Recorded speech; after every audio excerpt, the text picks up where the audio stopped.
everyone, and welcome to Vortex Gallery 2024 for BlazBlue Central Fiction. We have 45 people signed up tonight, and we're whittling that number down to top 32. Welcome top to 8, Vortex Gallery top 1 to find out who is the best BlazBlue player who is signed up tonight. I'm Salty Boy, joined here on the mic with Raph.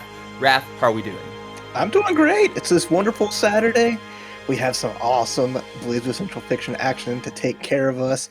I'm happy to be on the mic and share it with you. We got a Texas team up to come through here as we're going to crown a big winner in the North American side of things. But there are plenty of other regions competing and plenty of other tournaments part of Vortex Gallery. So this is just a drop in the bucket, but it's going to be a fun one.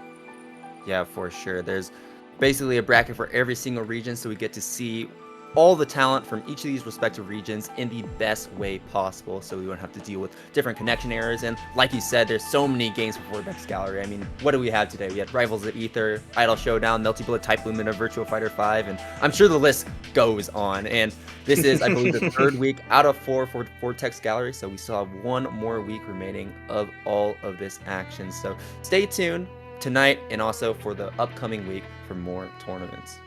No, absolutely. It's always good. It's always fun, right? Having that big little period of just all the kind of online tournaments, just because, you know, the big event season's kind of like winded down.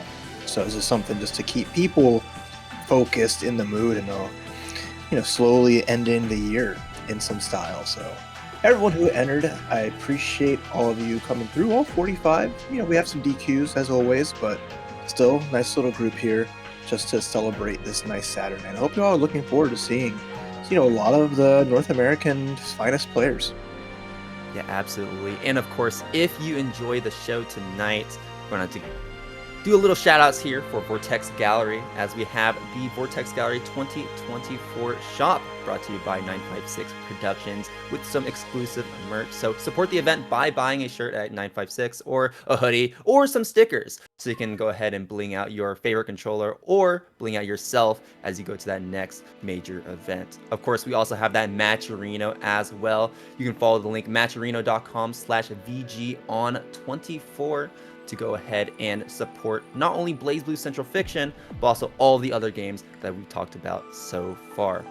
Coming up in January, we've been talking about the major season starting to wind down, but the major season is going to start back up as early as January next year with Frosty Faustings, 17, and Vortex Gallery is going to be a part of that with a bunch of side games throughout the entire weekend, Thursday to Sunday, so also stay tuned for that. And one special shout out, we have Kaizen Books, that has been a proud supporter of not only BlazBlue Central Fiction, but also Idol Showdown. From Kaizen Books, we have Loner Life in Another World Volume 9. Print editions are up for pre-order worldwide, so go ahead and check those out on January 31st. The anime adaptation of the series is currently airing as well, so go ahead and check it out on High Dive and follow them on Twitter at Kaizen Books, or head over to their website for more information. All right, take a breath. That was a nice little marathon. You knocked out the first one pretty good. All right. All the amazing people that make Vortex Gallery special. So big appreciations to them and to y'all just locking in and getting ready for some fun tonight. So appreciate you hanging out with me and Salty, as BlazBlue Central Fiction, always a highlight. Game has just been a treat for the years and years that people have just been competing, bringing some new people in every now and again, but a lot of the tried and true just sticking with it. And it makes me always happy to see just all the love it'll get. So many great fighting games out there. Central Fiction always going to be one of the, shiniest ones, the diamond in the big group.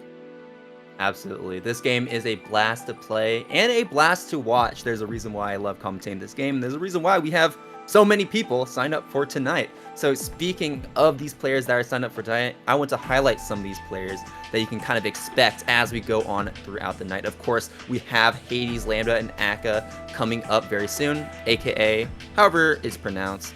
But we also have some other very, very strong players as well, with Icecool, Killikobes, Adros, Soniti, and Macmans all filling up that lineup. Of course, we also have some people who don't normally show up in these brackets, especially online ones, with SwirlyGlasses representing that 9. It's always a treat watching him play in these online brackets and play against all of this top talent from across the nation here for BlazBlue Central Fiction. So a lot to look forward to, and I'm excited to I believe, just go through this bracket for, I mean, what, the next 2 hours? Yeah, I can't see it taking. We'll see how it goes. You know, everyone's going to be playing their hearts out. And Blazblue is never going to be one of the slower games, right? It's always high velocity, a lot of fun. Everyone bring is their A game out here. And of course, just starting our matchup as we're going to have our players locked and loaded here as we're getting Hades, Lambda versus AKA. It seems like we are locking into our characters with AKA already choosing that Tsubaki, and Hades, of course, on the Izanami, as you can see. Interesting, though, that we have, well, I guess we got one part of the name, right? We got the Hades part of the name with Izanami, but the Lambda part, nowhere to be seen. Maybe we'll see it later, but for this very first game, we're going to be seeing the Tsubaki versus Izanami matchup. All right, already kind of starting out with some really strong, really pressing characters. This is going to see just a lot of momentum shifts. And I know it's going to be all down to how AKA can start things off, get some offense going. Because once Izanami gets the ball rolling, this momentum is so hard to shift. Yeah, absolutely. It looks like Hades is already getting that ball rolling here with some nice damage on top of AKA, but a great DP will get AKA out of that corner, and also try to build some stocks along the way as well. But with that burst, those stocks will not be able to have an opportunity to be built up as that ribcage is popped and Hades finds yet another combo. Yeah, early little tech trap catching up the roll there, but puts AKA in a sticky situation, although without the barrier, had opportunity with the overdrive. Though, damage is incoming, back roll again. Yeah, this is a huge opportunity because Hades did pop that ribcage, meaning they trained all their barrier, and every single hit will be that fatal counter, meaning all these damage will be high, all these combos will be high damage. As you can see right here, AKA was able to easily clean that up after it was just, I mean, what, 2 combos just to clean up the rest of that health bar. Well, yeah, relentless. You know, again, it's all down to Tsubaki just getting these little hits, building up the meter, building up her stocks, and then just putting the book on you. Although, here we go, Hades, Lambda, catches the low. Gonna be able to set up here, this is gonna be huge, right? We're gonna get the Oki, drop the ball, gonna put just a little extra damage there. No ribcage yet, doesn't want to enforce the pressure, but it's gonna force another overdrive counter hit. Yeah, right there. The second part of that move is going to be catching that OD post situation. And now Hades is continuing to mount this pressure, but what a option to get out of that corner. Unfortunately, we're not able to get out cleanly, but we're able to get out regardless. That ribcage is going to be popped here in neutral, and AKA is going to have to be playing very careful around it to make sure that they do not get hit. And excellently moving around Hades with that chicken block, trying to avoid that overhead, but gets caught out regardless. All right. Can't block out of that. Tried to take it to the sky, but the tracking on the super from Tsubaki. There's the grab. Just gonna do a little bit of damage there. No more burst, and the wake up super. No bueno, but not the best punish. Although AKA should be able to finish here. Yeah, with some meter and with one stock available, that is going to be enough to kill. The dive kick is not going to even play a factor, as the rest of it was just enough damage. AKA taking that first game. Yeah, a little too pressured. And a little tough there. Hades on defense kind of just going for broke in the situations where they were actively using the counter assault to just blow away AKA when under pressure, which is I think is always worthwhile when you want to make that space against such a close combatant like Tsubaki. But now it is Hades' turn to see what they want to do. We're going to be locking back into Izanami yet again, and we'll see if AKA switches character. I don't think we can. We're just going to wait to pick that Tsubaki, and now we have it selected. We're going to be getting into the second game here. What I really like about AKA's play so far is that we're playing pretty compact, but also we are kind of every now and then we're sprinkling in new options for the pressure so that you're always keeping Hades on their toes. With that command grab especially that netted AKA 2 stocks, which is very, very important for this character to have. Yeah, just getting those resources there and just making sure that Izanami doesn't have any chance to kind of activate out of the ribcage with bits. Oh, nice. Gets the cross under, forces the burst out. We're going to get some offense activated, but again, you cannot block while you're in that state. So you got to be a little more careful when you're Hades, who's already lost over half life. Tech pulled back. Got some hits, but is not converted into damage. blocks from AKA, being able to deal with all this pressure, but that overhead is going to force AKA to use that burst. We do not want to take that damage and get set up on in the corner, so that was a pretty smart option there, and another cross under is going to be securing AKA the round potentially, as long as we don't drop it, and that's not what we're going to be doing as AKA places himself onto set 20. Yeah, really well done there. Just recognizing simple stuff, right? If a tool I have is been working, I'm going to keep at it. Until you can block it, until you can show me that it's not going to cause damage, I'm going to keep it letting it rock. And unfortunately, not a very effective ribcage. So the already lost a lot of barrier here. It's not going to go into danger yet, but having to turn it off lets AKA just start going offensive with impunity. It also means that ribcage later on won't be nearly as effective because that timer is going to be that much shorter. And right now, AKA is not going to be even giving Hades a chance to use those options, but an OD into an EA is going to be huge for Hades, as now we're going to be able to get some damage, we're going to get out of this situation, and we're also going to grant ourselves active flow to really build up that meter and start to press that advantage. Just not been too much of an advantage though. Hasn't really gone for too much of the mix-ups here. AKA with the backdash, and of course having a nice uppercut like that, always a great way to challenge the situation. But now, just like the half-second ribcage, just to put yourself in danger. AK has to play perfectly, but the DPRC, yeah, that's the last burst they may get here. Can't block. Yeah, and that's another tool that I really like that AKA is using. The bananas, some people call them. That super in particular is really effective because not only does it track Izanami from full screen like that, but it also catches Hades if they're trying to go into that unblockable state from full screen. And unfortunately for Hades, it's always at the most opportune times for AKA whenever AKA does choose to use that super. Yeah, I mean, it's just tough, right? You have no barriers. You can't really avoid any kind of the chip damage.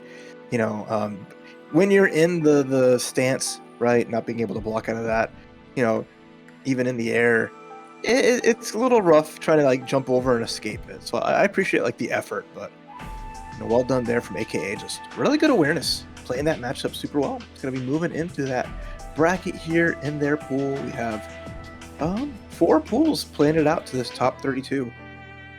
So out of the 45 folks.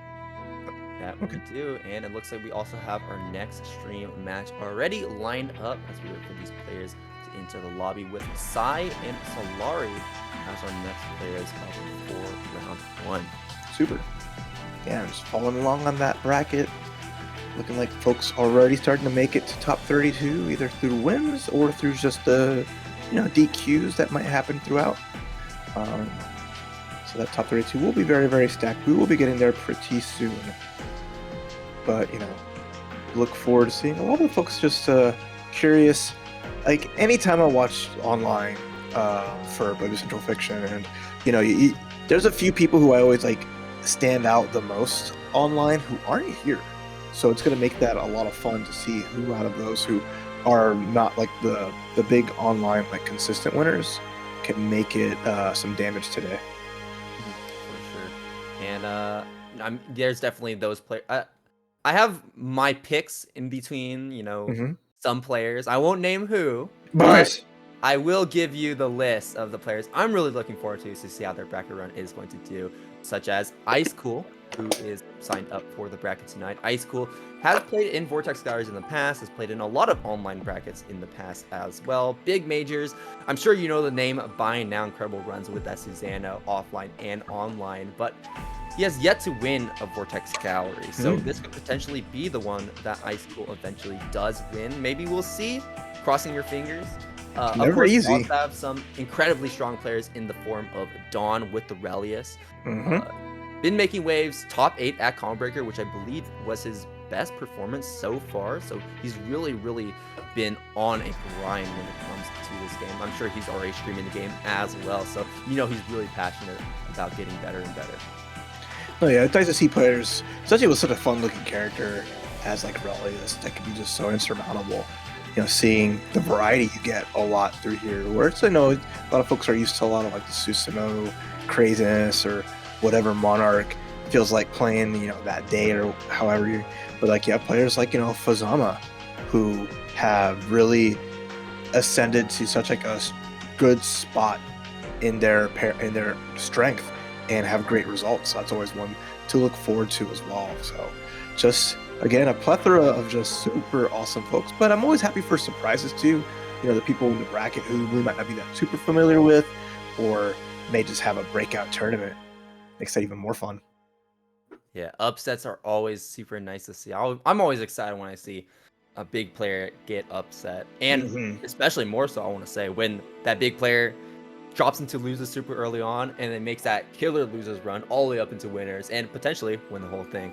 Maybe we'll see some stories tonight, maybe we won't, but either way, we're going to be seeing some fantastic Blazblue. And another thing that I want to kind of build on that you touched on is the variety when it comes to the characters, when it comes to play styles. We highlighted Dawn with Aurelius. No one plays that character, really. We just watched Tsubaki versus Izanami. Both those characters are rather rare nowadays. And of course, we have Fuzzama, where Fuzzama is not necessarily an unpopular character. A lot of people play this character, but the way Fuzzama plays the character is just so unique compared to all the other Fuzzamas that currently pilot him. No, exactly. So it's always fun. Just so many great players on great characters. Just, you know, that's Blazblue, baby.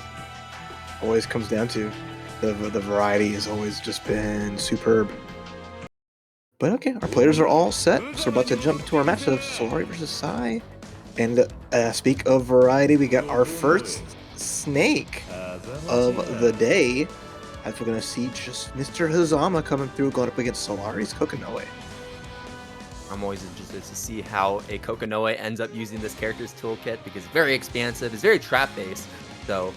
and you do have limited resources as well, so smart usage of that Gravitons are going to be critical, I would say, especially when you're dealing with a very slippery character in the form of Fuzzama, where he kind of approaches neutral and approaches you on his own terms.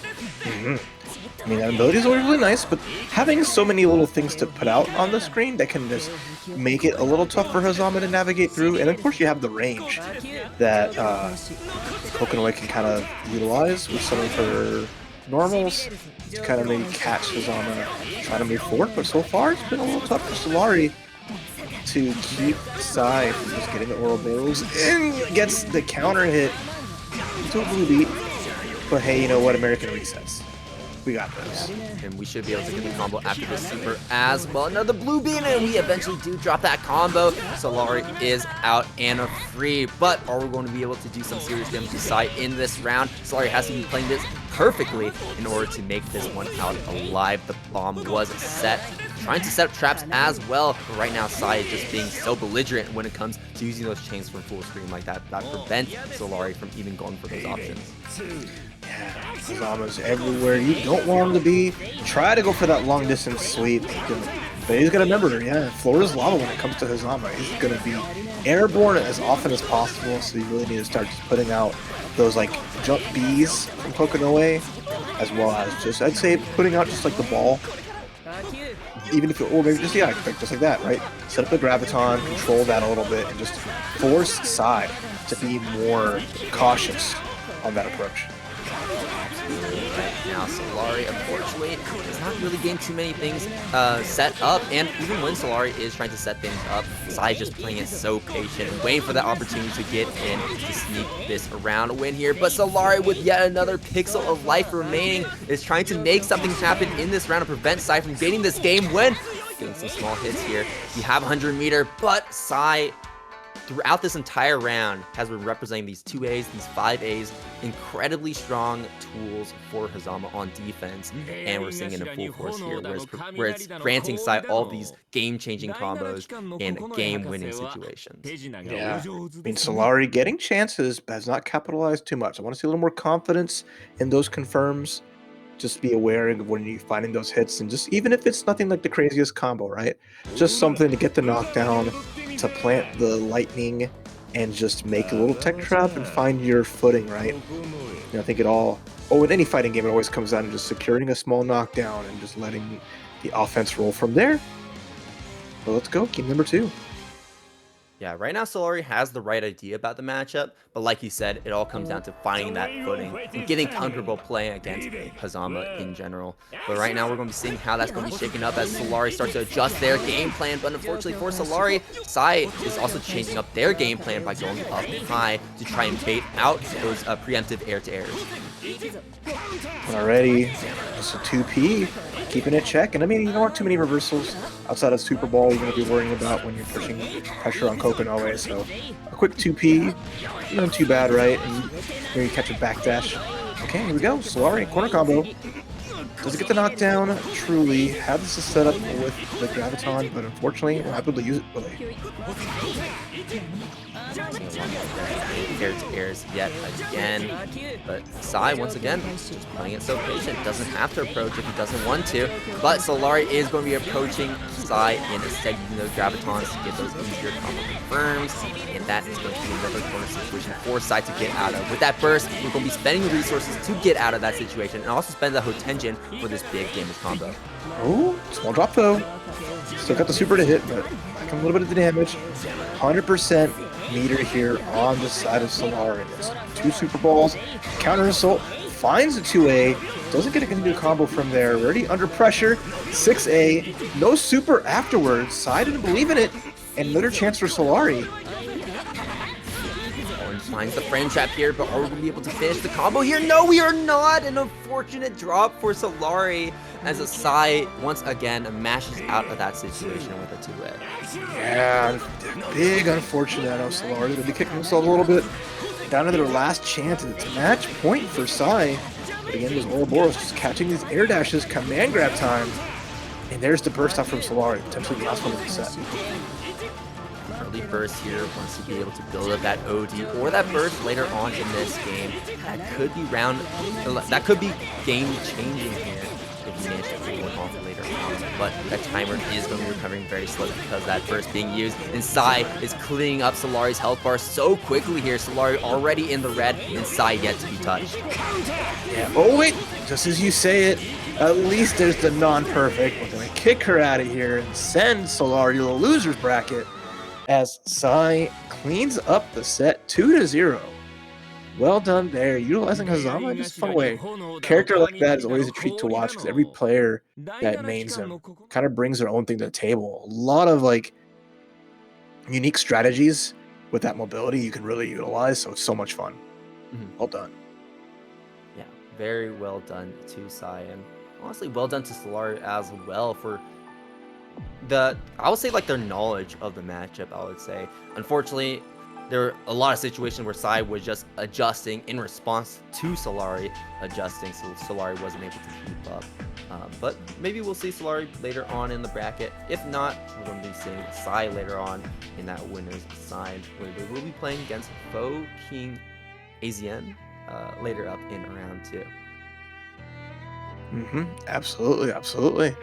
And so 2 matches in, and many more to come through here at Vortex Gallery North America, Blazblue Central Fiction. Hope you all are enjoying the show as we're going to just jump right in. SwirlyGlasses, Texas Titan, one of the strongest 9s you will find here in the United States. Going up against Azriel, which, if you know Azriel's track record versus 9, they're gritting their teeth, they're knuckling down. It's never going to be easy. Never impossible, but Swirly is probably licking their lips, ready to go. We'll see how this shakes up. This is really interesting though, because I actually watched Burger Windmill play against another 9 player in the last Boston Blue beat this week. So we'll see exactly how things shake up for Burger Windmill, if they're able to actually defeat the 9 curse that has set them back already. Seems the connection is a little rough at the moment, so I can give it a second here. As yeah, unfortunately that bridge has broken, and give us a moment to get them back in there. Because that's always kind of the tough part, right? Fighting 9 is tough in its own regard, but you know, even with like rollback netcode, fighting 9 online is probably some of the sweatiest you're gonna get when it comes to some Blazblue. The online rock isn't unblockable. That we know for sure. But yeah, 9 is a super cool character that I feel like we're getting a resurgence of more 9 players. Maybe I'm wrong, but I mean, who do we have? We had Julio C. Rivera making top 8 combo breaker, another Texas player, another awesome player. We're actually from the same area, locals. Same thing with Swirly. And of course, we saw some really strong 9 play, all the different Boston Blue Beasts, finding more of those players.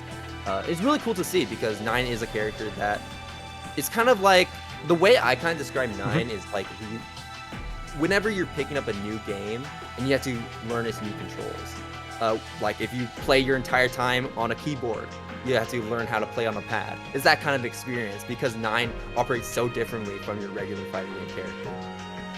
Yeah, I can always see it like you're playing on axes, right? You're not really playing in a way of just like that kind of mobility where it's like, you know, every other character is like an 8-way character. She's like a 4-way, right? Going up and right up, like that kind of stuff. So it's interesting like how to wrap your head around that movement.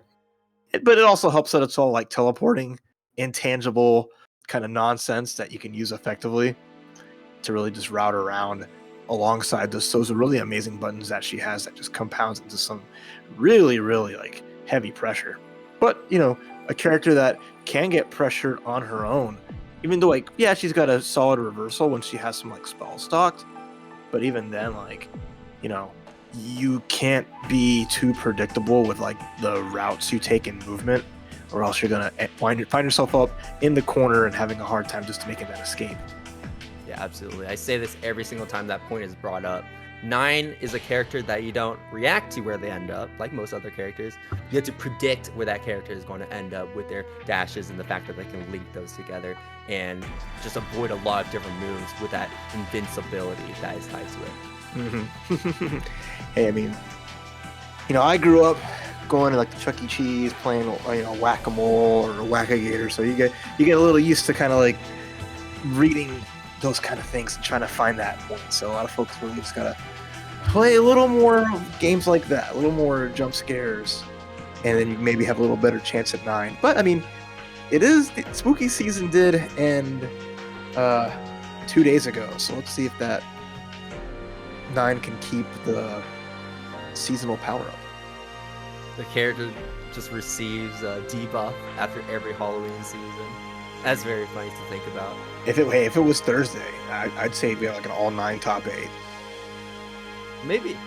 I don't even know 9. There's other spooky characters. I think Rachel. Players, to be honest. I think like Rachel would be up there too. Rachel, yeah. That character that actually like has a. Well, no, Slayer's is on Halloween. I think Rachel's is. I'll say like, I don't know, Izanami if you want to count the skulls.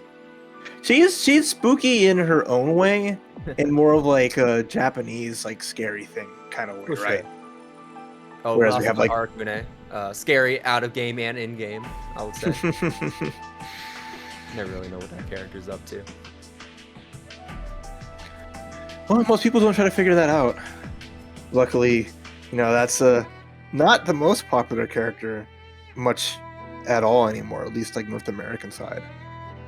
But just like I know folks still see him show up, and you know, once upon a time, Mori just be laughing his butt off seeing Arakune just unblockable loop and break people's guards and just dish out so much damage. And that's always one of my little favorite stories, just like that happening. And they look at Mori in the audience, and he's just laughing. And it's just like this is our life now. Try to block as hard as you, or it's like a, you know, actually, I think I have a pretty good example to bring up when it comes, a pretty good point of comparison here for Arakune. Arakune is like the bull riding machines, you know?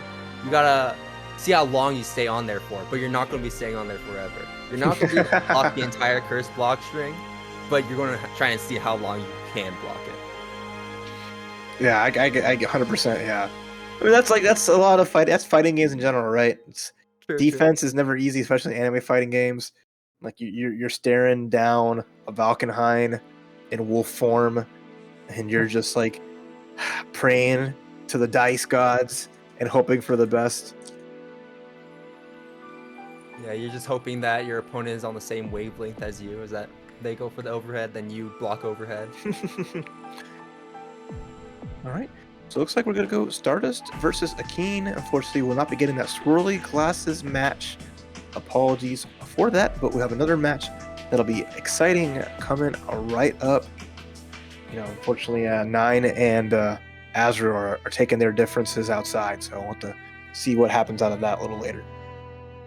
Yeah, we will see, but we have Stardust and Akin like we already mentioned. Akin, I'm actually not too sure who they play, but I know Stardust is a proud Hibiki player and a player that is constantly grinding this game as well.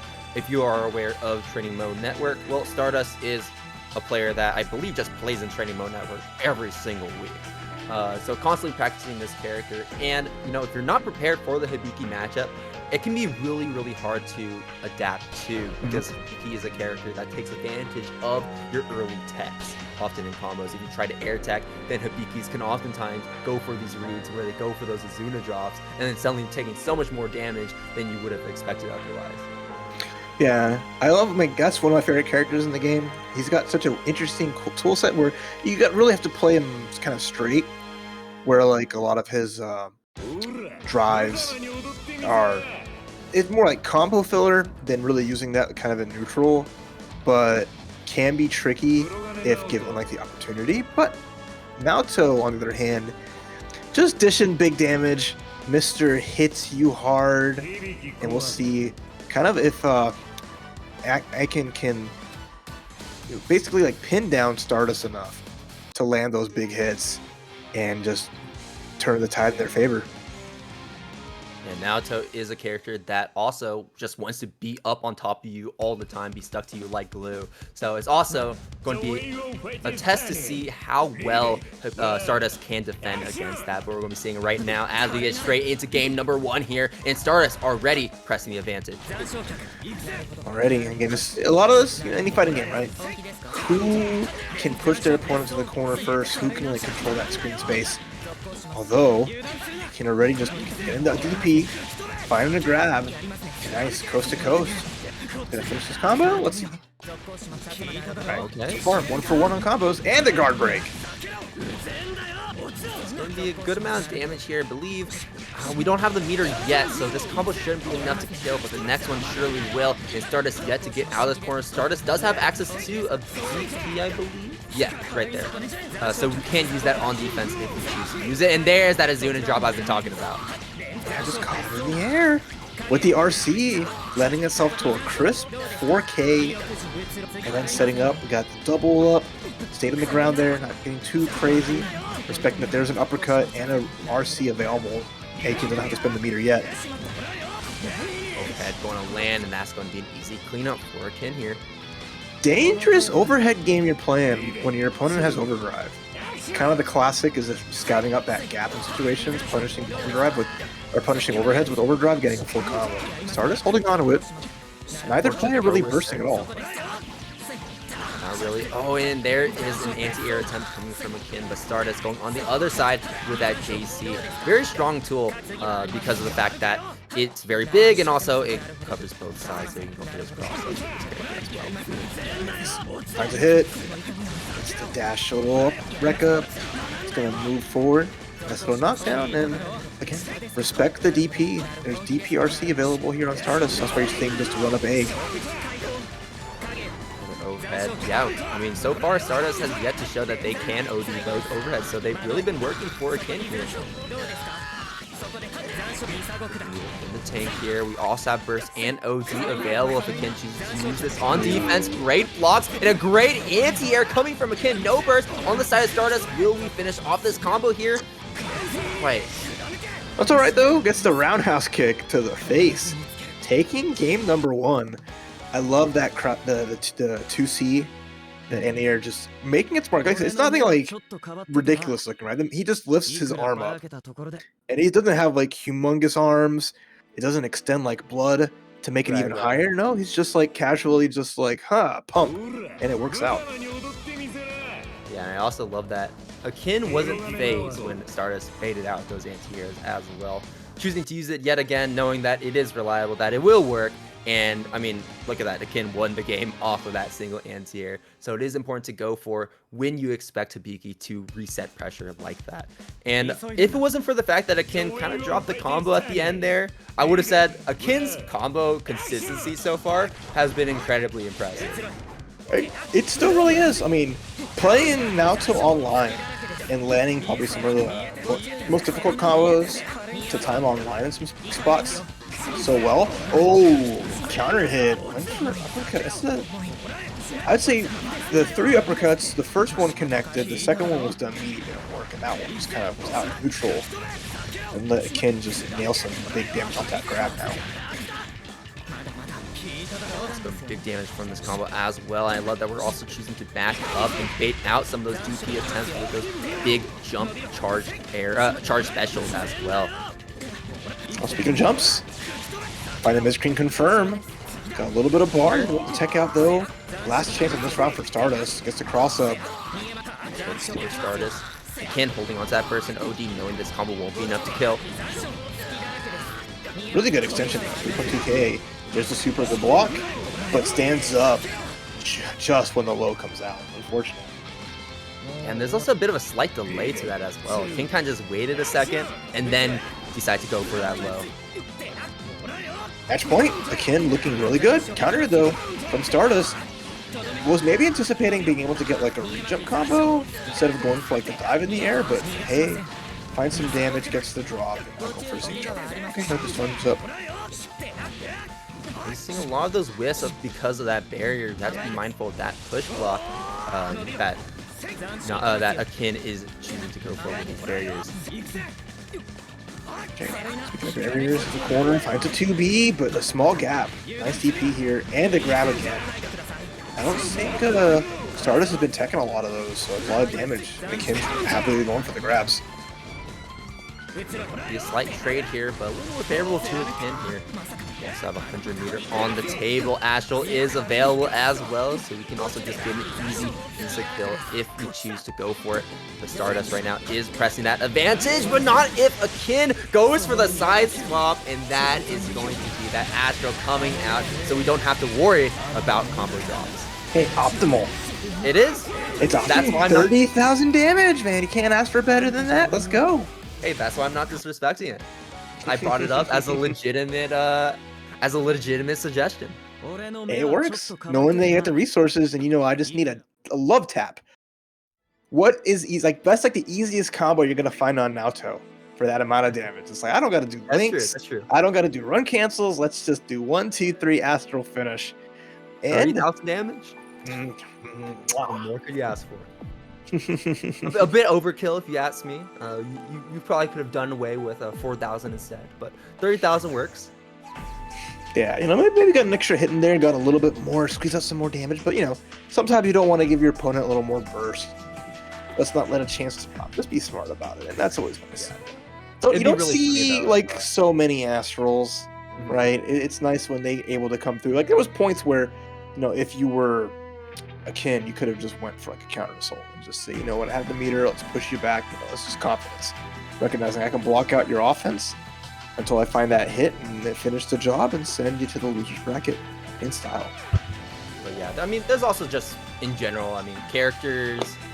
It depends on the character about how viable their Astral ends up being as well. For a character like S or Naoto or even Ragna, Astrals, you can easily throw that into a situation when you find it most optimal. But if you're playing Kokonoe, for example, well, laying that Astral is going to be a little bit difficult.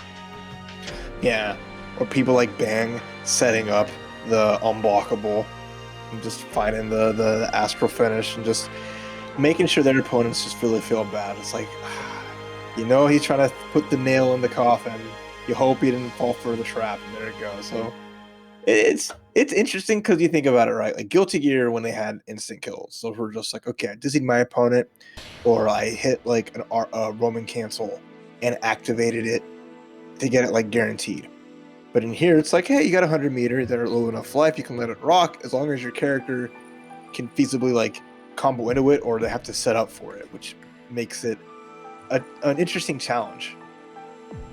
Oh yeah, for sure. And even in some situations as well, you probably don't even need to spend Astral, but Astral just helps keep that combo consistent because you don't want to have so many different drop points in your combo when Astral could just clean it up easy like that. But there's also some situations as well where maybe you get an awkward confirm, maybe you're not confident with the fact that with your normal combo routing, even though it will kill, and you just want to get that easy kill once again with that Astral. So it is optimal. It is a mechanic that is built into the game that it should be used.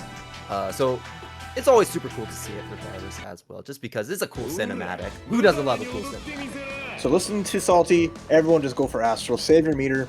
For Astral finishes, let's maybe just not for that have, far. let's just go all in, all right? Let's make it cinema. I've seen plenty of YOLO Astrals come out and people just dying for that. But anyways, we have our next match lined up between Thun, Lunk, and ShinyFlygon here with the Jin versus S. Battle of the Blondes. Taking it back to one of my favorite stages. Roses are in full bloom. And Jin Kisaragi is coming through. But dealing with the big sword normals. Oh boy, let's see how we can navigate this S champion. Can be a bit of a difficult character to deal with because of how fast her buttons are and how big they are as well.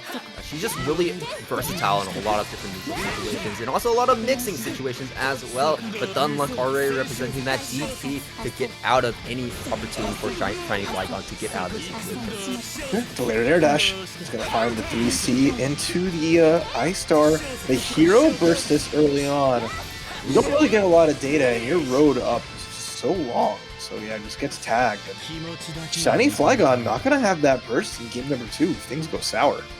Yeah, that was definitely a very awkward time to burst. Lunk had so much health, and ShinyFlygon basically had none. So I guess we must have really believed in it, or, you know, maybe this is a power move. We don't need burst for this round. But right now, Thun, Lunk is once again pushing this pressure on top of ShinyFlygon. Actually, a bit of a different round start compared to last time, where ShinyFlygon got that early round start win. Caught a back roll too, yeah. Doesn't really worthwhile to back roll in the corner. You want a normal tech roll, stuff like that'll happen. Too much life just has been erased in the last couple of seconds. It's now ShinyFlygon risking losing game number 1 with not much of a scratch here on Thun, Lunk. Fresh reset, and that is going to be the game here. So Thun, Lunk ends up just pressing on the wake up. Yeah, well played. Nice and clean right there. I mean, from the round start was a little spooky, but once Thun, Lunk had room to move around and was able to fly those knockdowns, really played it super well. Absolutely. We're going to be getting into game number 2. Oh, not if we have a connection issue beforehand. Always have to have at least one, right? It's not a Blazblue tournament without one of these. Yeah, I know Arxis definitely needs to do a little bit of housekeeping on some of their games. Would be nice. Appreciate if they can help out so we don't have to worry about people having to jump back in after disconnections. But, you know, managing multiple online and fighting games is not easy, so okay, jumping back into it though. Getting back in hopefully without any more hiccups along the way. Either be one more game played or 2 more games played, depending on how well ShinyFlygon can hold up here. This is still the winner side of the bracket, so both of these players still have another chance even if they do drop down to losers. But getting to winner side top 32 could be big for either of these players. Yeah, so we're gonna see. I want to see ShinyFlygon just nail those hits, but just biggest part is gonna be respecting the reversals. Pretty much most of them that came out from Thun, Lunk had connected, EX or otherwise. So just set up the safe Oki afterwards and just kind of let him kill himself. Let's see. Right, good block on the 6A, and also good block right there on the overhead as well. OD did come out. We're not going to be getting too much out of it, but Thun, Lunk is out of the corner right now. ShinyFlygon is just playing patient, tossing out those fireballs, approaching with those 214Cs, and also getting those installs along the way. What, another EXDP? Just there you go, the classic 5A into throw. And more grabs. That is going to actually give Thun, Lunk the lead here. Shiny. Oh, that reversal came out great. Yeah, just a little too active for Thun, Lunk. Oh, had a chance to block there, but yeah, got tied with the uppercut. That's gonna be the round. It's just oh yeah, go ahead. it's just coming down to these reversals. I like Flygon finally using theirs, and it worked out, but Thun Lunk just has not been addressed. 5Ds will be hitting Thun Lunk overhead, but that was just the regular version, so no full combo without meter. CDP comes through and hitting its mark. Thun Lunk is 100% on these reversals, and now back to controlling the space. Puts out the Snowflake, fires the jump in. Throws it up here, one more mix potentially. But ShinyFlygon reversing the situation onto Thun Lunk. Might have been an accidental cross as well. Now ShinyFlygon, Thun Lunk is in the S zone, but making it out effectively with another DP. Yeah, again, Thun Lunk just gonna keep going for it. No reason not to at this point. Almost has meter for the RC2 instead. Goes for the activation. Finds the hit, even though Flygon could have just blocked out of there, but must have pressed something in between. Got caught by the 2A, and Thun Lunk takes it 2-0. Yeah, right now, I mean, Thun Lunk's defense, the ODs, the DPs, just been immaculate. I don't think a single one of those DPs got blocked, and all these OD timings were perfect as well. It just goes to show, too, that sometimes you got to really just, like, mix up your pressure a little bit as well. I know S can be a little bit more I guess I wouldn't really say streamlined, a little more simple in some aspects, where you kind of know what kind of expect what to go for, and you see that Thun Lunk is correctly reading these situations and going for very effective ODs, kind of using it as a pause button to really see what is going on. Okay, the classic, right? Recognizing that people are always going to leave gaps in their pressure and not really respecting the overdrives in some ways, right? Especially when you're on the down foot, you're really trying to make a big play or keep your turn, but overdrive just being that big equalizer. So Thun Lunk looked great there. Let's see what they can do in the rest of this bracket. Absolutely, and with that game right there, we have our top 32 fully lined up on winner's side. Or nearly. Yeah, no, we have it fully lined up. Jetstorm, Killer Kobe, SpriteCranberry, Dawn, Akin, ShadyPun, Fuzzama, SwirlyGlasses, Icecool, Hyper, and much more. A lot of the people that you kind of would expect to make it into top 32, and also some players that you expect to not make it into top 32 losers with Swirly sitting down there as well. Hey, it's time to make a splash and make your statement here. And just like AKA is going to have to tighten things up, is going to have to get their head on right. The SwirlyGlasses 9 is going to be a tough battle, especially at that round start. Try to jump forward, get caught out, and now it's 9 time. And we're immediately setting the doomsday clock. I love that SwirlyGlasses really feeling himself and saying like, hey, you know what? I'm going to see if I can block all of your stuff. I don't believe that you can mix me up effectively, but AKA was still able to find a head hit on Swirly and remove that doomsday clock. Yeah, catches the back roll. So catches the tech, forces the burst out. So AKA gonna overdrive, gonna get some stocks, but there's a DP spell spent here from Swirly and avoids the dive. Nice. Freeze to extend the combo. The fairy is an option at this point as well if Swirly chooses to go for it as a mix-up tool. Ooh, crossover RC, yeah. I was blind because that was just a flashbang into the mix-up. Yeah, it was like instant. I could not see what happened right there, but really well played from AKA, able to get that crossover, open up Swirly, but Swirly is going to be opening up AKA in return, and with 50 meter here, are we going to kill here? It's going to be very close, and nice. It will be.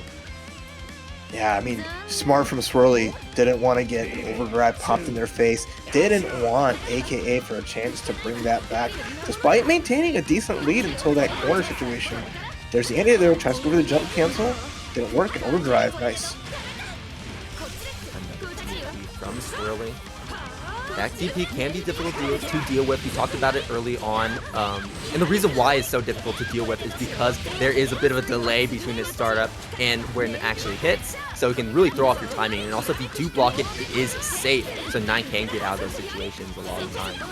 Yeah, you really have to call it out with like an IV or more, just to really try to force something off of that. But AKA, speaking of forcing their way in. Tsubaki considered, just kind of aping out when she has to. But Swirly avoiding the 8, trying to make their escape. Oh, and using those buttons to his full advantage. Just roots it straight into the laser super for that easy finish. Well done. And again, that's that movement from 9 showcasing it, right? Just not want to fight Tsubaki on her terms. Just to want to be able to be in that air, be in that zone, like right above like the crouching C, where it's going to come down to either air to airs or AKA trying to find a jump in, just trying to match and getting caught. Right, EA in response this time around, maybe AK is expecting another DP from Swirly, so I was like, you know what? I'm going to hard read your DP with an EA of my own, and right now AK is in that active flow to get some more meter. Not going to be taking full advantage of it, but with this combo, we will be able to get some opportunities to build up those shots. Yeah, there's no spells on the side of Swirly, so it doesn't have access to DP. It's gonna has a burst, which I'm sure they don't want to use. It's gonna have a counter assault, but you can't counter assault a throw, and there we go. Great round for AKA. I lied. Hold on.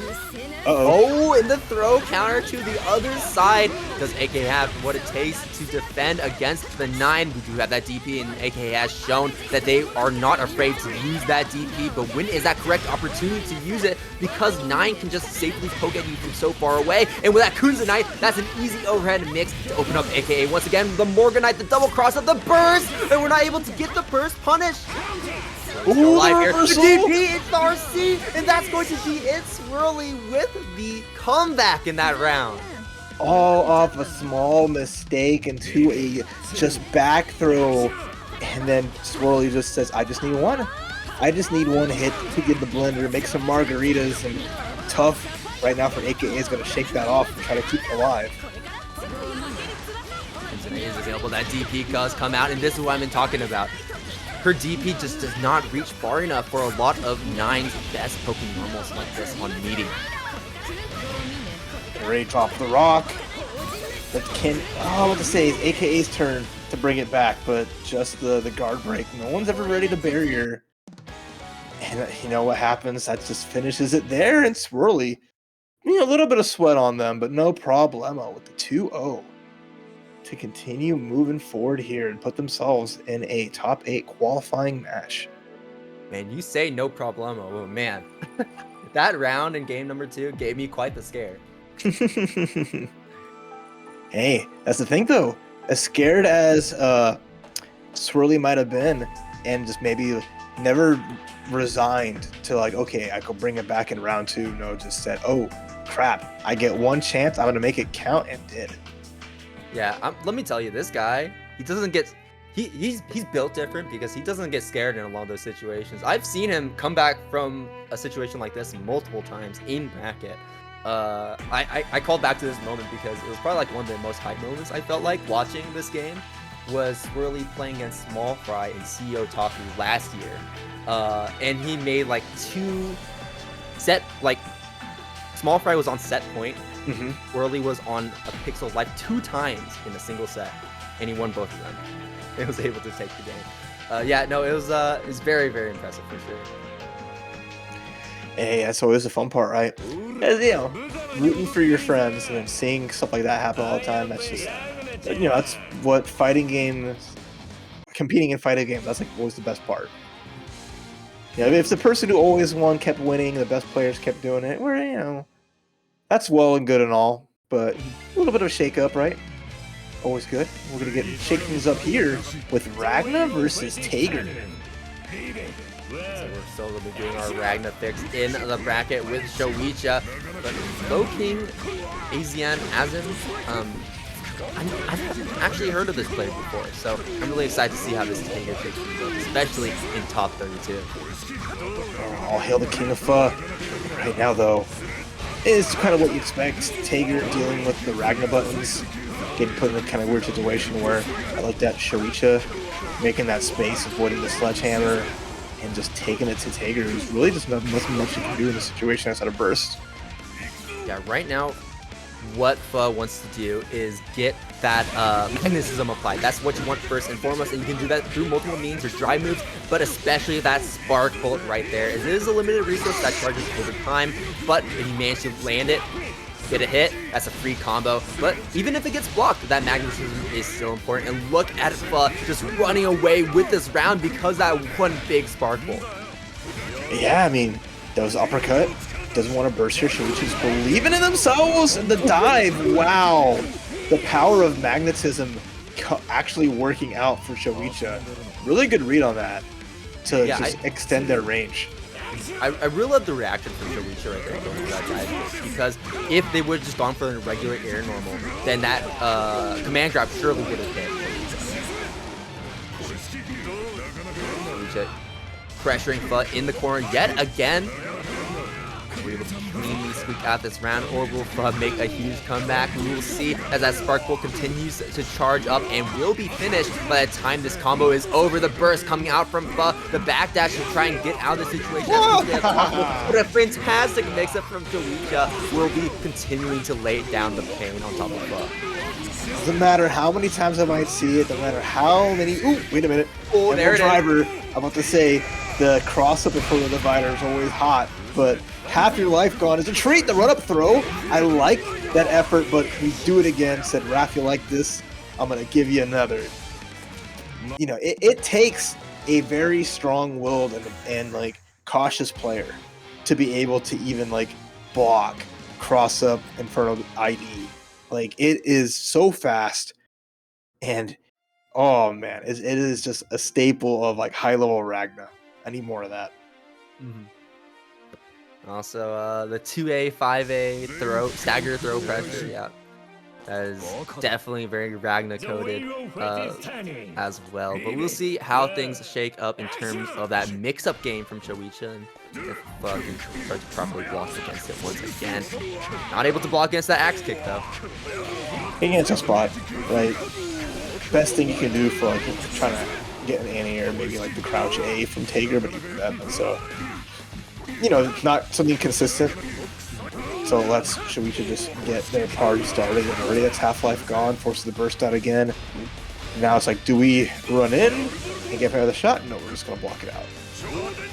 Now that magnetism is applied, so Pho can hopefully try to run that game plan right now, but not as Showicha continues throwing it into this corner situation. But that's going to be that wedge catapult there. And if you don't know, wedge catapult does have invincibility frames tied to it, so you can kind of just disrespect pressure.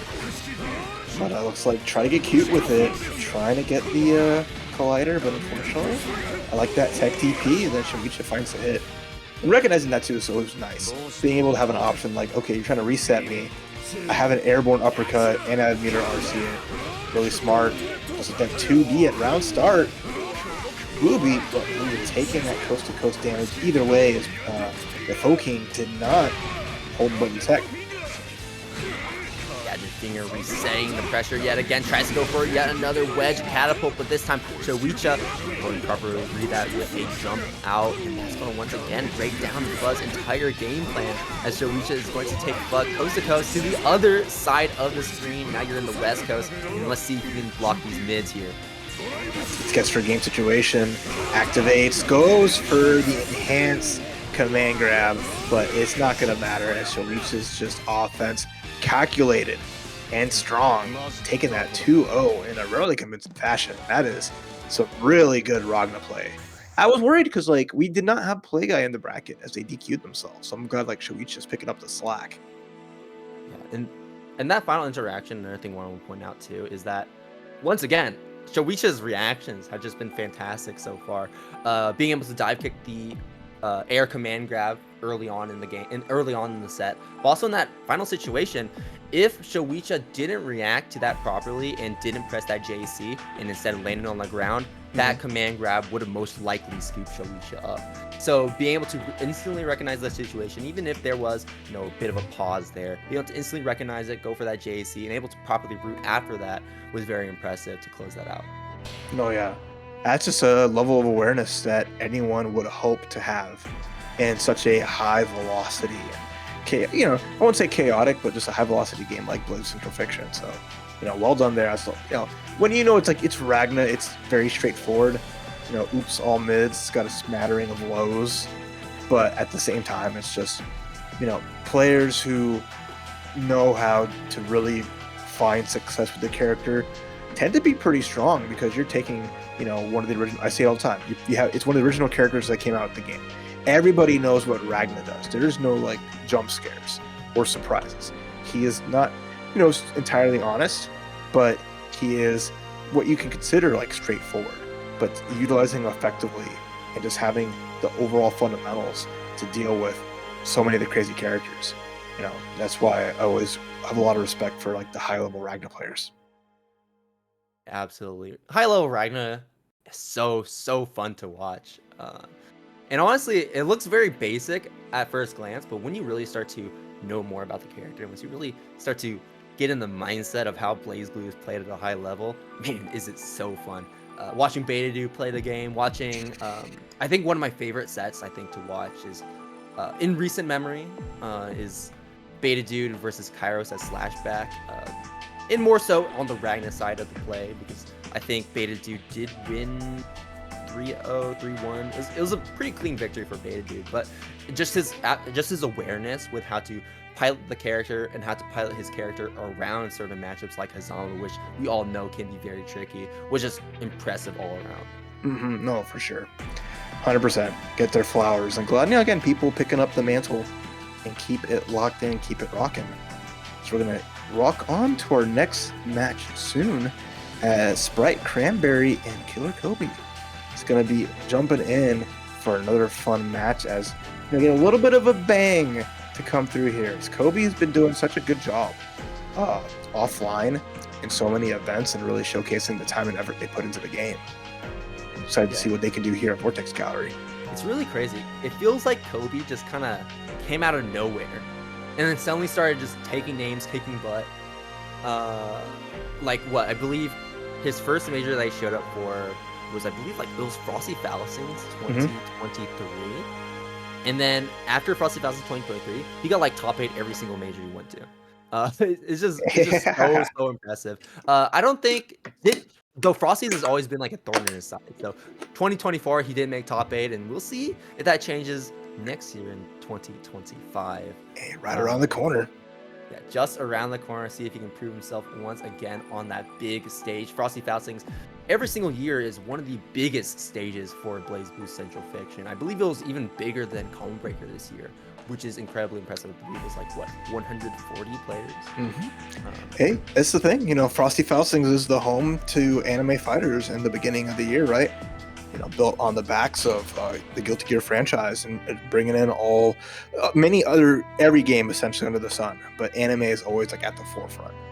And nice to see Blazblue continue to get that love and recognition as our players are here, ready to go. We're going to recognize who will be the winner and moving on to their top 8 qualifier as the winner of this will face off against Thun, Lunk.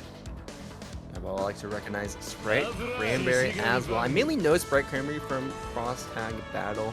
They mainly play like Hakumen, Adachi, and Azrael, so it's really cool to see that. Sprite doesn't switch characters in between games. I know some people do because it can be a little bit tricky as things kind of get swapped around between games.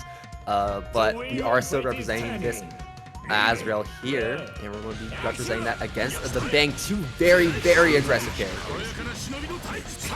Alright, already. Ooh, went for the jumping cross-up. Sprite catching it.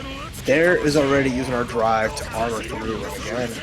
A lot of that pressure from Azrael can be just full of mids. So I kind of like that, just immediately, okay, there's a gap. Let's put it out there and let's see what you do. We can backdash. That's a good option. Now you kind of have to be scared of Sprite because Killer Kobe immediately in like the first 15 seconds of the game has already secured all 4 seals. I mean, that's going to be really powering up his damage in his combos, especially in OD state as well. And that reset, making sure that's going to be enough to kill. And again, the classic, there was the weak point on Bang, but I wouldn't say a greedy 5D, but just like, hey, trying to catch Kobe. with like their hands in the pockets, and they play too fast and they're so aware and already they're getting these seals on and a bumper, but immediately uppercut, even without meter. Goes for the big steppy. That bumper does stay active regardless of whether or not Dang has been hit, so Kobe can make use of it if we can take Sprite to the other side of the corner yet again, but it does not look to be the case. Sprite will be the one to put Kobe into jail here. Let's see what Kobe has to do with his back up against the wall, going to be eating that throw, holding on to that burst. If Sprite is able to make sure this combo doesn't drop, we will be able to get this kill. Oh, that was so smart, right? Recognizing that's a great way to stop any kind of armored wake up. Just get that grab. Kobe not one to spend the meter for it. But immediate burst from Sprite and gets that counter hit on the Gustav. Actually superb.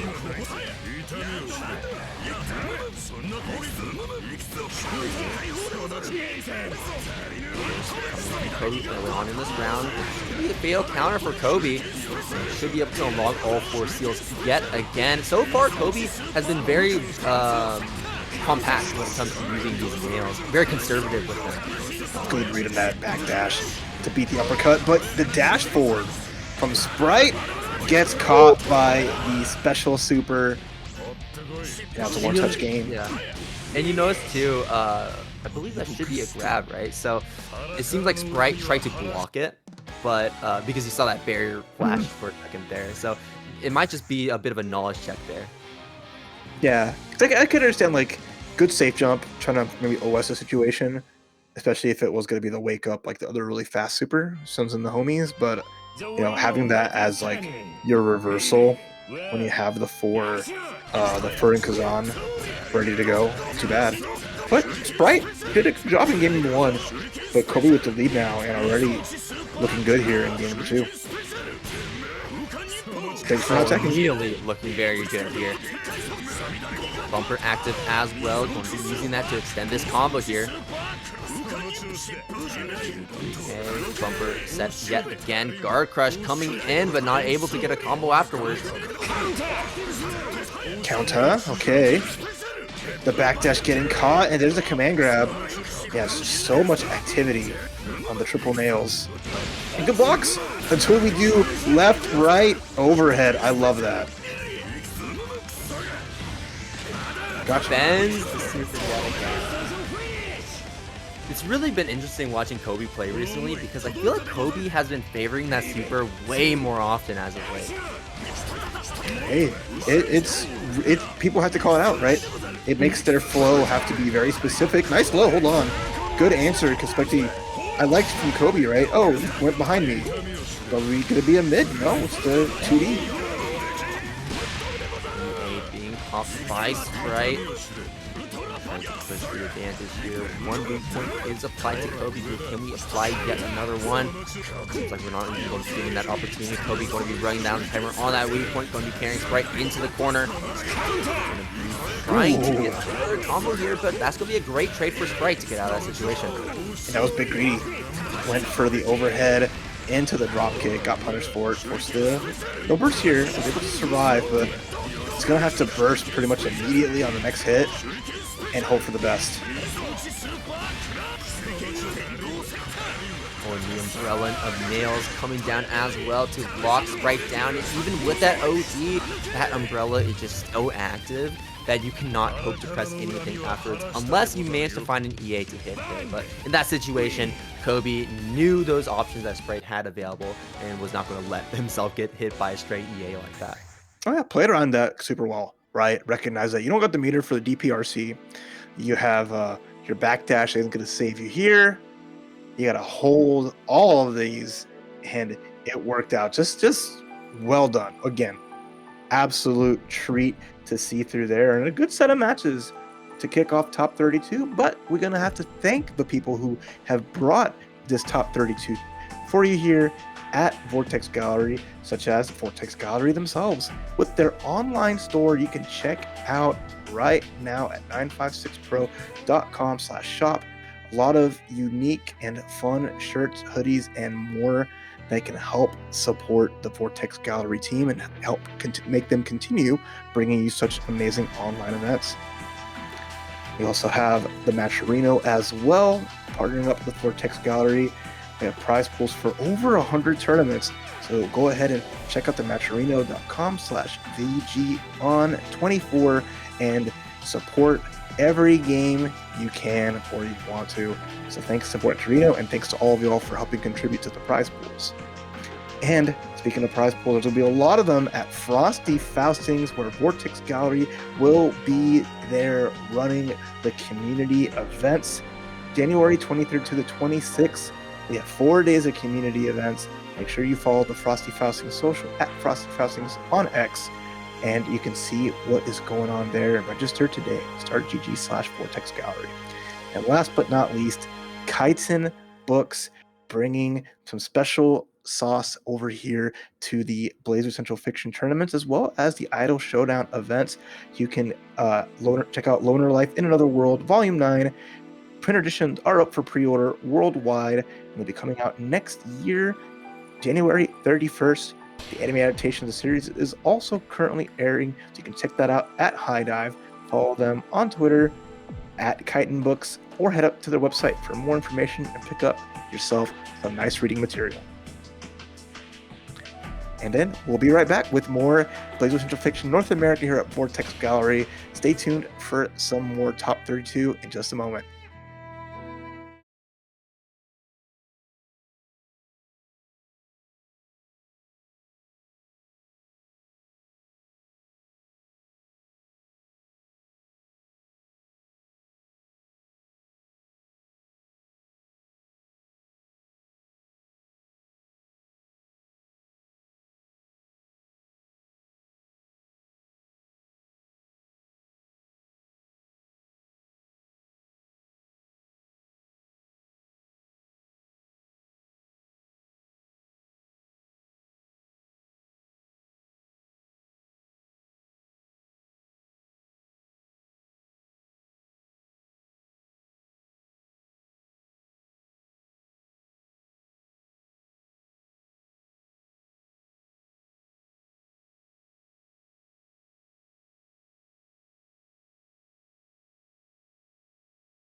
Hello, everyone, and welcome back to Vortex Gallery 2024 with Blazblue Central Fiction.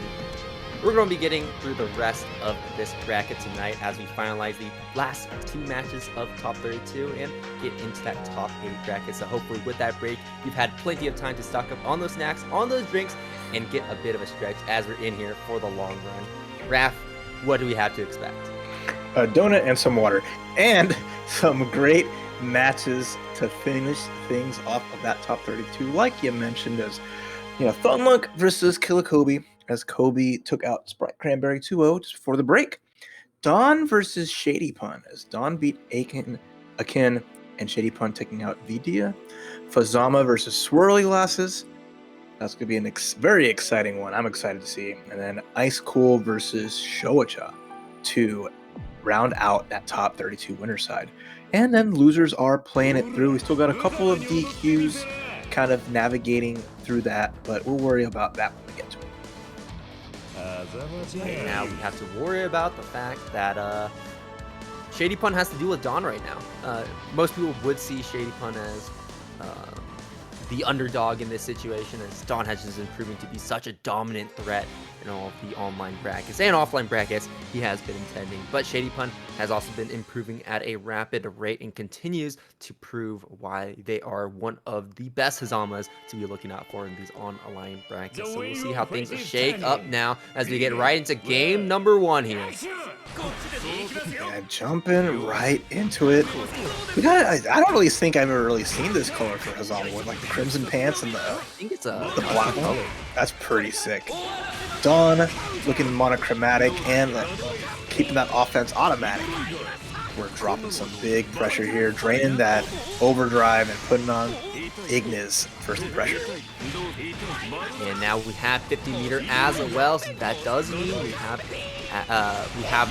access to that lockdown super that Relius is known for if we can go for it. And we also bait out that counter assault as well, but ShadyPun able to get out regardless. Yeah, it hitting Ignis was kind of like put the hit stop that I think made that worthwhile. So yeah, we're at a bar here for ShadyPun, but finds a grab. Here we go. Just going for some setups. Try to catch the tech forward, but great barrier from Dawn. Oh, and a fantastic match from ShadyPun, using a bit of those stances to try and bait out something from Dawn. Dawn not biting. Counter assault yet again. ShadyPun has been dry on meter so far. Oh, nice call out. 40 seconds left. This is going a long drawn out battle, but that jump in actually going to be able to seal the deal, locking out the verse. No heroes here as villains reign supreme. Round 1. Going to Dawn. We kind of had to guess, was that super going to come out? Was it not? At the very end there, Dawn using a super to lock it out, and now we're in round number 2 here. Dawn, once again, gained the early lead against Shady. What a rough shot. Tried a 2C, but again, this is a normal man raising his hand to the roof and a jump C like that from Relius, just denying it. Gets tagged by Ignis. Now, in a rough spot with the meter here, should be able to close out with the overdrive.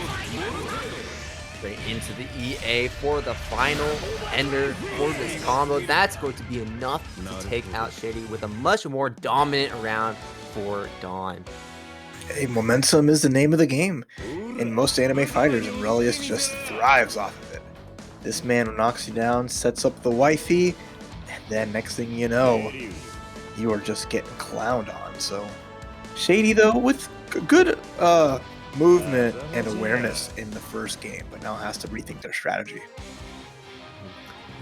We also talked a little bit earlier about 9 being a difficult character to burst.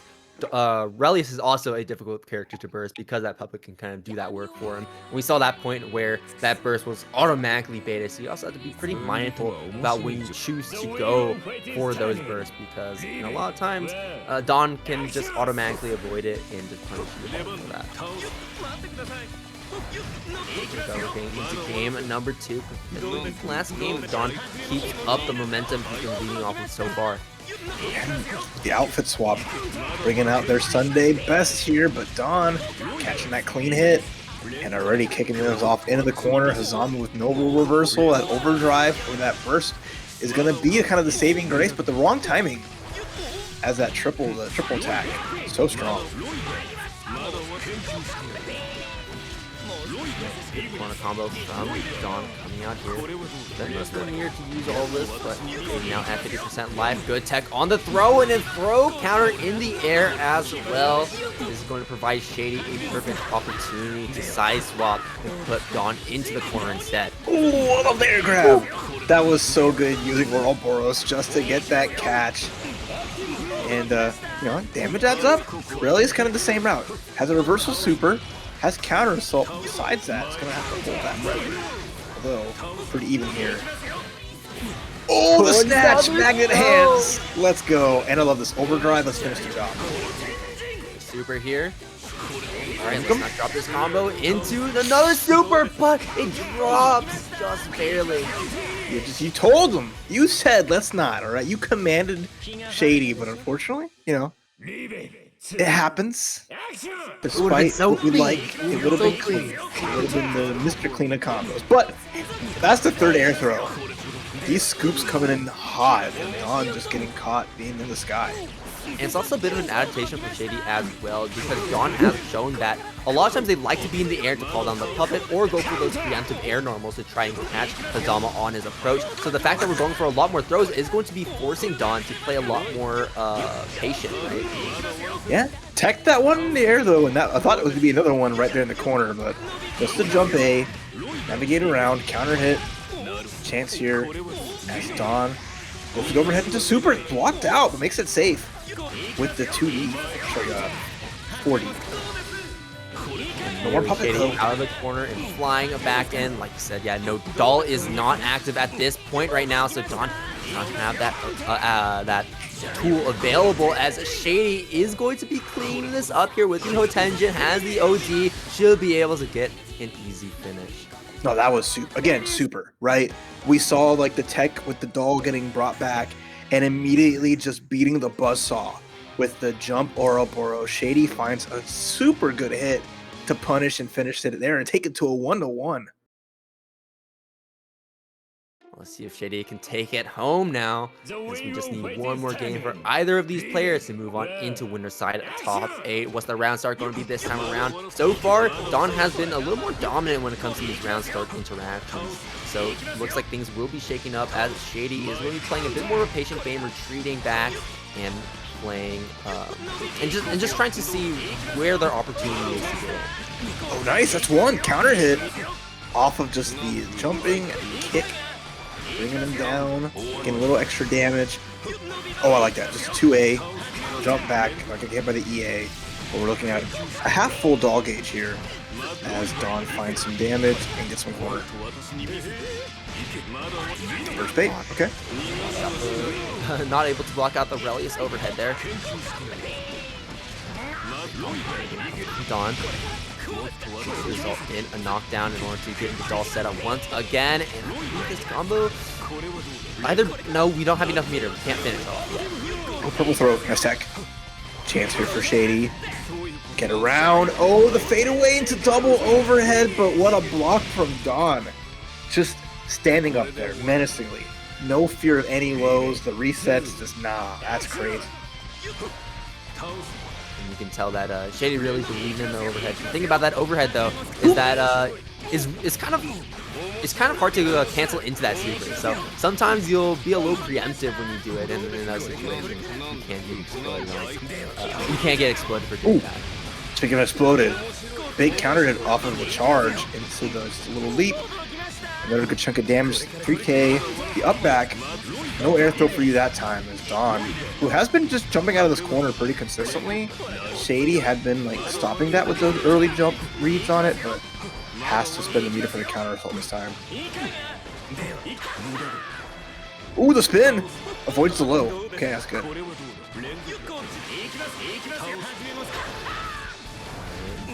The doll taking a bit of that doll meter away. We're just gonna have just enough doll meter to get this combo off. And a reversal of situations, as Dawn will be the one to throw Shady in the air this time around.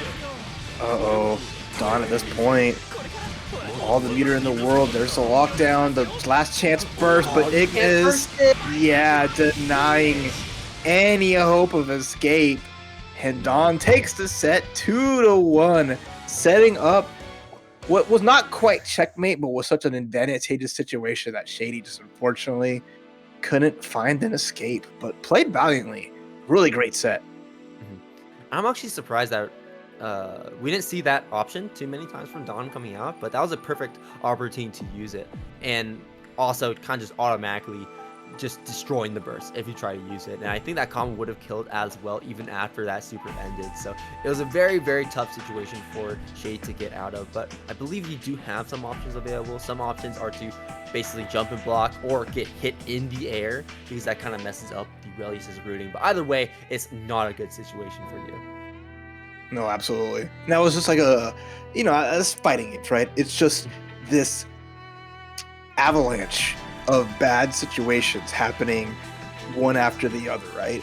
And like getting air thrown after air throwing Dawn so many times. Dawn finally says, "You're in the corner now. You're the one trying to jump away. Use your drive to escape. How do you like it when you get grabbed?" And then it just kind of went down from there. But again, that's just how it goes. Anything can happen.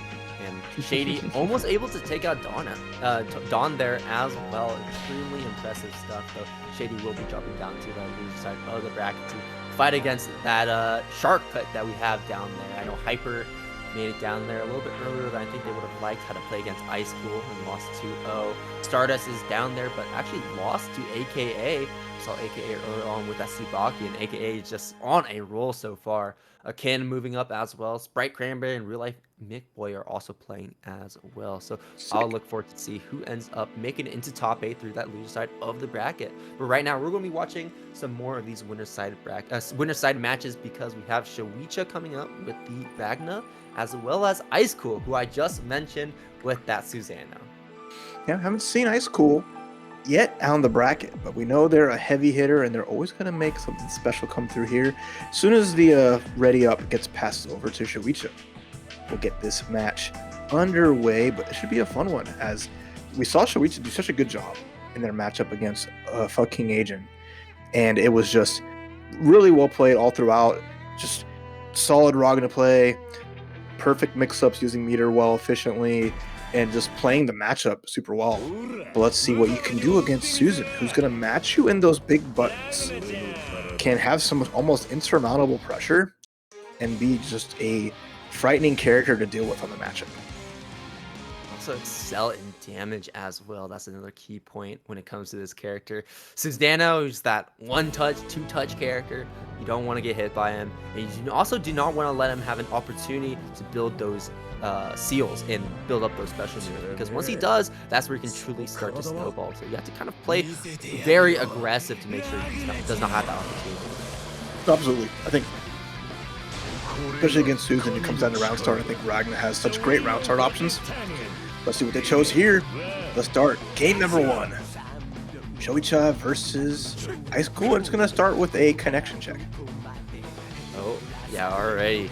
Very laggy, it seems. And we're going to be seeing a bit of a connection issue, as one of our players will be DCing here. It's going to be Icecool. Well, that is the first match. That is the first match they got to deal with. And we'll see what comes of that. I love the message in the chat. I'm Icecool. I mean, I wouldn't have been able to tell.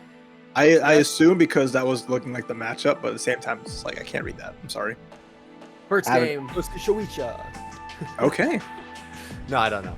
Okay, but don't scare me like that, because I'll be like, oh, well, look at that. No. I think we're just going to continue to wait for Icecool to show back up again. It seems like we are at, we sent a screenshot there. 230 MS connection between these two players. It's a 6 screenshot, even though it was like sent for the reasons of showing the MS. I love just like the visual of the transformation for Susan, and then Ragna cool. Just like looking backwards. That's peak, because they're matching colors too. That is true, and they're on the boss stage as well. Like that, they just made like a thumbnail, like inadvertently. If they want to use that fucking tournament, that's just like too good. And then just leave it the 230 MS as a treat. Yeah, you can like plaster that on top of one of the characters. Oh my goodness. But, you know, North America is a big region, right? We're covering, like, a whole continent, you know, Canada, U.S., and Mexico, right? So that's it's a lot. I believe, I think Icecool's Indiana, I believe. I'm not too sure where Showicha is based, but I mean, if you're East Coast to West Coast, that's like a whole different country for you when it comes to any other region. Mm-hmm. No, yeah. That's North America in general, right? Well, actually, I think I'm right. It's like, I think Showicha is like Mexico, I believe. Oh. Yeah, no, that's a very difficult match to have perfect connection with. So we're going to be seeing that one on the stream, and instead we're going to be jumping over to the other top 32 match between Fuzzama and SwirlyGlasses. Yeah, again, with one match not being able to be run right at the moment, we still have plenty to bring out. So the Fuzzama one's going to be also fun. Because again, I know we're not on Chickzama's channel due to her not having internet right now, but big ups to Kara for bringing up on their channel and letting us rock here. But I know when a normal either World Snake Championship or North American Blazblue Central Fiction tournament happen, there snakes come out from everywhere and gotta keep count, because that's just how it goes when Chickzama runs a tournament. For sure. And while we're waiting as well, I believe the Matcherino number is incorrect. It says $55, but looking at the Matcherino page for Blazblue, we have $101. So thanks for the support so far, y'all, and continue to support us through the Matcherino if you like. Well, support the players is what I mean to say. All the codes have been claimed, so if you'd like to directly donate, you can do that as well. As we get right now into Fuzzama versus SwirlyGlasses. So I mean, it's funny how we talked about both these characters kind of extensively in their similarities in some spots, and now we're gonna have the match between them. So you have the lady that just loves to be hard to catch versus the guy that loves to just be in your face almost immediately. And the fact that the Fuzzama like outfits was changing in that, I don't know if anyone else saw that, but that was wild. He's metamorphosizing to fit the perfect form to take down this 9. Just the wardrobe check. Like, what do I want to wear from this one? Let's match. The best of our ability. Right now, Fuzzama going off to a much stronger start here. Getting some early round start wins. And man, Swirly already in the red here. This combo will be very close to killing. I think if he spent OD, it will, but I don't think he would otherwise. We'll see. I'm holding my breath. I'm wrong. I'm wrong. All right. Well, you held your breath for like at least like 2 seconds, but still. Like, sometimes you're never too sure how that scaling is going to end up shaking out. But right now, Fuzzama already with that round a win. Already 1 up over Swirly in game number 1. And going to be tossing Swirly into the corner yet again without any stocks. Playing that defense game can be difficult. Yeah, again, like she, 9 prides herself on that range. But Fuzzama can get out of that range, use the Ouroboros just to find that spot to get in. And, 9 doesn't outrange this guy.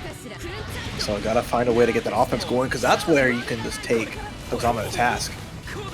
All you got is a counter assault, but it's got good defense. Unless blocked all these rocks so far, blocking over at every single time. There's the air throw, catching Fuzzama, trying to jump out. And I think Swirly should be able to clean this up, in that he will, taking a round of his own to match Fuzzama. 3, action! Alright, early hit again. Well, actually, first early hit again from Swirly. They've been kind of on the back foot to start. I'll let the good times roll, and this pressure, nice escape from Fuzzama. And gets the chain hit, it's going to force the burst out, as Swirly does not want Fuzzama getting any momentum. Yeah, and that's one thing I've been noticing too, that Swirly has been also preempting a lot of these anti-air normals to try and hopefully catch Fuzzama trying to jump out in a lot of these situations. And because of that, it's kind of leaving Swirly in very awkward scenarios where it's not hitting Fuzzama, and then Fuzzama just gets a free jump out regardless. Alright though, Fuzzama trying to bring this back and take the first game, but a good counter assault. But kind of sends Fuzzama at his preferred range, so despite all that, out of drive, got him back now. With a chance for a big hit, just like so. So hard for 9 to catch this man in action. It can be really difficult because Fuzzama plays outside of the range of 9's normals, and 9 needs her normals to hit the opponent or get them blocked, because that's how 9 builds up their stocks. Yeah, and fortunately, stock's looking a little down as Fuzzama with that first game on the back of just a good turnaround. And again, just mounting that offense. As soon as that counter assault went away, that's such a big resource for 9's offense, being able to either confirm some interesting hits or go for like Crimson Raider RC offense. So at that point, it's like, that's the hard part, right? Yeah, you push Fuzzama away, but he can just get back in without a problem, and you don't have the resources to do it again, or to like make that big damage come through. That's going to be opening up Swirly low here. But Swirly going to be getting out of that combo as Fuzzama gets a slight drop here.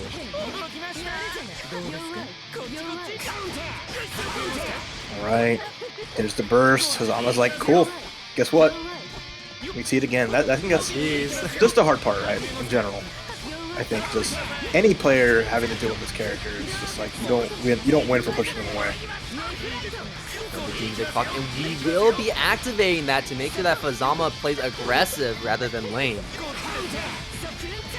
Alright, and that Doomsday Clock should be able to tick down all the way because Fuzzama got locked into that combo for the 4K right off rip with the Rams continuing to lock Fuzzama down. And we try to go for that rock, but that counter assault was perfectly timed to avoid that scenario.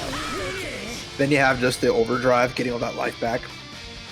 So despite Swirly's best attempts, and both really good ones, it's going to be Fuzzama's match point. If you are not sure of how Fuzzama's OG works, it basically grants him a lifesteal ring as one of these buffs, where if you're standing in his vicinity, your life is getting drained.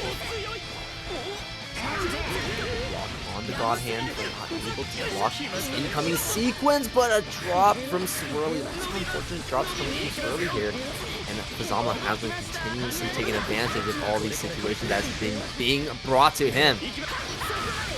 Being brought down, that's the last burst Swirly may get here. Another tough spot as Fuzzama in this corner.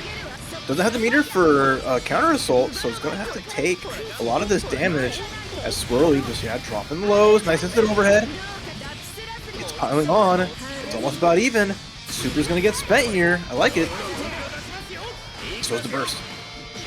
Have the clock, but I don't know if you want to use it, and we don't have burst available, so we can just go for the full screen super, and that is going to be the game going to Fuzzama, as well as that set 2-0 and sending Swirly down to losers. Yeah, those air throws, the Fuzzama players ready to scout that out, because again, everyone's trying to go air to air with the Snake Man, but they recognize that, and that was like the first time we saw Fuzzama go for it, and it worked out so well. Great match from them. SwirlyGlasses will have more chances in the losers bracket, but Fuzzama once again reigning supreme. Yeah, it is a bit funny because it sounds counterintuitive when you think of going air to air with the character that loves being in the air, but you just have to, because you cannot let Fuzzama be just control that airspace the entire time. And unfortunately for Swirly, it feels like we were trying to contest Fuzzama, but in a lot of situations it feels like we're preempting those anti-airs, we're preempting those air-to-airs, and Fuzzama is just keeping their feet down on the ground, boots to the ground, and waits for that to happen. And then afterwards, when Swirly tries to correct himself with maybe a regular low or a regular mid, then Fuzzama decides to jump and avoid that. No, for sure. But again, just it's how a match evolves, and how players just make those subtle changes, and just how freeform a game like Blazblue can be. It's super fun to watch the match evolve like that. And I remember you talking about giving a brief description of Fuzzama's his overdrive. It's like, oh, he activates this little ring that drains your health when he's in the vicinity that you can't stop if you're in that range. And then 10 years later, Dizzy has a move called Wings of Light in Strive that just you lose your life if she activates it, but you can do about it. And it's like, it lives. Oh, but that's not even the most egregious part about his OD.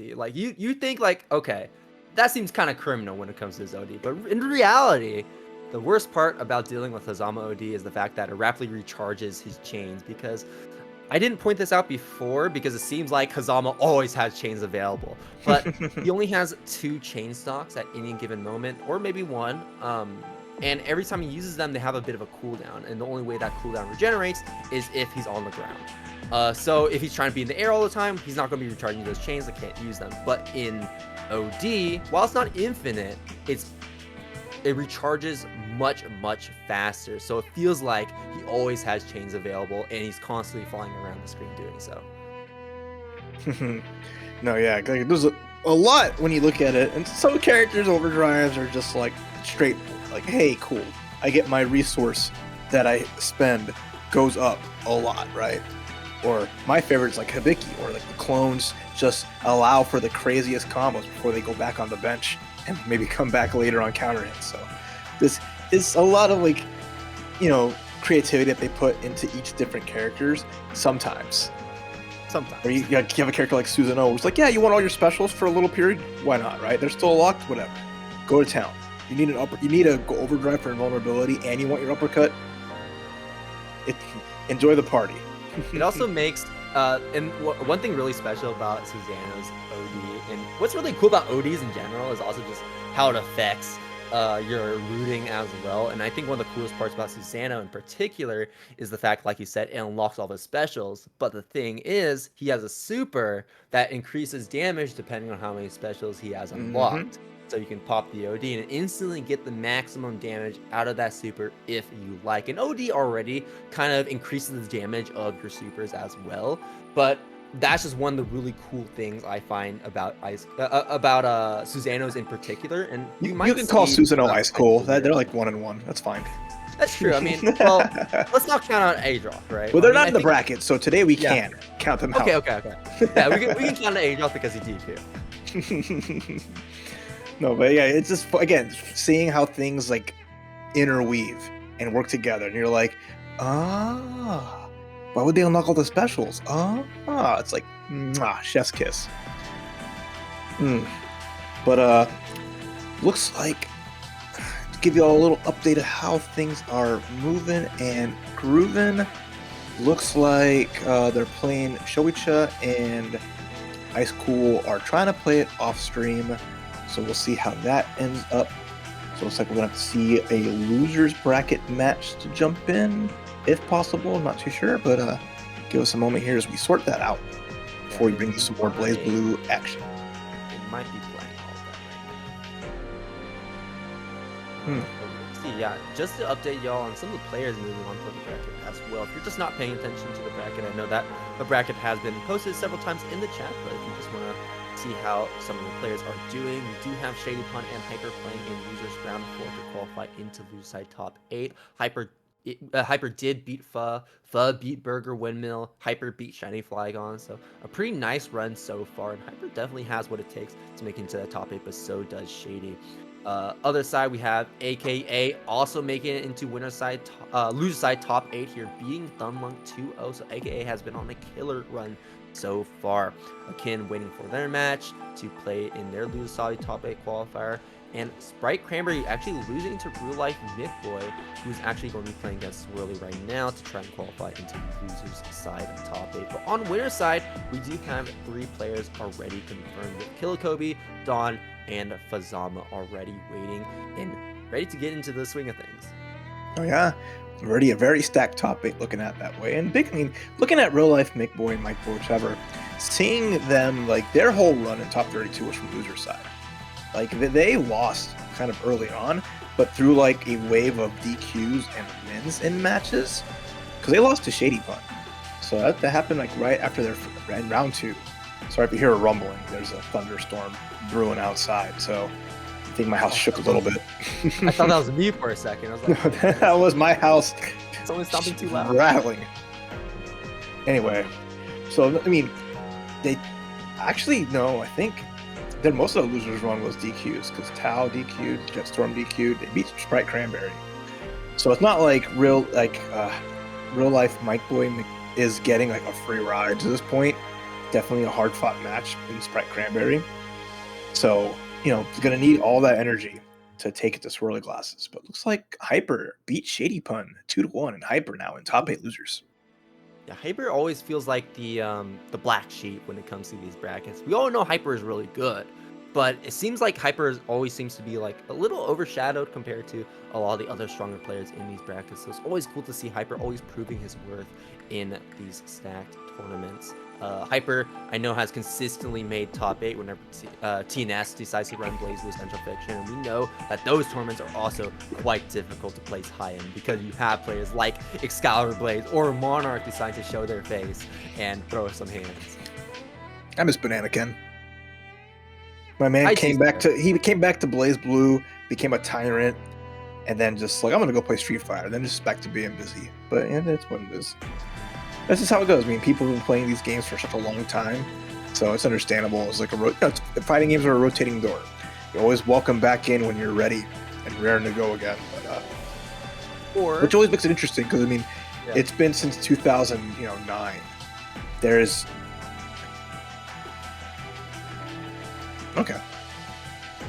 there's like no shortage of like past and present BlazBlue players.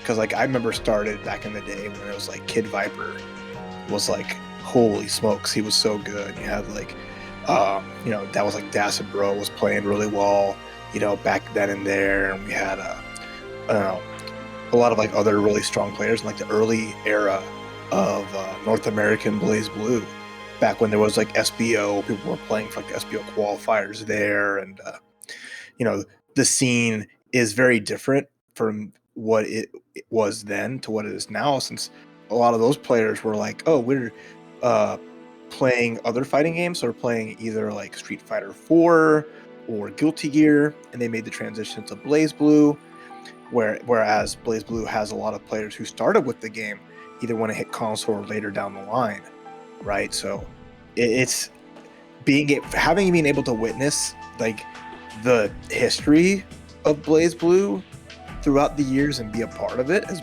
really super cool. So I'm glad there's a lot of people who continue to get into the game, who support the game, commentating it and streaming it, and either from the past few years or for over 10 years. It's great since this is such a legacy game. Hey, me, I'm one of those newer players. I am definitely not part of the old guard, but I'll say one of the coolest things about that rotating door you've been talking about is that sometimes you have like those older players coming in and say, you know what, I wanna test these newer players. I wanna gatekeep these newer players. Like some of them enter brackets without the intent of winning, and they just enter the bracket and be like, you know what, I just want to gatekeep as many people as I can. And sometimes they just so happen to end up winning the tournament. Like Banana Can winning Common Breaker 2023. Huge win, and then he decided to go play Street Fighter 6. And he's like, hey, cool, I beat Monarch in a great set. I've successfully like turned Monarch into the protagonist that he needs to be. My job here is done. All right, I'm out. Peace. Deuces. I'm the villain, and y'all gotta hold that. He did it again.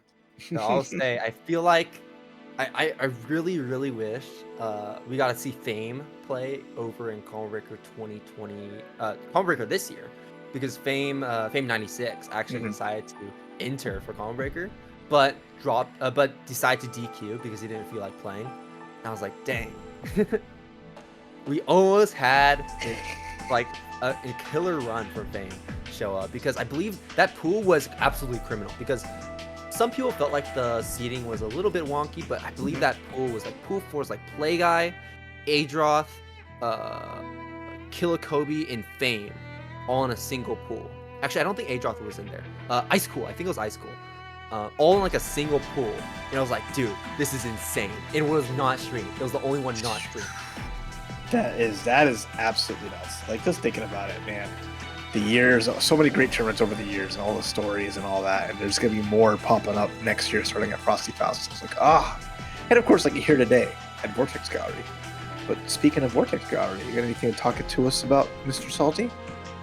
We got the Vortex Gallery shop. If you've been enjoying the show so far, and you've been enjoying all of these tournaments that Vortex Gallery has been hosting over these past few weeks, go ahead and support Vortex Gallery through 956pro.com/shop, where we have shirts, hoodies, and stickers to bling you out for your next major event. Go ahead and support them through that link or the QR code below. Also, the Matcherino. If you want to support the players, whether it's in Blazblue or any of the other games that Vortex Gallery hosts, you can follow the link matcherino.com/VGON24 to contribute to the pot of your favorite games, completely free to claim those codes or decide to donate if you're feeling a little bit generous. And of course, you talked about Frosty Faustings. We have Vortex Gallery returning offline to Frosty Fausting January 23rd through the 26th, where we have 4 days of community events with so many games lining up there. You can see Blazblue Cross Tag Battle there. You can see CVS in there. You can see Street Fighter 4 and even Smash Ultimate. So follow the Frosty Faustings account on Twitter for updates on that. And finally, we have Kaizen Books, who has been a proud supporter of Blazblue and Idol Showdown for Vortex Gallery and any other online brackets for this game. We have Loner Life in Another World Volume 9 print edition, which are up for pre-order right now, hitting the shelves early next year on January 31st, kind of lining up with that Frosty Faustings time frame.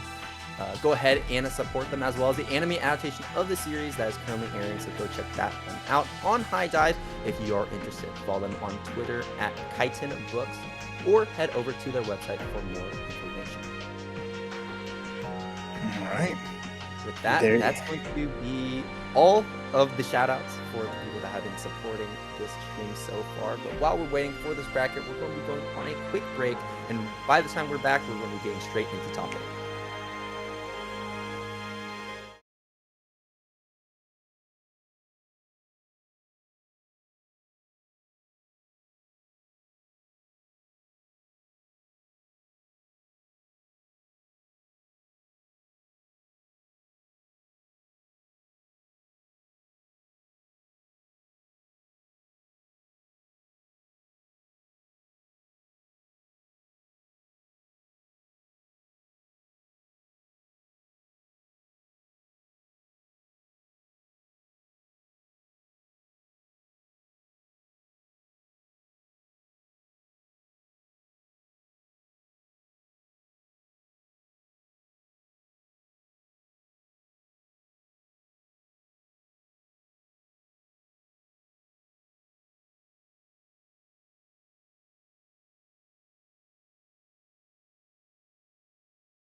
And welcome back to more Vortex Gallery North America Blazblue Central Fiction. I am Wrathless Salty Boy, and we are about to get into our top 8 as we're almost got all our players all rounded in, still waiting for the winner of Showicha versus Akin on the loser side. But our winner side on that bracket is looking pretty nice. Pretty very nice, as we're going to have Killakobe versus Dawn, Fuzzama versus Icecool. So 4 unique characters, 2 amazing matchups, 2 out of 3s to see who gets to that winner's finals. And on the loser side, we have AKA versus Hyper, and then SwirlyGlasses versus the winner of that match. That's still to make a qualifier to losers top 8. But just taking at a glance how different this, how cool, like every character is being like brought in for the top 8, and we're almost like all unique at this point. I believe it's going to be all unique, am I right? Because Showicha and Akin are fighting for the last top 8 spot, so I believe we're just going to have just an insane amount of variety here for the final segment of Vortex Gallery. And that's what you really love to see. Such a big roster. It always stings me a little bit whenever you see such a big roster get diluted to maybe 4 characters, 5 characters in the top 8. So with no repeats, we're going to be seeing a lot of different variety of playstyles and toolkits at show. But we're going to be starting things off with Killakobe and Dawn. Bing versus Aurelius, and both these players have played plenty of times in the past already. And I think Kobe, as of late especially, has really been coming up on top over Dawn. So we'll see how Dawn adjusts to Kobe's game plan, very fast game plan, because he's constantly going to be setting the pace of this match. Oh yeah, absolutely. I mean, but the screen control that Bang can't offer can be very, very good here, but Dawn is so aware, and already see that up back, air backdash, summon Ignis, and already found that hit to start things off, as much as Kobe just wanted to get a tag and force a block. Oh, and there we are, we're already using a drive almost to our full advantage. It's a little bit risky, but as you can see, Kobe just knows how to use them and gets so much reward off of it. And right now, Dawn is getting a lot of reward off of that fantastic challenge there against Kobe. That multi-hit jump A, so nice, right?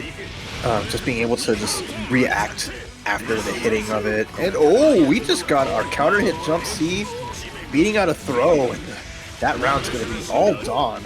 Unless we drop the super at the very end, and suddenly Kobe has a chance here, but the JAs are proving to be a very difficult move to deal with. Try to go for some overheads, we're getting a little bit risky, but it has to be a little bit risky if you want to open up Dawn. And right now, Kobe is doing exactly that. One more combo after this, one more confirm will seal the deal, but so far, Dawn does have OD available, and will be doing a simple jump back into JA. Very safe option, but has been proven to be really pulling its weight. Insane. The overdrive jump, Kobe went for just a crouching attack and then just got thrust on the head. Oh, had the command graph to tick throw. I like that. Shooting the cross up. Gets the untech damage.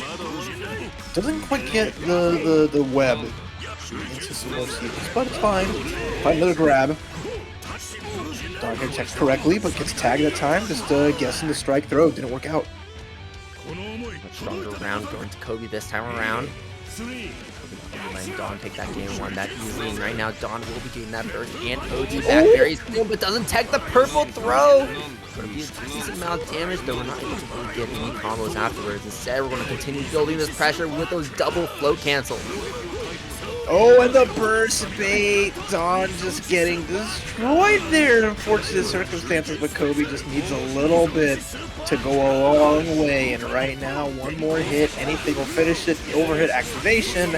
Sayonara with a perfect. The simple overhead needed is all Kobe needed, and Kobe will be getting that first game over Dawn here, 1-0.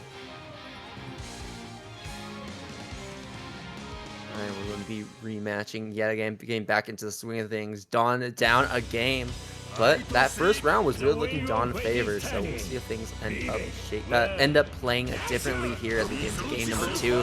And once again, we're going for that jump back into the doll set.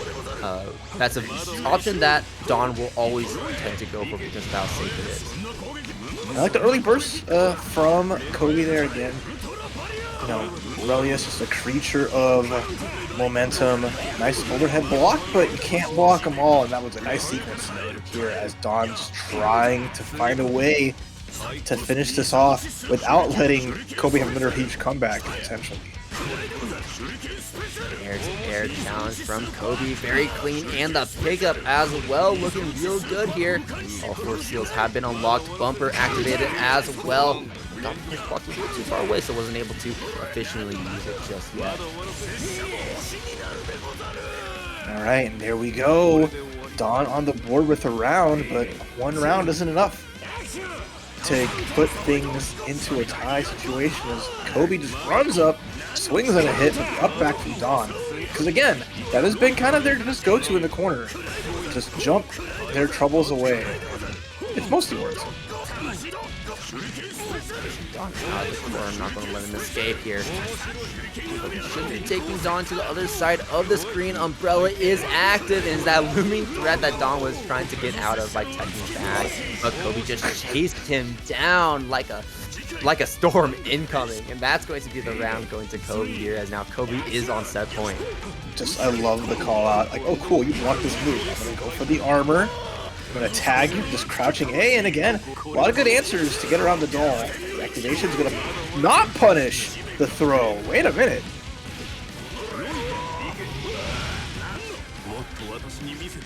The ground here. Air to air, going to be a trade, and we try to go for the anti-air drive move, but that's not going to work out. And with all that recovery, Dawn is able to get a combo punish. Yeah, that was scary because Dawn had like almost no doll. His drive is about empty. He was able to get that back off the grab. Now make this really choice situation. Forced to lock down. He's going to activate PhoKingAzn. Get out. Not quite. Tried to up back, but not quite fast enough. Not good enough distance. Dawn ties things up 1-1. Yeah, that was like a last final Hail Mary coming from Kobe to try and get out of that situation early on. But it just started up a little too fast. The idea there was to pop the OD, run away because it makes his air dashes that much faster. But you can tell that he got hit out of it because he got counter hit. The wheel of fate is turning. Leave it. Now we're jumping over to the training stage, but who needs to be training more here? Dawn is already going to be setting the pace, taking a bit of health away from Kobe, and going to find another combo here in the mid-screen. Okay, here we go. Set up the same side, and again, gonna overdrive, but the doll backing it up. And then you see the immediate overdrive back, just to make sure we have some blockage.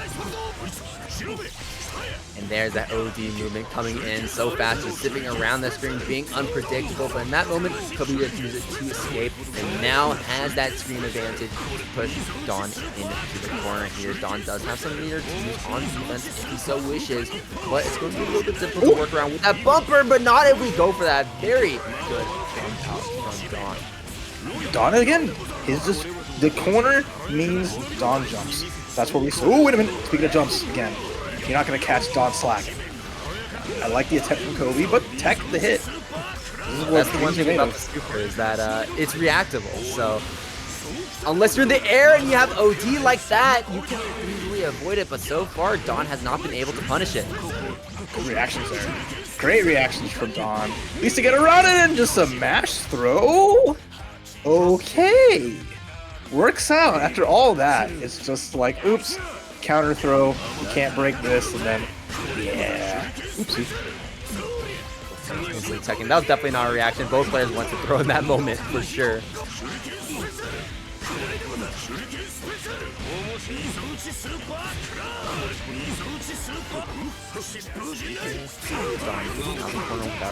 With that Vortex. Vortex once again to avoid those nails. Doll is active and trying to go for the super yet again. But this is the thing about Relius's block string pressure is that oftentimes that doll is doing the work for him, not himself. So as long as he's not in the middle of a move, he can easily react to those supers and jump in. Okay. Cross-up is pretty good and try to activate the doll there, but Kobe ties things up, takes to our last game, last round. Double Luigi is going to be it here to see who gets to winners finals. Nice mash out, beating the 5H, 5C, Grand Blue pilled. Maybe a little Stride filled as well. Right? Summons the overdrive. Actually, no, just burns through Kobe's overdrive and finds the air grab. This is huge. Especially that Dawn has not been touched yet in this game here. Unblockable, I like it. Only thing we're missing here is the command grab. Beautiful dude, but I don't think Dawn is that kind of man. He's going to go for overdrive and hopefully it doesn't miss. This should be able to meet that minimum damage threshold. And that it will. That's going to be an overdrive finish for Dawn as well as a perfect 2 boot here, taking Kobe down to losers as Dawn advances into winners finals. Now, well played there. I love that. Had kept that overdrive in his pocket that whole game. Didn't want to use it unless it was to save the doll, and if she was still active in neutral to keep her going, or if it was just to seal the deal on the kill.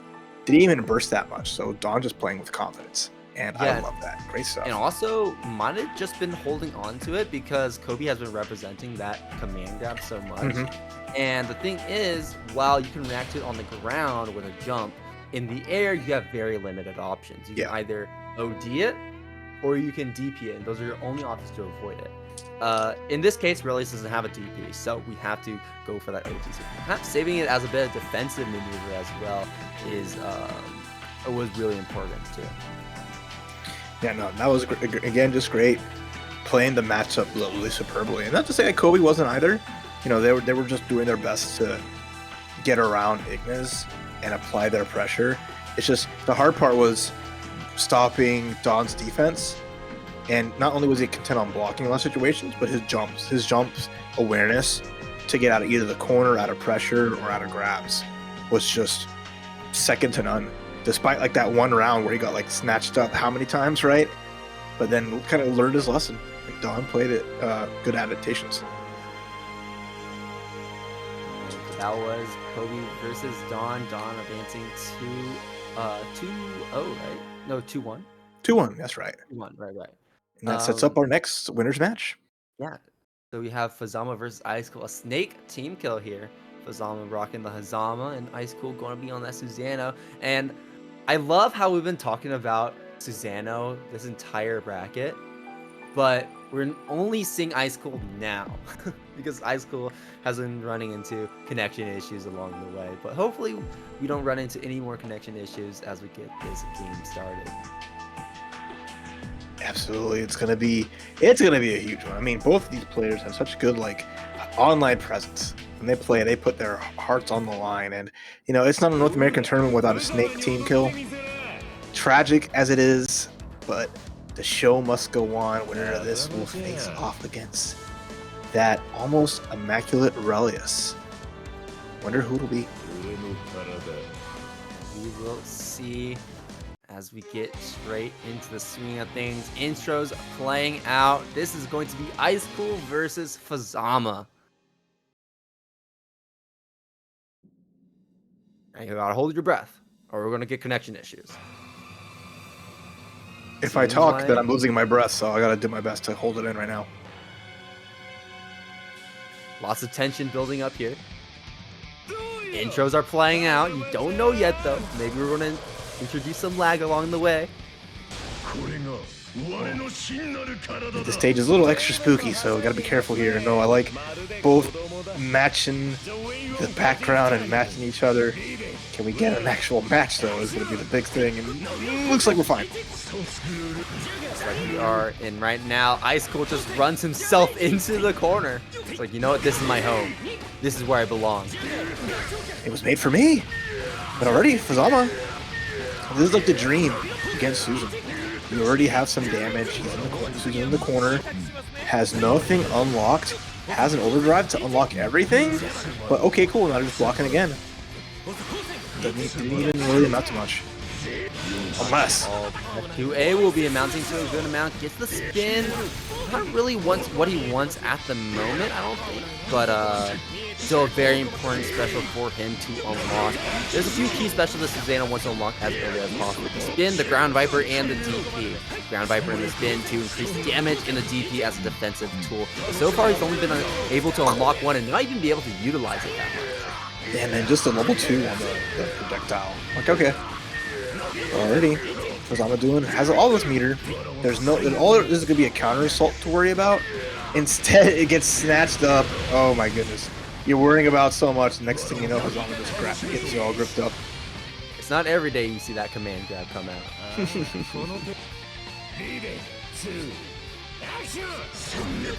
off to an early strong start here. Take the first round again with Icecool.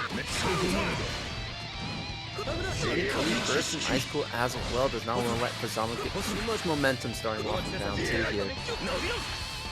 Needs to find an opportunity to unlock those specials. And the thing is, once you're at full screen, sometimes Susanna does have an opportunity to unlock those specials, but because of that long reach from the chains, it becomes that much harder to do against this character compared to a lot of the other characters in the cast. But right now, as I'm talking about all of this, Icecool is going to continue to combo Fuzzama here and unlock all of his key specials.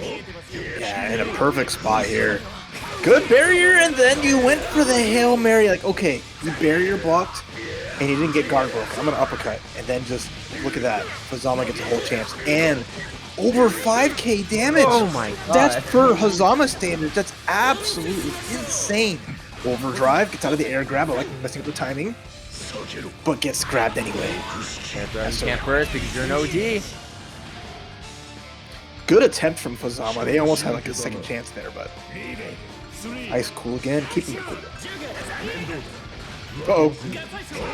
Play there, and that's going to be a big hit for Icecool. Going to unlock the DP early on. He wants that as a tool. He'll be unlocking Ground Viper as well, instantly using it. Should be able to unlock spin at the end of this combo. No, not if you drop it. Yeah, well, a lot of damage off the big steppy. So not a bad spot here, but the low. Try to be cute with it. We saw a command grab get jumped twice. Waiting to see if Fuzzama just mix up the other options from this stance. Ooh, counter hit. Interesting.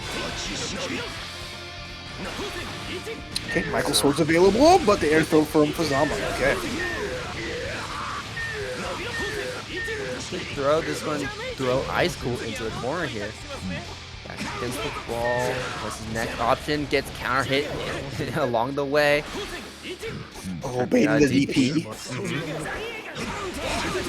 The jump in, forcing the immediate burst out, and then just scoots out of the way. The purple throw, but that was a tech. TRM. Oh. Icecool shoots the burst. I think he wants to save it for OD because he knows his combo can't kill. And there's again, the OD coming out. That was a perfect opportunity to use OD as well because Fuzzama was trying to go for a throw, but we dropped the combo. Oh no. Anybody's game here. They both have Astro, but the trade, the anti-air trade, enough hit stun to find another 5A. Oh my goodness, Icecool. When they had the full combo, full meter, but the drop could have spelled doom, but manages to make it work out. And whew, that was just game 1, Salty. Dude. Icecool almost let it run away from him. Almost let it run away from him, but grabbing that back, pulling it back in, and now Icecool is the one who has won a game over Fuzzama. But man, Fuzzama is really giving Icecool a run for his money right now. That's wild. I am out of breath. I feel like I'm running a marathon right now, and so is Fuzzama. Getting a catch. Nice little way to change that routing to get the snatch into the corner. I like it. What? It's caught low. First combo of the round here. Drop combo, and immediately Icecool is ready to capitalize off of that with that air dash JA. Oh, baby, JC is one of those. There it is, coming through. Hold them again. Nice punish, yeah. All you can see is the chain shooting forward, but instead it's time for Susanoo to come over here. Big pressure. Ooh, conversion? I like it. Okay. Gets hit by the 6A, but no confirm into the super. Instead, we're going to be confirming into our buttons, and that's going to be the super coming out. We have to be more for the full screen tracking, and that's going to be round going to Fuzzama yet again. But can we close it out this time around? Just what a nutty counter hit conversion. That was so clean. Oh yeah. Again, experience coming out so well here. Fuzzama catches the 5-8 and punishes it. It's a small little bit of damage there, but at the very least has a full screen Susanoo who has nothing unlocked and no way to do it.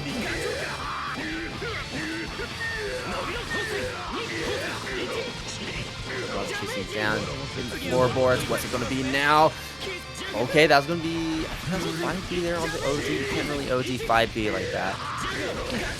It's okay. And Fuzzama, I mean, round 1 was great. And round 2 is even better. The crossover, good block. Icecool. Counter. Huge hit here for Susanoo, for Icecool, and very good rooting as well. I love the rooting I'm seeing on display. Guard break. Do not barrier the first hit. Catching Fuzzama lacking and slacking. Now we have so many unlocks available here on the side of Icecool. There's the activation. Gonna get a little bit of life back here. Has plenty of Ouroboros. But What a block! OD tried to throw Fuzzama out of the air, but Fuzzama avoiding it just narrowly and finds a hit to confirm into Hotenjin. We have the full screen super yet again.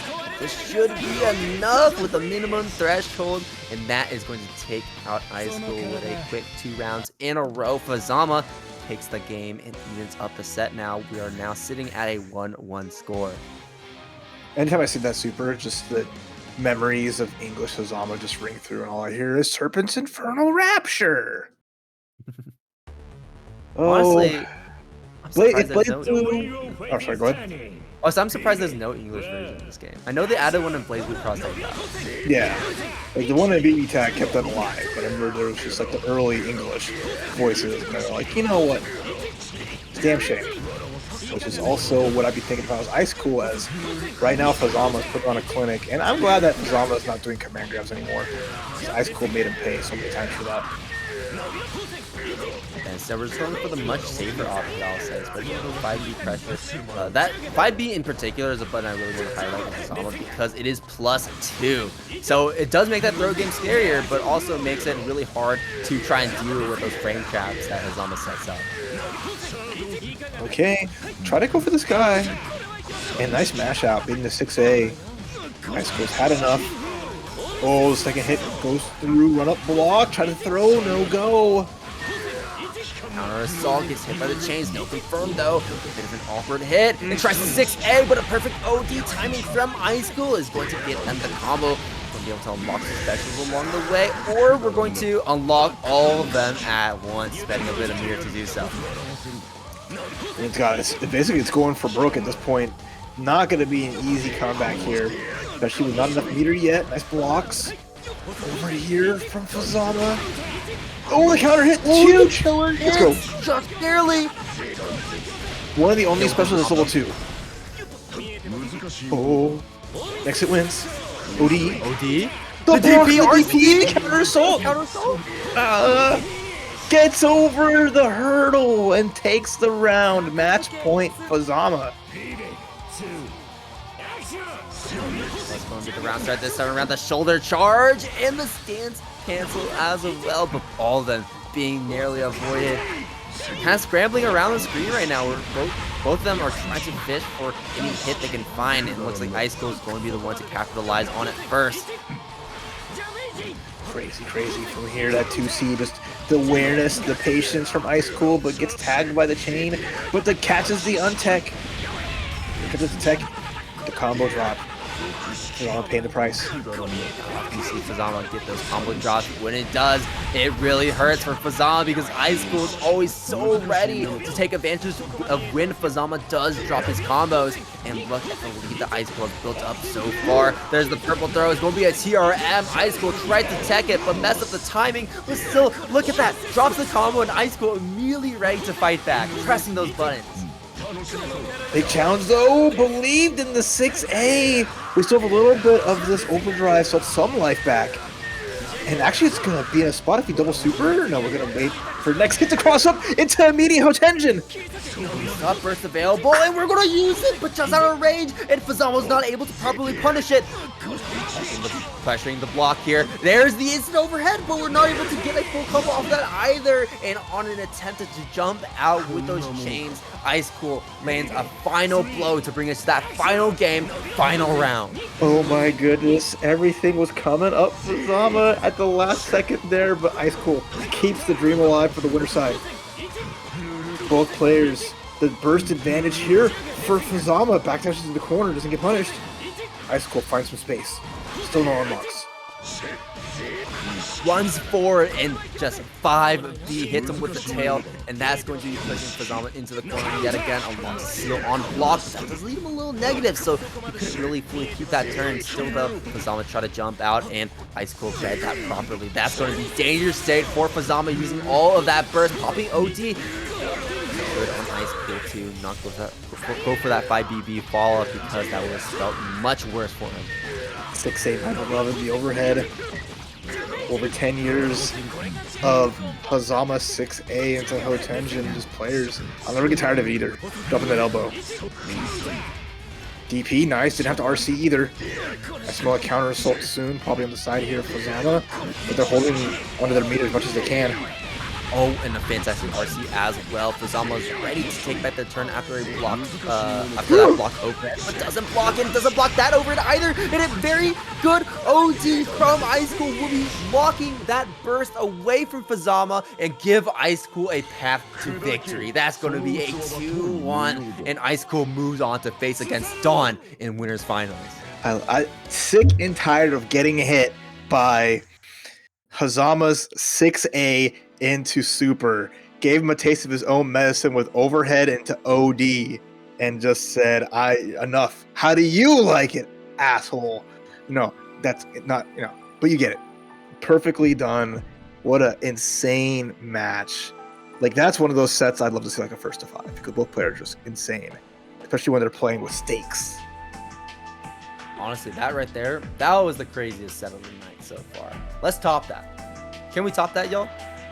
Jeez, yeah, both the players evenly matched. Honestly, like, going into that set, I would have probably just put my money on Icecool. Full bias, I probably would put my money on Icecool, not necessarily because I like one or over the other. I just think Icecool has proven to be a little more consistent. But man, Fuzzama really showed up in that set and almost took it away from Icecool. But a lot of really unfortunate drops. Like you said, there's stakes involved, and with stakes comes nerves. And I think in a lot of those really tense moments, Fuzzama just fumbled that execution just enough to where Icecool was able to capitalize off of those drops. Not to say Icecool was out drops either, but I feel like Icecool, after those drop situations, played it off a lot better. No, for sure. I mean, when a match goes like that, right? It's go for broke, and ice. It's in the name. Cool as ice, right? So, a winners finals, Relius versus Susan. That's gonna be fun. But before we could even think about that, we'll get it out of your head. Stop thinking about that. We're going to loser side. Yeah, we got 4 matches to play first. That's right. We got AKA versus Hyper and SwirlyGlasses versus Showicha. So Showicha is the one who won their last match to make it into that top 8 loser side, but still going to give big ups to Real Life Mike Boy, who, it was a 2-1. Just even being in losers early on, they had a good run there, but stopped before top 8. So again, just looking at everything here, it's going to be really good to see these last 4 unique characters battle it out to try to make it as far as possible. Absolutely. And now that you're down in the loser side, when I talked about stakes up there in winners, those stakes are going to be far higher, because if you lose this one game, you've already used up your safety net. You're out of the tournament. And man, it just makes these runs that much more impressive when you drop down into losers. Like AKA here, made it to top 32, but instantly lost to SwirlyGlasses. in winners round 1 of top 32. So had to play 3 matches to make it into here, and made it in here honestly pretty clean.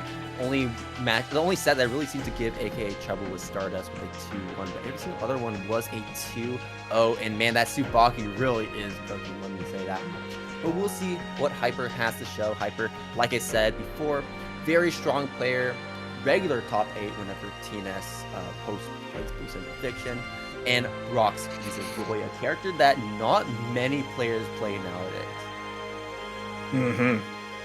So it'll be fun. Again, variety is the name of the game, and we got it here in spades at Vortex Gallery. So, the stories, the paths, not quite near infinite, but so many routes we can choose.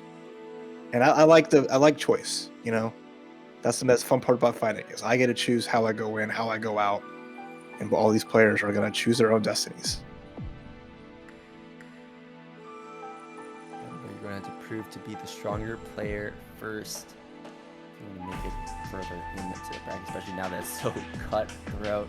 Oh man, this lineup is just so good. No, absolutely.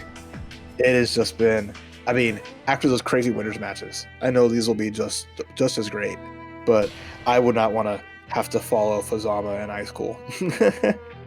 So they got to bring their S game. I'm really interested to see how Swirly's going to do as well. He's my guy. He's from Austin. We got to see how he performs. But Showicha, that's going to be a bit of a tough matchup, especially Ragna. We don't really have a ton of Ragna players down here, except for a player who's literally named Ragna. Only goes by Ragna. No socials, no nothing. His name's just Ragna. Shows up every now and then, and actually kind of gives some of our players a run for his money. Other than that, I mean, we have Zen down in Dallas, but it's honestly about it when it comes to practice. And I've been talking about Hyper playing Izayoi, but we're getting the Bullet out instead. Hey, we want even more variety, all right? We are just picking and choosing all the fun, and we have this character. She is going to be pushing that boulder up the mountain, but it's against Ragna, so this is like, yeah, he's going to have the better buttons. It's going to be a compact match in terms of where the ranges are, but it can turn into a brawl very easy. You already have to start off very aggressive, because Bullet is a bit of a grappler, so you want to be up close and personal at all times. And Bullet is another one of those characters where you're not really getting a lot of practice against this character, other than maybe Towedo or one other player that's on the tip of my tongue. You got 3 Weedo. That didn't make any sense. Anyway, big round though from Hyper. I mean, AKA is looking, I wouldn't say lost, it's just they're losing the boxing match right now. Oh, they got a hit though. Wait a minute. Ragna gets his life back from his drive, right? So it's very hard for perfects. Well, Ragna can get he can get a perfect getting all his life back. Ooh. There's the OD finally coming out for Hyper, and Hyper is immediately going to be securing a hit on AKA, confirming into the combo. That's going to be the first round. Alright, let's try this again. Trying to get that drive going. AKA just skirting around, but has not landed a significant hit yet. Nice reversal. Back at you. Oh, has that pressure. Another DP coming out. Oh, reversal denied though. Nice jump. Bing has a reversal command grab, so avoiding it is a lot easier than a lot of other DPs. I like a double jump again, just to try to bait something out. Nice patience here from Hyper. Oh, anti-air gauntlet. I like it. Good damage off that too. 1 hit away, tying up the rounds. OD active, and immediately Hyper is running right out under AKA. Ooh, Goop stop. That DP. Hyper is going to be, I think we kill here. No? Okay. Setting out the fireball, and AKA hits the floor. Floor is lava. That round is going to go to Hyper, just barely though. First game going to him. Hyper dashing forward just to make sure the fireball persisted on screen. Mwah. That's one of those little things where you're just like, whether you like it or not, that's going to be something you have to deal with. So, oh, that's so things like that, like the threading the needle, so good, so good. Looks like AKA is going to be switching back to the Tsubaki, the character that brought him to this point. But now with only one game of wiggle room. We don't really have a lot of wiggle room now because Hyper already took that first game. So we'll see what AKA has to offer with this character switch, and immediately Hyper is playing that hyper aggressive game, and you have to, because as we saw in that last round, once Hyper is put on defense, he will really start to struggle as a character. That was tough though. That was like a point blank, like trying to activate heat and just got punished for it after overdrive. So, AKA a lot of resources here. Nice double jump or rather jump to get over the DP, and then a super. Yeah, I like that. Good damage. Ooh, slidey, nice. Yeah, that 3C coming in clutch here. You least expect it, moves so fast. Run up uppercut.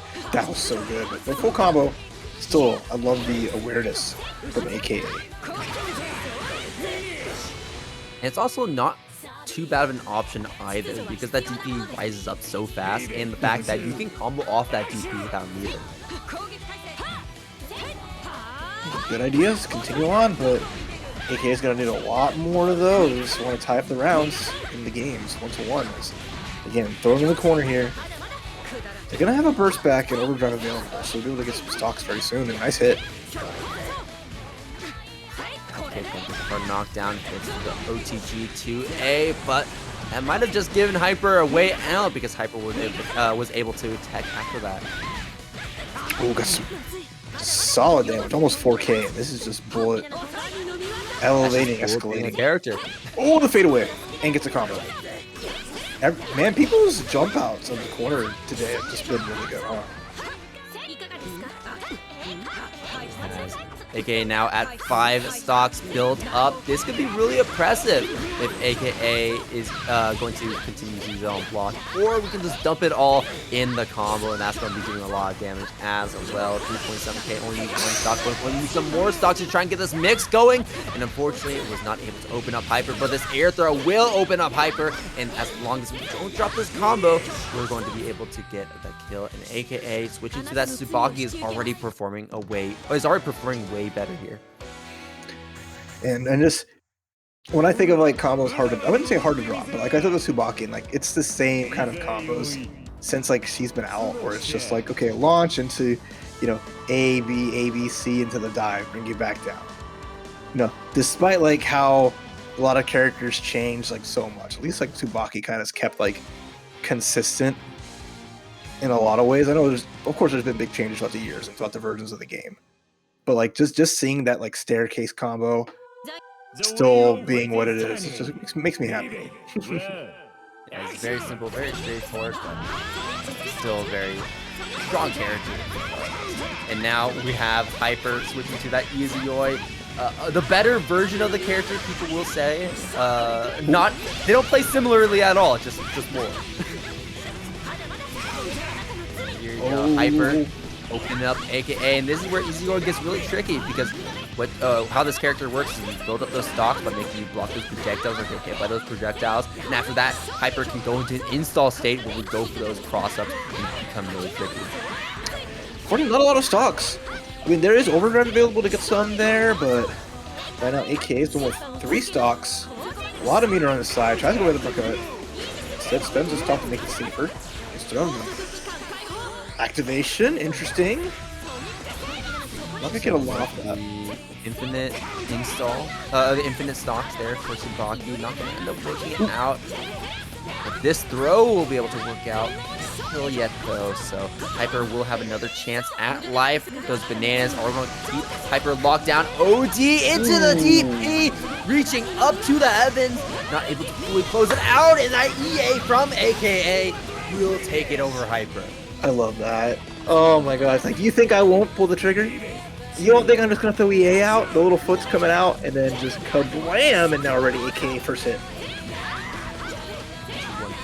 launcher into the staircase, all the way up, down low, picks up yet again. Hyper instantly going to the install, a bit of an interesting option. I think we're just using it to stall, but so far Hyper has not had an opportunity to build up those stocks and actually use this character to his fullest potential. Yeah, we're just going to use that install to try and float away with that different air dash that he has available to him. Gosh, the movement, both committing to their little options just to get around the screen. But unfortunately, Hyper just... Okay, finally gets some stocks. 3 is not enough to write home about, but it's already gonna work out. And there we go. Decent amount to start to run that gameplay, right? Spent 1. Some back though, I like it. Nice RC on the side of AKA. Oh, what are they gonna life do too? JC again, and that's gonna make counter hits, so it's gonna be a lot easier to confirm for Hyper. It's an overhead, and AKA not able to block the entire sequence. Only thing about Easy is the death by 1,000 cuts. She doesn't do a lot of damage in a single combo, but she's constantly doing a lot of small damage after a lot of different interactions, constantly trying to mix it up with crosses and overheads. And with that cancel, Hyper is going to take us to that final round. Love it. The OD, just to see what's going on, find the uppercut, make that damage perfect. But now, they're both as even as it gets. They have 3 in the burst gauge. They're all just trying to build their stocks right now. AKA's the leader of the bunch in terms of resources. Getting the offense started, but Hyper just needs one fireball to work out. Stall in the air there. Yeah, we're just constantly tossing out these projectiles from full screen, but when you're at full screen like that, it's a lot easier to react to these projectiles. Jump over them, toss out projectiles of your own, and so far, Hyper has yet to really get too many stocks, but now we have 3 stocks, and like we saw last time, that's enough to let Hyper run his gameplay. But AKA though, gets a clean hit, still has the resources available, uses it to keep the pressure going, backs away. 50 seconds already on the clock, no player on Half-Life yet, as even as it gets. Stall for a little bit. Once again, just to float, just to stall, and going to be holding up the stocks yet again. Going to be using it for the cross up. But what a throw from AKA!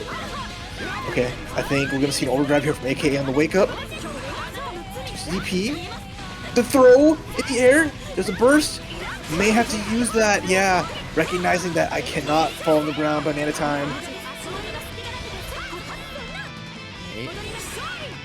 Hyper dancing around all of AKA's projectiles at the moment, but AKA is the one that really needs to be dancing a little bit faster because Hyper is going to be bringing us to that final winning interaction. Hyper with that 2-1 is going to be knocking AKA out of the bracket, but what a run from AKA to make it to this point. However, only one can move on, and Hyper will be the one to play against Fuzzama in losers quarterfinals.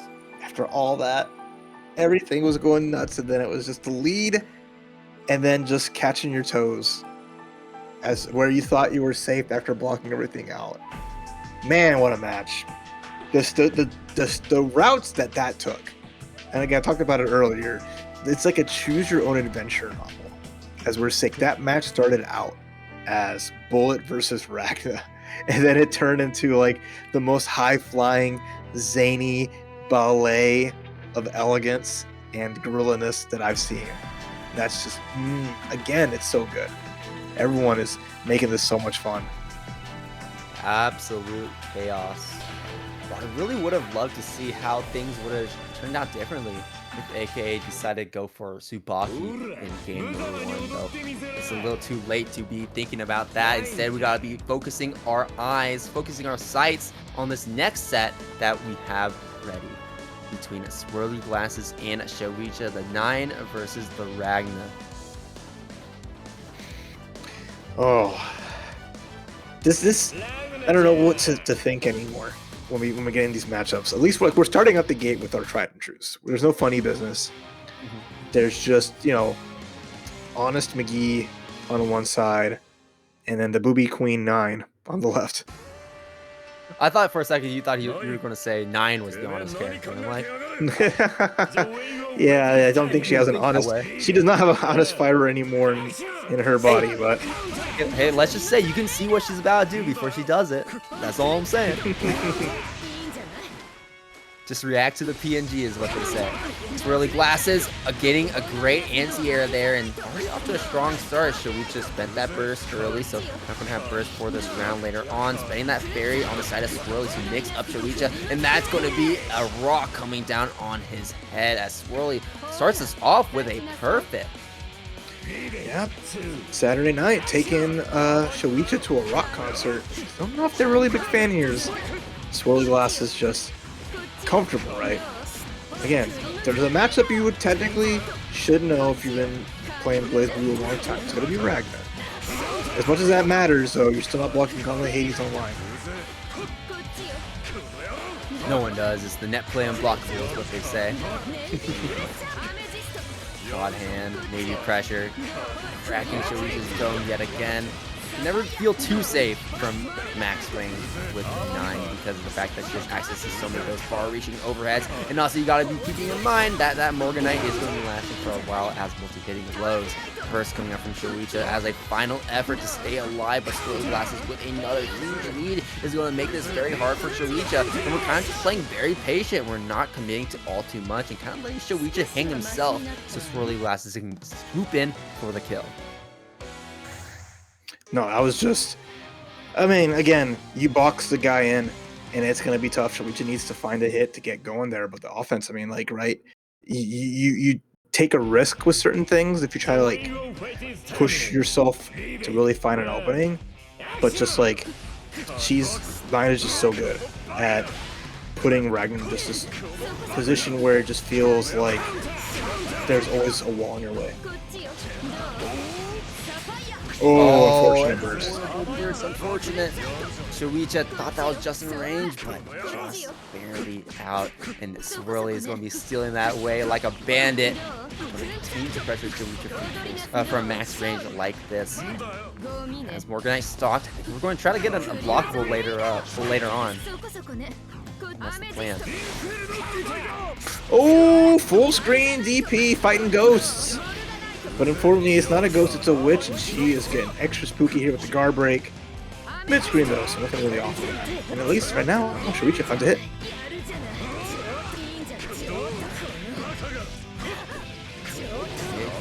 Combo from Showicha here. You do have some stocks though. GP is an option. Fire Scissors coming out. Really not enough to kill, but that 5B meaty would just be enough. I think SwirlyGlasses might have tried to jump out of the corner there. And Showicha keeping him locked down. Oh, what a perfectly timed air dash. Doesn't get the full sequence afterwards. But that was like just immaculate timing. Fortunately, Swirly finding that hit as much as Showicha try to control the match. And there's the seed, forcing Showicha in the air. Low. Swirly. Another low catching Swirly.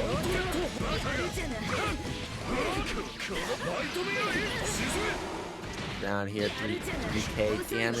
Gets a combo at the end, takes that damage. Throws and baits out the burst. Okay. Alright, we're 1-1 on unfortunate bursts. One side on Swirly, one on Showicha, and Swirly's gonna be got like the head scratch after that one, where you inadvertently thought you had that right spot, but the timing was just a little off. Holy crap. All right, well, that was a strong start for Swirly and a strong response from Showicha. What's this final game going to end up being like? Final game, final round, maybe, but not Swirly, just round starts JD. Okay, delayed up back. Finds this a lightning hit and gets the rock, so it's going to be a nice little extension, setting up some spells. Oh wow, Hellside's actually avoiding that Kunzan. I don't think Swirly was quite ready for it to escape the corner like that. Then just try to press on the wake up. So it gets tagged. There's the burst, the air throw! Oh my goodness.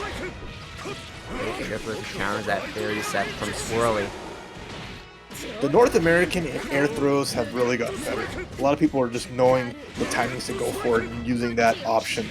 Consistently, just consistently. Yeah, we don't hit our combos, but you know what? Cross up Inferno Divider. Let's go. That's a lot.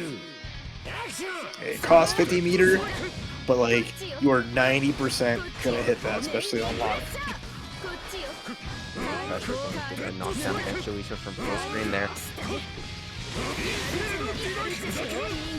Again, Swirly just continues to get opened up by these lows that Showicha has been representing. We're not really going too much further with our block strings, but instead we're really going deep with these resets into these throws, and with this OD buff on the corner scissors, this will be enough to kill, and Showicha is going to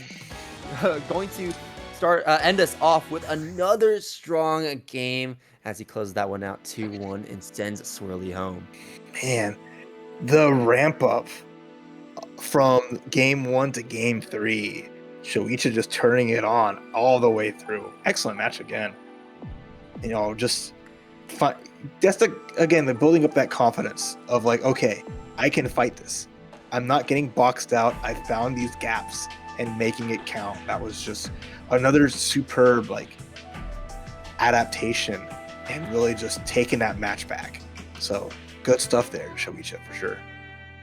Yeah, some people would joke about the download, right? That first game was just an info round, and that really felt like it, because after that second game, that third game, Showicha was just in complete control. Outside of a few stray Kuzenites or negative pressures hitting him on the dome, but always able to close things out. And man, especially towards the end there, Showicha really changed up how they approach pressure. Instead, not just going for those mids and those lows, instead trying to represent a lot more of those throws and even getting cheeky with those throw resets as well, being able to consistently hit them. And Swirly, unfortunately, not able to actually tech anything.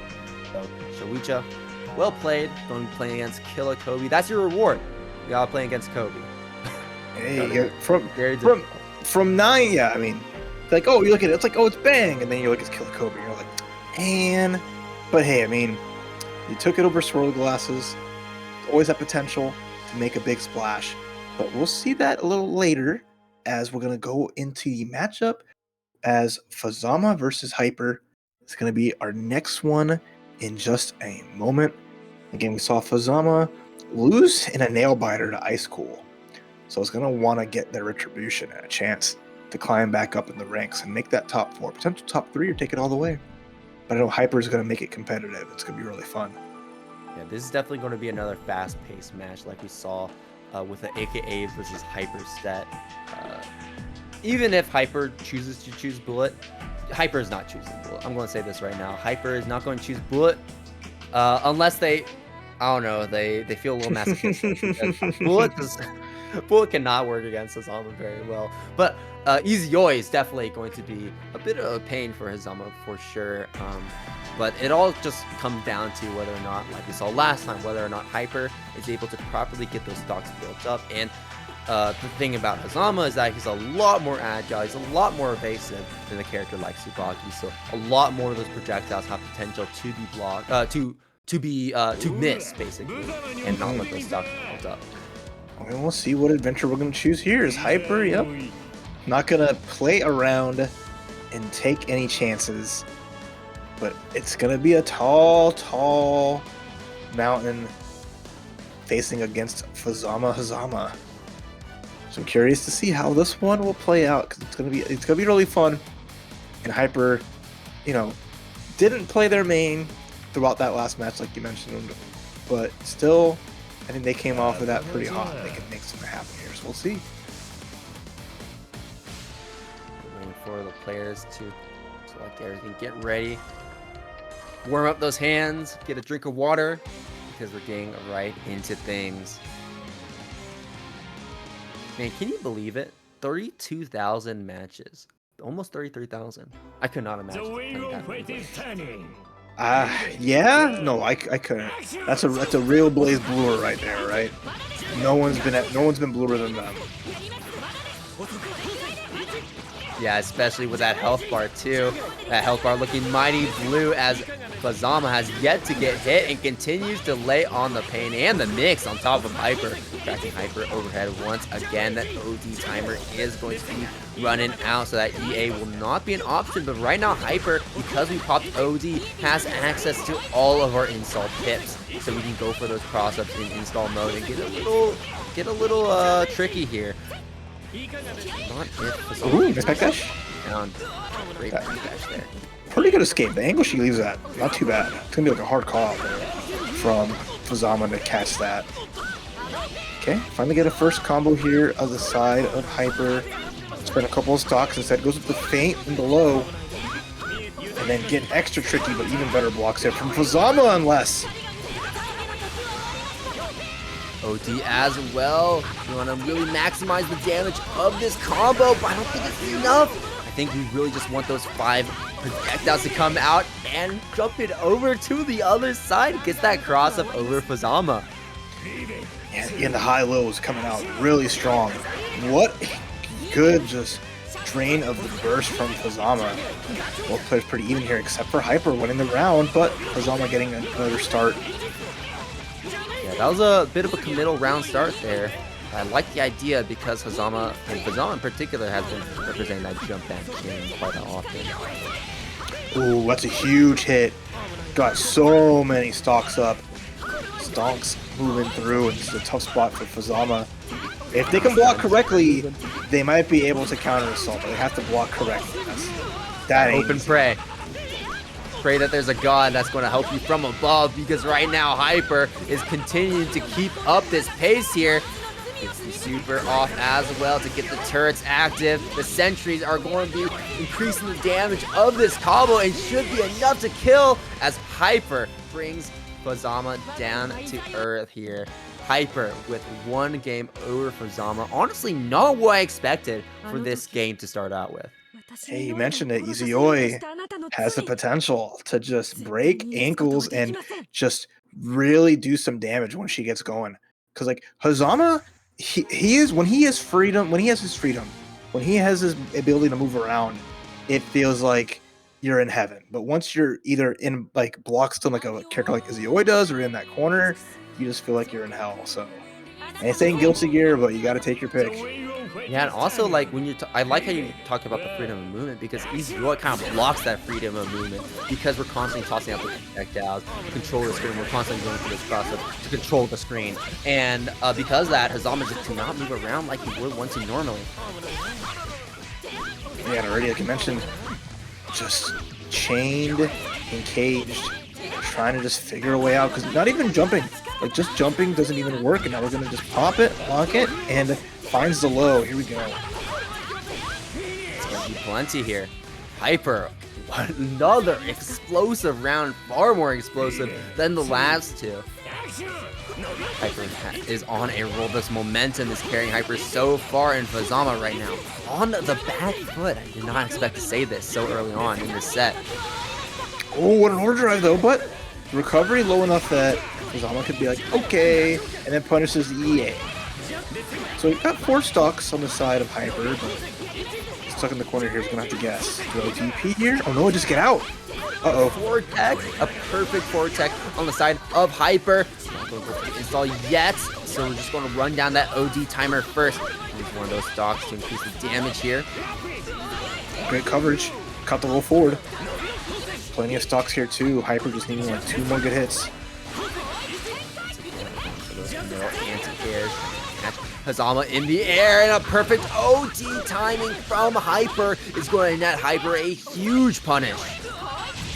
Alright, there's to mix up the crossover, multiple overheads, blocks the counter assault, the last chance burst, and now Hyper, a throw, a hit. Anything will do here. Fuzzama on his final legs in this moment, but still finds a way to get these hits on Hyper, and I don't think Hyper is going to survive this one. No, my goodness, Fuzzama with like 5 rapid resets. Just bringing their own flavor of Izuyoi mix. Highs, lows, everywhere he goes. Staying alive here despite how dire the circumstances. Push. Up here. Oh, and the overhead.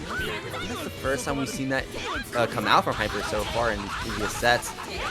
Showing that in a critical moment as well, because this still is set point for Hyper, building up those pits, building up those stocks, and Hyper can just pop install now and start to get immediate rewards from all these stocks that we built up in this moment, and I think that's what we're doing. Oh, the mash though. Wake up buttons. disrespected whatever was coming through there, didn't believe in the meteor or the mix here, so giving Fuzzama a chance to continue to move counter hit is huge.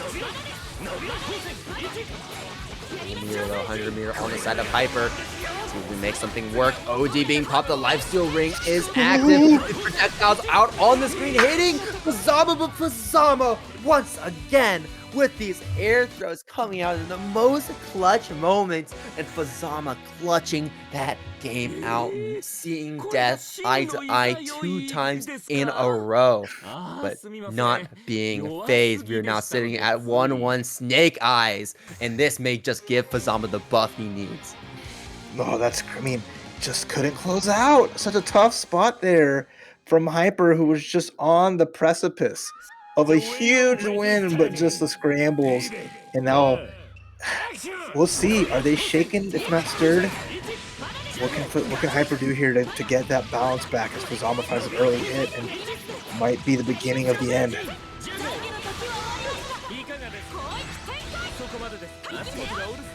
And already trying to make use of that OD there. Didn't get too many stocks built up, but we did get a hit into a combo. It's a little bit more important in this moment as that GC is converted once again. BRM, that's huge. Let's see what you can do with the Hyper, though. You need to get some more stocks back on the table here. And it almost has Trans Am available. So, let's see. Extension. Go for the kill. It's Trans Am. Checkmate. Well done, well done. Match point again. Knocking on the door. Duck, open up the door, it's real. Okay, command grab finally works. I know Fuzzama's gone for that a lot, and it's been rough the last couple of games. Oh, drops the ender. Hyper roaming free, out of jail. Oh, he's gonna get some stocks here. There's the overdrive, nice up back in the cross up. Great spot here if you are Hyper.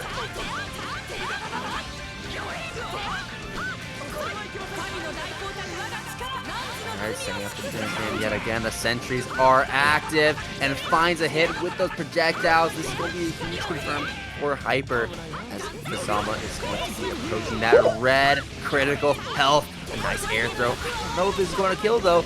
OD being popped, we'll see. I think EA? Oh, no! A pixel of time left for the burst. Uh-oh. It's time.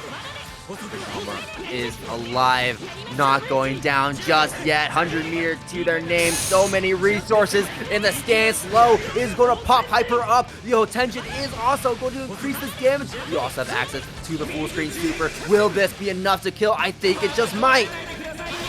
Again, Hyper with an inch away from getting the win. Could not finish the job. The last second burst from Fuzzama keeps him back into this immediate overdrive. I want my stocks and I want him now. Spends them though. Gets the overhead. That's a good start. Putting his shoulder onto putting his hand onto Fuzzama's shoulder, saying, "You're not done yet.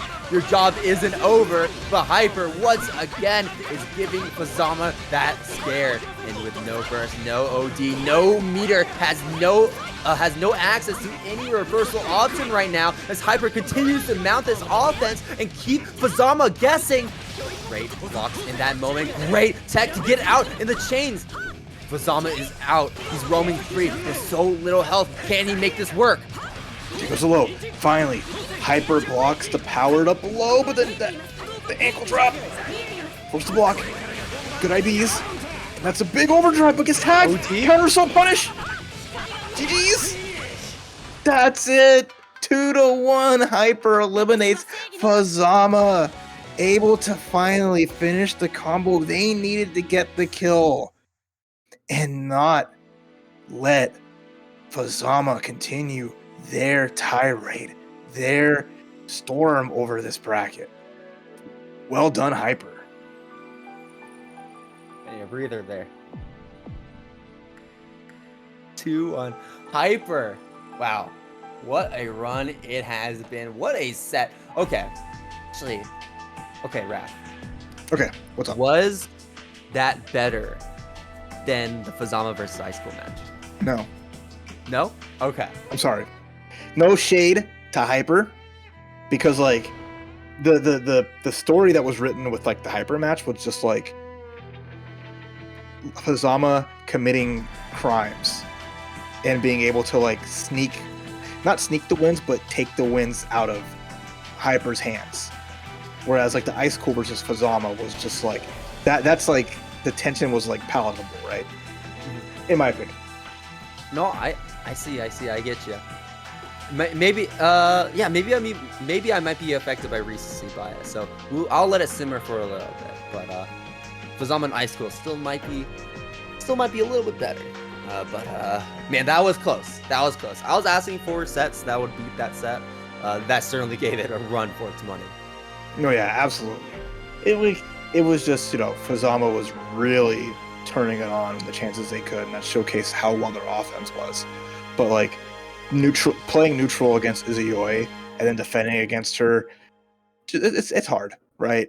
A lot of understanding that needs to go into that matchup, and as much time as you might have in it, it's still hard because you saw like how that last round, even though it was just like 2 stocks on the side of Hyper was just nickel and diming it and making dollars, which typically you saw like more recent resources go into their offense, and they were able to like really mount their rounds off the back of just having a lot available compared to the last round of the last game. Yeah, that's a good way to put it. But, Okay, what's now next? that is now that we've had a breather, Fuzzama and Hyper is out of the way. Now we can move on to the next set of losers quarterfinals to decide who gets to play against Hyper. And it's going to be between Killakobe and Showicha. All right, winner of this faces Hyper in the loser semis. Ragnar versus Bang. We're getting a classic Calamity Trigger matchup. Back in 09, I remember seeing this on every week. We had our resident ninja player, and we had everyone just picking Ragnar because he's this cool white-haired anime guy with a big sword. Man, I wish I could relate, but you're making me feel very young. And you're 'Cause you are. feel very old. It's fine. I'm middle-aged, and that's okay. I'm getting washed by Kobe right now, apparently. Because I watch old heads, yeah. And you know what? He kind of does. He kind of does. But now we're getting into the set here. And the inches play out once again. Ragnar versus Bang. I'm not too sure how this one's going to go. I mean, Ragnar's kind of that honest character, and Bang's that super aggressive, very gimmicky character. So we'll see how things shake up and how Showicha plays against that offense that Bang holds up. Oh, the uppercut. One start. There you go. Kobe just getting all the IBs. Nice mini grab. Kobe's going to have to really scout those out so they don't get their drives blown up. And just simple 2A, 2A. Good offense from Showicha to start things off. Unless. Oh, wow. That was a fantastic opening there. Noting that it's basically launching to the other side of the stage. Ooh, 2D. Here we go. My favorite anti-air. The OG Bang theme, not version 2, version 1, classic. Super. EA to punish. I like it, expecting potentially that Showicha would press a button and get caught out. So good patience. Hope you gotta stop doing that, man. You really need to stop doing that, man. Use those resources for something else. Look, once upon a time, all Bangs ever did was slide RC. At least they have options now. Yeah. Alright, Kobe. Looking a lot stronger now. Not to say that they still don't, by the way. Not to say they still don't, but you know. Yeah. They have marginally more. Alright, there we go. Kobe's tying up the rounds.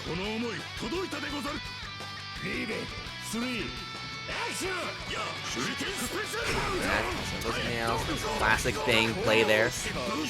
Definitely getting a knockdown, but still keeping that pressure up with those meaties. The OD on the 5B, but that DP in response to the Showicha. Kobe into the corner. And L side is going to making sure he stays there. Excellent catch there. That's one of the big ones. There's the big steppy. Nice block. Immediate goes for Arbor into the shove and RC. Okay. What? 6C like that? Gets the second hit? Oh my goodness. Guess it works. Oh, I know. If you get hit by that and like just raw, you just probably think to yourself. You just think to yourself, this mother Hubbard. Into the astral. Okay. I saw that icon flashing. I'm like, oh, it's over for Kobe here. And Showicha, I believe, has the only 2 astrals of the night so far. I believe so. Yeah, I think that sounds about right. Yeah, just insane. I love it. I love it. And that's just a game 1 though, so it's on Kobe to turn the tides and to also like bring it back. Is that what you want to do? All right. I know it's the right thing to do, but it's like, all right. I'm gonna learn you. Already over. The hop gets blocked, but not the drive. Poison nail, but that's not gonna phase Showicha. So we'll go for the GP on the approach from Kill Kobe. Punish, nice. Force the burst out. Ooh. Can't really do anything with that 5A missing. 6C more to the health side. All the way high, down low, recover a bit of health along the way. 3.3k, and Kobe is back up against the wall. Can we get out? Yes, we can. Trying to hit against Showicha. We're going to bring us coast to coast around the board. If you pass go, do not collect 200 because Showicha is in jail. Okay, combo pressure is big. Scott, some more use out of it. Not too bad. The cross up too, excellent. But the uppercut, even better. And the extension goes close up to the corner. Okay. Now it's a guessing game. And you guessed wrong. Match point, Showicha. Showicha is really impressing me right now. Again, I keep saying it. Anybody that brings out like a Ragna in tournament, I'm at alert. Like you were picking Ragna because you've been playing this character either for like 10 years. Or you just go like, I love this dude so much. People who play Ragnar just love this guy, and they bring their best. They don't want to disappoint him. Instantly alert, instantly focusing on him. Ragnar's giving him a cup of coffee. Oh my gosh, that range on that jump A, are you kidding me? Into freeze, into disconnect. Oh my goodness. Was it a rage quit or was it an actual DC? Nope, it was an actual DC. It was the connection blowing up, unfortunately. Ooh, that's really unfortunate. Are we going to play? Oh, we might have to play that one again. Oh, that's going to kind of swing things back into Kobe court. That's going to kind of toss the ball back into his court there. Unfortunate way. Like, it was all momentum. That was looking all Showicha. Like, everything was, even at that last second, right? That was going to be a knockdown into, like, pretty much a guess for game. But now, oh, here we go. I wonder if we're going playing out just a single round or we're going to be playing out the entire game. I guess we'll see as we get into potentially the final round or game question mark between Showicha and Kobe. The wave of fate is turning. Leave it.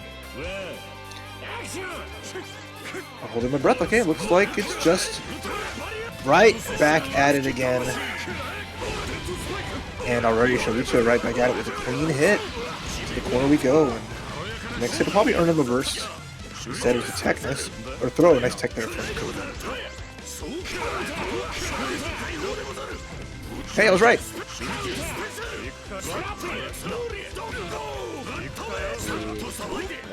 Blocked when Showicha so far, but gets hit by the explosion. First coming out and another explosion hitting Showicha in the face. Alright, tough spot here. Guess for game. DP though, you don't gotta guess if you got an uppercut. Ooh. Nice finish. Okay, you mentioned it. Momentum might come to Kobe and looking already clean after that first round despite Showicha's early start. Right. Stepping shake up. Showicha still alive. The 2As. Keeping Kobe locked down, keeping him pressuring, but good response from Kobe. It's going to be making sure that Showicha here, honest. Okay, getting blasted. There's the bumper. And just 2 more uses, but the uppercut against the guard break, denying it. And then IAD in front of the divider, no cross up, but it still hits, catching the backdash.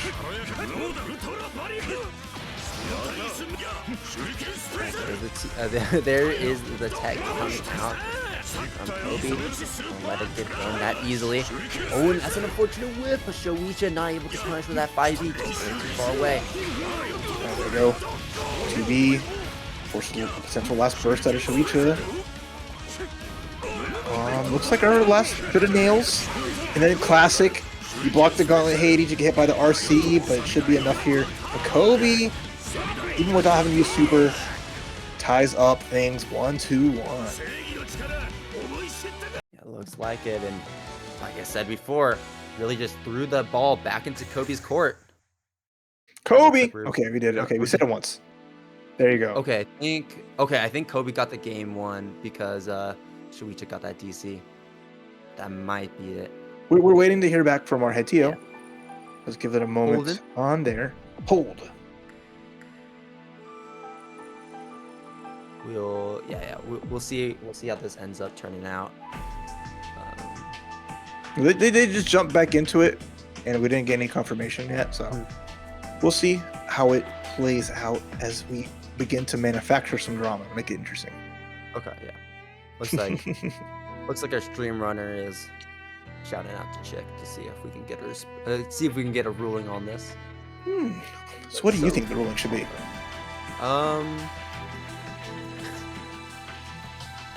If it was an actual tournament, that would have been the game win for Kobe.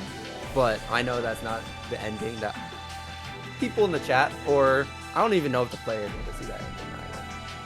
So we'll see how this ends up. Well, I know what will end up.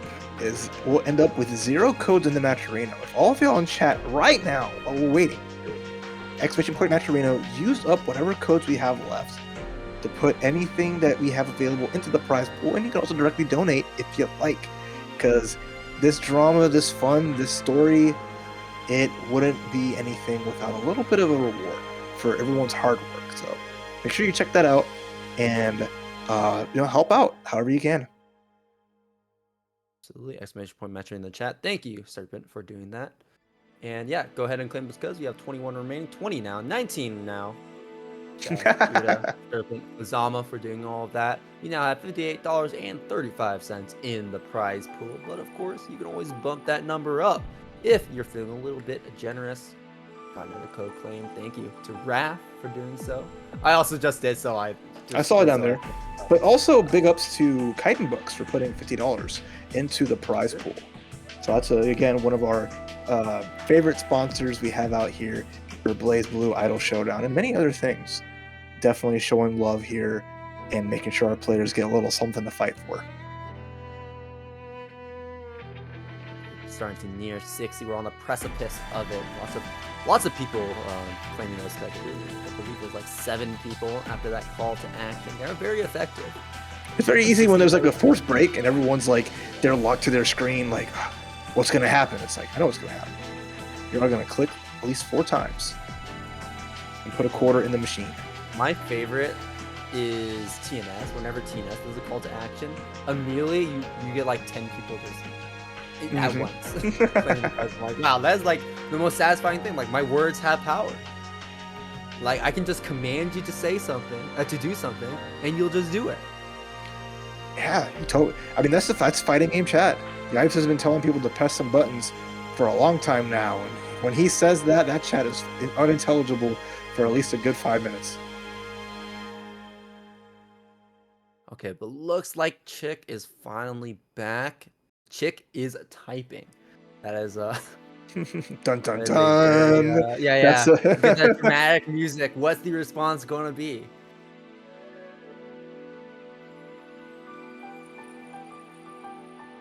I know what the response is going to be.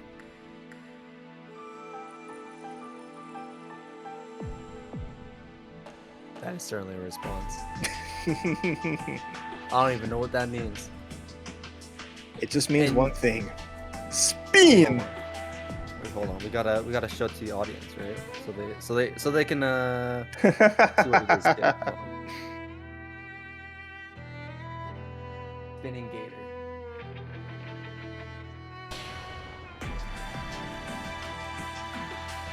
Well, everyone in chat, thank you for hanging out with us so far. Please give a follow to Kara, taking over the reins and helping us out by streaming the tournament here tonight for Vortex Gallery and for Fuzzama. So, big thanks for Kara lending us their channel and letting us have a really fun stream here. So that is always appreciated, helping and showing love to the folks who help put together amazing events and support the community. Big shout out support them supporting. Yeah. Got 77 people currently watching the stream, so always big shout out to people sticking with us even despite these connection issues and match rulings. But we did just get that match ruling in from a Fuzzama, and it seems like we're playing things as usual, y'all. So we're now at a 1-1, and we're just gonna keep this one going. Yeah, sorry for the dramatic pause. If it makes y'all feel any better, I haven't eaten dinner yet, so these pauses make me a little hungrier. But I'm also very hungry for Blazblue, so we're locking it.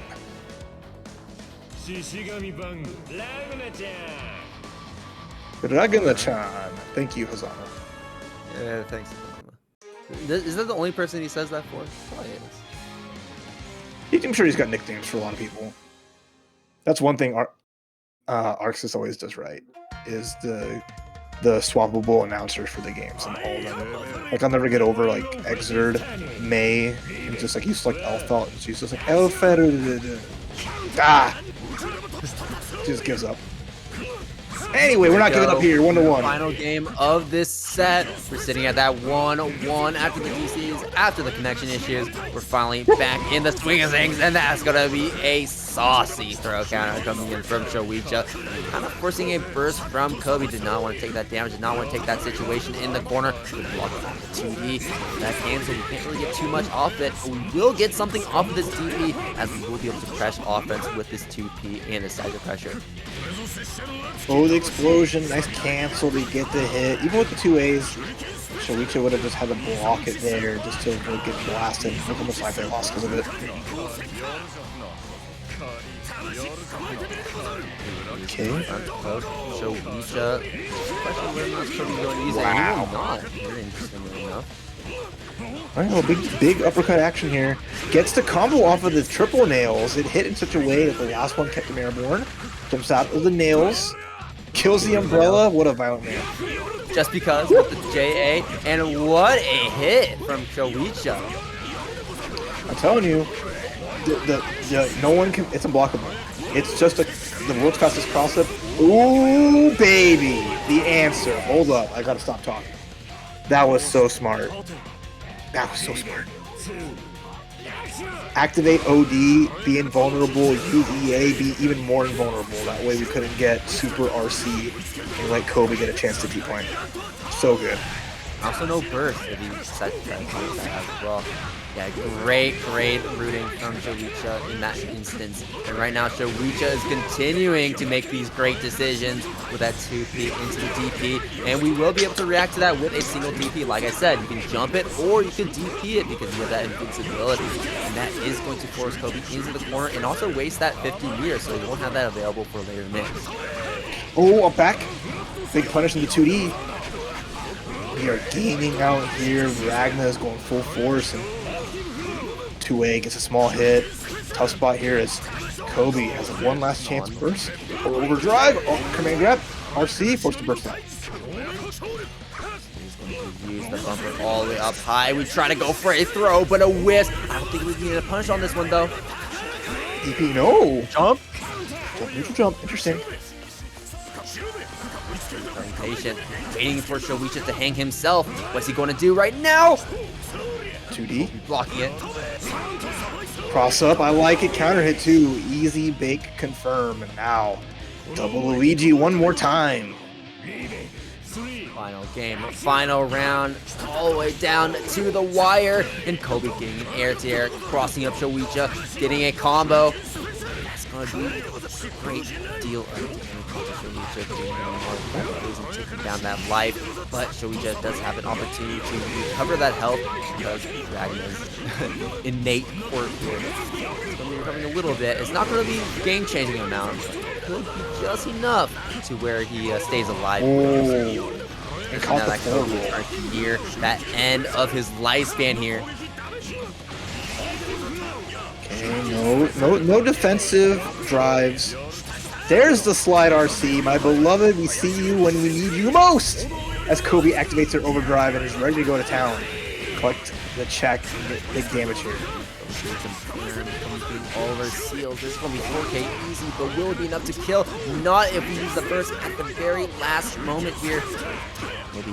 Oh, and that is going to be the air-to-air confirm for Kobe to win the set and take it over Showicha. Kobe moving on through the bracket and sending Showicha out. Now, well played, perfectly done, and a great match despite the issue we had in between. Both brought their all, took it down to last hits. But unfortunately, only one player can move forward. Killer Kobe gonna make it to that losers semis battle against Hyper.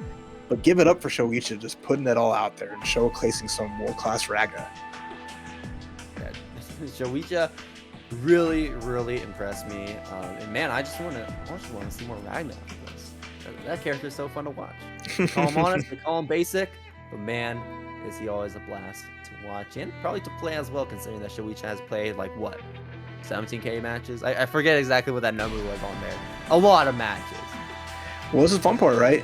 The character is like, okay, you know what he can do, but like that means that the players have to pull out some of the funnest or more like they gotta pull stuff like out of thin air. Like the lengths they'll go to find a hit because like, okay, I need you to stop blocking 5B. I need you to stop just waiting.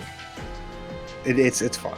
But we'll see next tournament, hopefully more of them. But for now, we have our winners finals. Speaking of waiting, we've been waiting quite a while for this winners finals to finally become a reality, and now we're sitting on the doorstep waiting for these players to ready up because we are in for a treat. We're in for a ride. Dawn versus Icecool, Relius versus Susanna. Again, this is 3 out of 5. Our first extra long set we're going to be seeing between two star players. Relius versus Susan. An interesting way to think about it. Both villainous, both momentum monsters.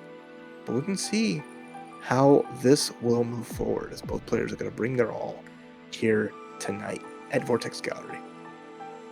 Yeah, I will say though, I feel like in terms of this matchup, I don't think it's horrible. It's not horrible for Susanna, but a little bit annoying for Susanna because of the puppet, and that puppet can do a good job at keeping Susanna out of the way and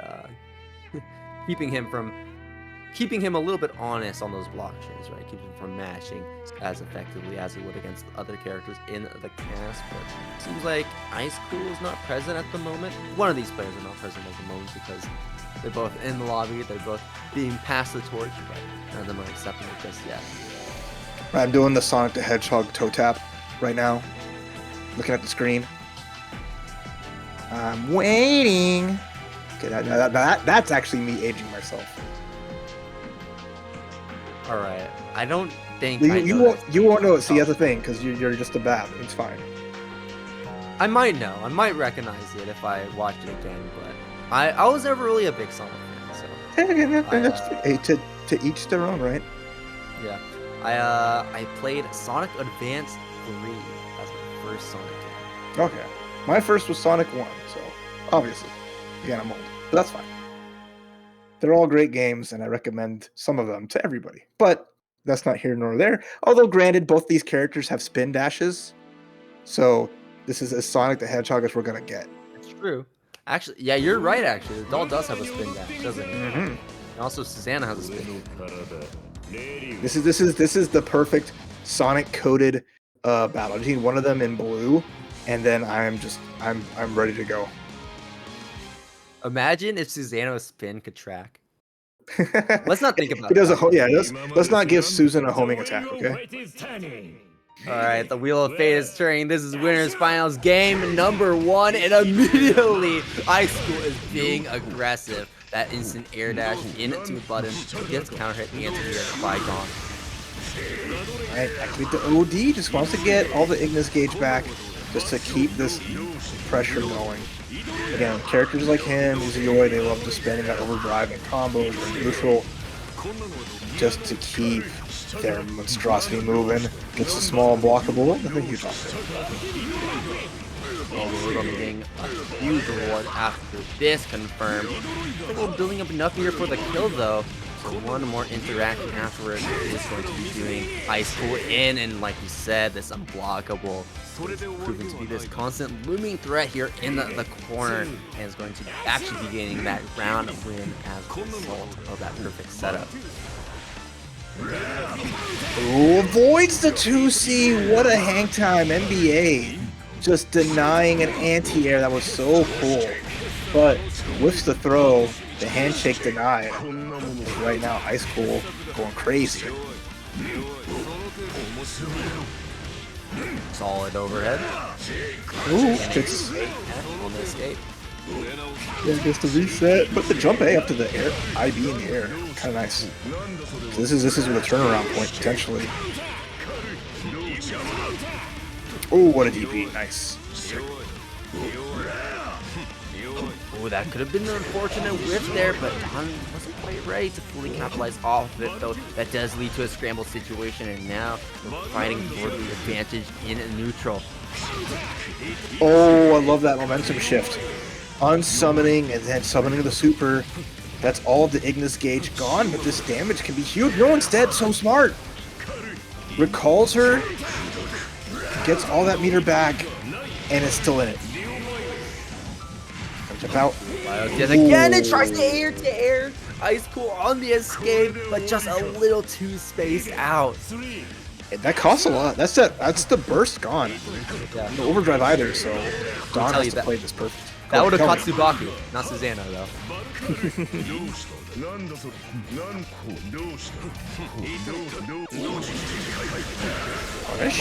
Oh, and the EA immediately. Doing that active flood. Just about another burst going to be on the table here for Icecool. On the deck. Ground Viper as well, and at the end of this combo, oh, never mind. Always these unfortunate as I'm in the middle of my sentence, but Don is not dropping his combos, getting knocked down with the doll, but now the doll meter is a little bit inactive. Not too much available. Had to wait for that to recharge, but that's going to be recharging in just a moment, and we're immediately going to be able to get that combo after it's recharged to max. Right, spin dash. There's the block and the uppercut. Immediate burst, recognizing that, oops, you read me. Small advantage here for Dawn, but the air throw is so good for Icecool. Has half a meter and a burst bait with it. Oh my. Great googly moogly. That was the read of reads. Oh, game 1 was crazy. 5A to stuff the doll into the throw counter into the burst bait. Immaculate. I wouldn't say highway robbery, but that is taking away Dawn's wallet at the last second there. Because that wasn't a robbery. That was just being outplayed. Yeah, 100%. You're right. What a crazy way fast to finish, though. The players bring out their most clutch air throws in like the round 2s or the final rounds of games, and it never ceases to amaze me. Shot far away. Blocked by Dawn, but the spin is going to be adding a lot of damage to this combo here. 4K also unlocks the DP, levels up the gun shot. Ready life for Dawn in this situation. Nice, cool. Pretty slow. Oh my god, you say slow and then just runs up in Susanoo's face and then backdashes the DP. Ooh, what a jump. Continuing to open up Icecool here. Dual BIOS. Can you block the entire sequence? No, he cannot. I think that's going to be doing enough damage.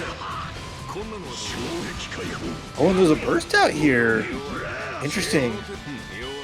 Counter assault's available, that's why all these jump cancels are coming out. And then even the RC just to avoid it, and you see Dawn waited to the end to use it, and got a lot of their dog gauge back. Gonna unsummon here? No, she gets tagged. Lots of great stuffs on these dogs. Oh. All these buttons, and that's another throw in the air. Icecool. What? Icecool's getting so many of these round wins off of these air throws. It's kind of crazy. It's so good. I mean, it's such a great call out. Players, I mean, Dawn loves his jump. Remember that first match that Dawn was getting snatched out of the sky so many times because he would always try to escape, or that's a big part of like, well, this is offense, right? Doesn't want to really play like this ground game with a doll, so wants to be airborne. Look at what it's costing him. Icecool taking notes. Got that notepad out. Watching that game with his eyes open, and it's proving to be quite. It's proving to give him quite the advantage here. Right now, Dawn is starting to build an advantage of his own as he pushes Icecool into the corner. But with this low life, really just played perfectly at this point, and even a trade like that is going to do you no good. Icecool is moving into 2-0 territory. One more game to go, and that's going to be a clean 3-0 win for Icecool. Hey, if he can find it, one more way to make the magic happen. But a crazy turn of events. Like, Dawn is playing their heart out. I mean, Susan just has so much life and so much potential to make this comeback, and Icecool just showcasing that they're the kind of player that can make it happen. So let's go, game number 3. Neither of these players have won a Vortex Gallery yet either, so there's a lot more on the line as well when it comes to what these two players want at the end of the day. Ooh, they want to trade off of an overhead. Nice. One out, 2A. And that's a doll lockout too. No. Not that you that mean, doll, yeah, that doll's going to recharge with enemy's combo. Unless you get guard broken into grab. She's back for sure, but that's over 75% gone. Yeah, what cost? Counter assault. It's expensive, but if you want to play the game, you gotta pay the toll. And I love there how Icecool, even though that anti-air didn't work, I love how Icecool canceled the 5A into the anti-air there with the, I believe it's 2B, right? Mm-hmm. Because Dawn was in the air. Oh, 2C? Yeah, right. Because Dawn was in the air approaching with an air dash. I love that option from Icecool. Playing the matchup so well here, and now match point of 3-0 is looking imminent as Dawn gets a little light offense, small little damage, but the important part is time to set up. It's time to play the game. Will it blend? The answer is no, so far. Catching that backdash from Icecool, instant pop into the OD. Increase a little bit of that damage, and also recover that doll gauge. That's way more important in this situation, so we can start to reset that pressure immediately afterwards. Well, same side, but even better. Icecool once more just blocking so well. The fadeaway, no air throw that time. Delayed grab. Dawn takes it, is now an active flow, but now there is one hit from Icecool. Will activate probably OD. It's gonna be crazy.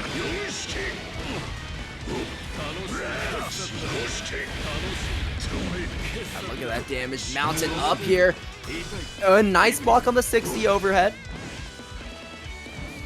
You're not you should be able to easily block that one, but it does give him, you know, a special unlock or a level unlock. So it can be important to hit even if it doesn't get blocked. That was the meter spent on Icecool for the burst bait. Gets air thrown. They could have potentially tried to force the burst out, but they just went for a hard read instead of the jump C. He's gonna do it.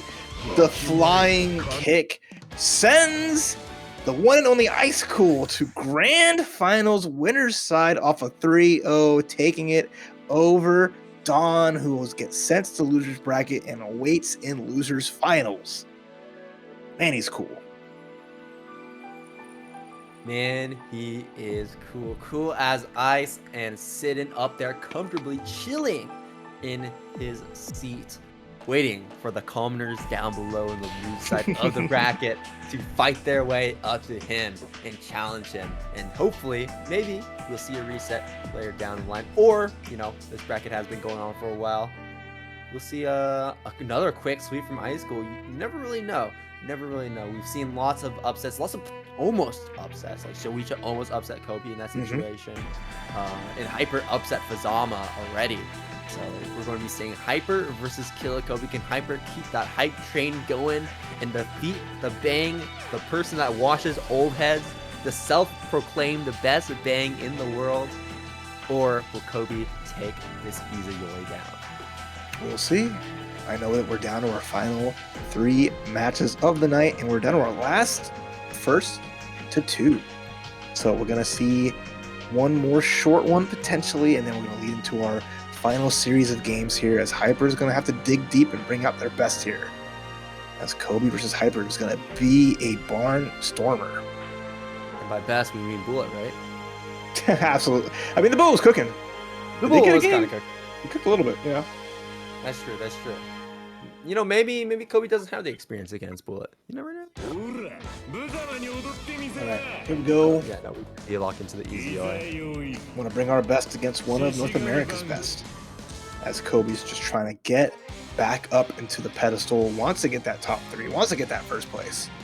But I know that Hyper is just as hungry. The wave of fight is turning. Losers semi-finals. Kobe on the Bang, Hyper on the Izayoi. Rebel 1 action. Air dash. Kobe taking to the skies, and he's going to be taking 4 seals along the way. Round start. First 10 seconds. Oh no, we actually didn't unlock the final one, but we do have 3 seals unlocked. A bit of nails as well to keep the lockdown pressure going. Smart OD from Hyper to get out of there, but an OD response from Kobe is trying to take back this situation. Oh, 5B, interesting. Quick punch. Big defense here as Hyper just getting tagged. Flies away! There's an answer with the 2D, but finally has some movement here from Hyper. Finds a counter assault. And here we go, party time.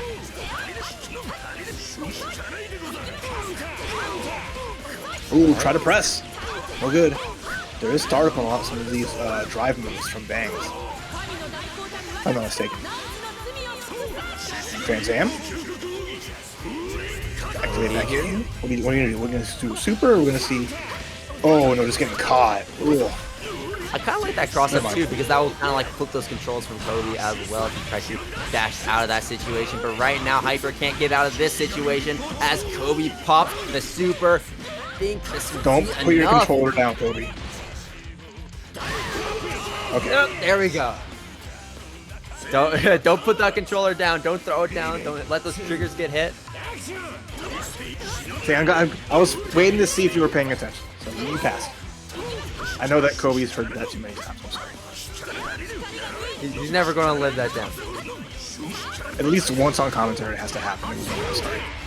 You can fire me now. I'll do it to him again later. Okay, right now it's Hyper doing it to Kobe. Got a lot of stocks going, but gets toe tapped, and then at least forces out a counter assault.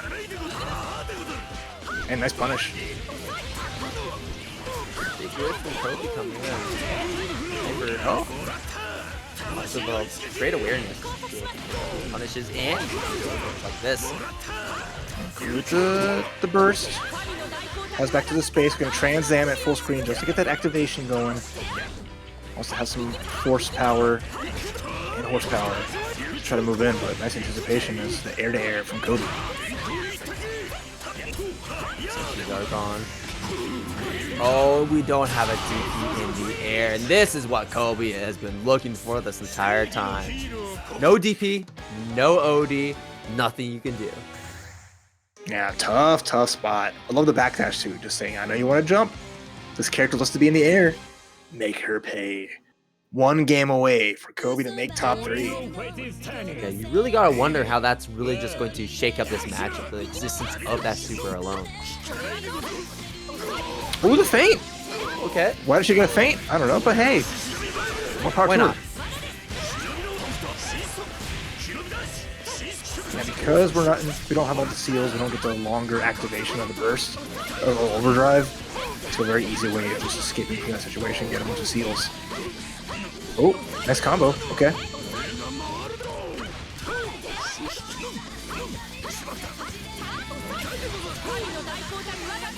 Trans Am again. There's the tech. And then just, yeah, Kobe's going to be in their best defense, but it's hard dealing with all of this at the same time. Ooh. Like, where do you even get out? How do you even get out? You can't. That's the answer, because Hyper is looking to reset into an air throw. Not going to work. But Kobe on dangerously low life. Whether it's going to be enough to kill or a single poke, single fireball potentially. Alright, overdrive on block. And then just, I like that, using the air fireball. So we're trading our bursts, but because it's overdrive, Hyper's going to have a little more in the tank. A little less to build. Run up 6D. Let's go.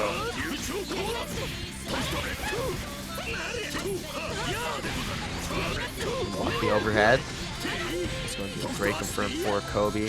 Ready with 2 combos. Hyper's life is almost out of the juice here. Oh, what a jump. After blocking all that, smell the command grab. But the smell of the game is often the stinky ones. The drives are paying the price and catching some big damage here. Interesting burst though. Hyper very low life, and if you're not able to take this match the distance, well, you're going to be sitting in this next round without any burst on the table. But because Hyper is in that install state, he's probably feeling a little more confident about his chances, and he's really mixing up Kobe in this situation. Trans Am coming in full force, but that super is going to be interrupting that completely. Yeah, finally found the moment to use the reversal. Couldn't RC it, but it was okay. I was going to have a burst there just in case there was a block. And then the round start DP, no good. A 6D coming through again. Now Kobe starting to run away with it. Uh-oh, wait a minute. That's a lot of stocks. Hold the phone. Blocks the explosion, but not able to get out of that throw. And the problem with not teching, look at this damage you're taking. Man grab again, yeah, into the Sayonara with the overdrive. Last chance burst was a hope and a dream, but it's tough out here. Oh, spent whatever meter they had, and then it is with the 6D teleporto into the finish. Killer Kobe 2-0 over Hyper, eliminating them at 4th place, putting Kobe in top 3 and setting him up for a match against Dawn. Well done, though, to Hyper. Their Izayoi is so much fun to watch. It's just the onslaught of offense from Kobe. Definitely a rough one to get around. But man, I mean, these matches have been fantastic so far, and we're in that home stretch now. Losers finals into grand finals, all first of 3 up to this point. Well played to Hyper. One more shout out, because Hyper, I mean, this run has been incredible. 4th place, Vortex Gallery. I know Hyper has made top 8s in the past, like I've talked about a lot so far, but being able to make it this far, beat these notable players, very, very impressive. No, for now sure. we're at the top 3. We're at the podium spots. Just gotta find out what order that's going to be. That's right. Dawn versus Kobe, another matchup that's going to be very fun. Relius versus Bang, as it's going to feature just another 3 out of 5. So plenty of room for adaptations, changes, all around, just BS going everywhere, and seeing what we can do to deal with this Relius menace. As you know that Kobe wants that run back to get the win and then get a chance at Icecool. But, you know, in the same vein, Dawn wants a chance at Icecool to try to get their revenge. So, you know, a lot on the line and chips on the shoulders. Absolutely. Both players are out for blood right now, but the first set that's going to be coming up here is Dawn versus Kobe. Can Kobe take it away from Dawn? Get that run back, win against Dawn in this first of 3 set. We have a lot more time to adapt, and even with that first of 2, it was rather close. So we'll see how this one ends up. It could potentially be a final game scenario. I've definitely seen these players go the distance. Yeah, absolutely, and we're taking it to the Field of Roses. Big matchup here between these two. Monochrome Dawn, and then Kobe with just the default. You know, sometimes you just keep it basic, and nice combo to start things off. The slidey, just thought it was time to punish. No good counter hit. Ooh, this is looking a good start right now. Hits him with the webs. That's going to be a good conversion here. Bumper's active as well. And Dawn looking to escape, gets caught in the process. Oh, perfect incoming to kick things off. This could be a huge way. The jump out from Dawn finally works out, and the 2D from Kobe. Big whiff, and a big chance. Dawn at least gets some momentum or grab a burst. Wow! Because, you know, behind every strong husband is a strong wife. And right there shows the power of Ignis. Really cleaning up here. Oh, and there's a super. That's going to be recovering that doll gauge to its fullest extent, and the comeback is happening, y'all. Super running out, doing it again. It's going to land this time out again. Oh my. At first you don't succeed. Do it at least once more because you have the bar. That's tripping over my words, man. It's going crazy. Alright, down it goes, takes the drill, one-stop shop, a nice block on the 6D. But you know what? Let's try one time.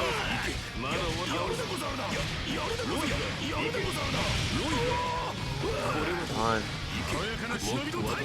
Looking a lot better in this round. Definitely looking a lot similar to how he was looking towards the end of the last round. And now Kobe is out though, so Now he's in. I lied. Or did I? Super out again. It's going to hit. And throw counter too. Try to answer it. Didn't work out. Oh, and 2C didn't work out either. Gonna activate the power up. PhoKingAzn. We're gonna land this full combo. Typhoonka ready to go. Should be able to kill if he fully lands it. Yep, that's it. No problem. Wrap that one up, y'all. Very long super, but it's gonna have great minimum damage scaling on it. And that's a great first game. Kill a Kobe. Making a killing.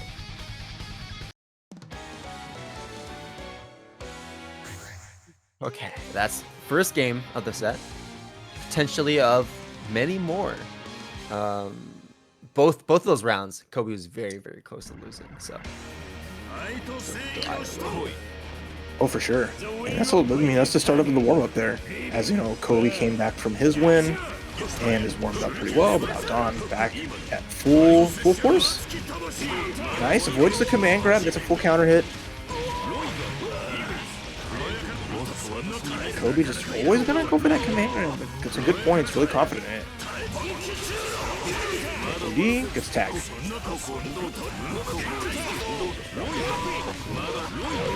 Way for that doll. Stay stuck to him. Still take turns. Air dash to keep that pressure going, and look at this combo. Net delayed air. The delayed air overhead. That should be able to take the round here. Just barely. Gets it perfect. All right, lands it. Kobe couldn't get there perfect in game one. Dawn is like, let me show you how it's done. And again, like I said, that was like that little warm-up. That's Dawn getting their bearings. Right now, sets up the spin dash, but doesn't watch their ankle as a full combo for counter hit. Oh, I love that style on that. Double cross up into the punch to launch in the corner. That was sexy. And that's that was 4.4K worth of sexy.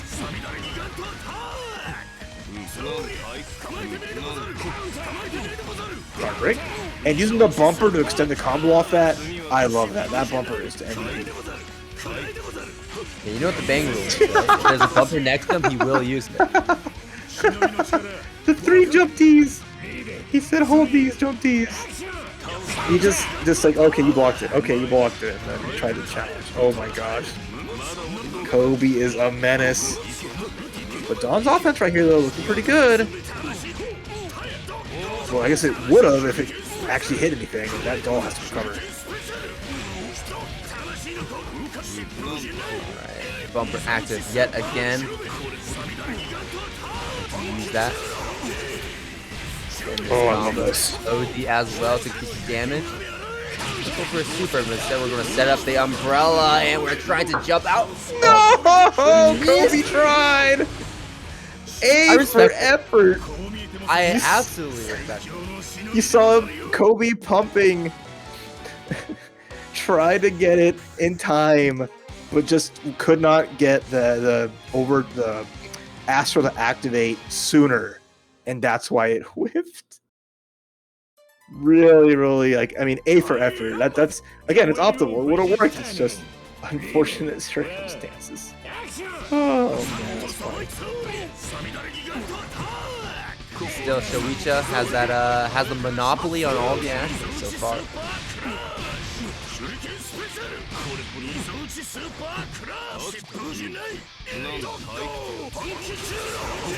Oh, okay, I love the OD using it as a pause button to react to what Dawn is going to do, and that was a perfect response there.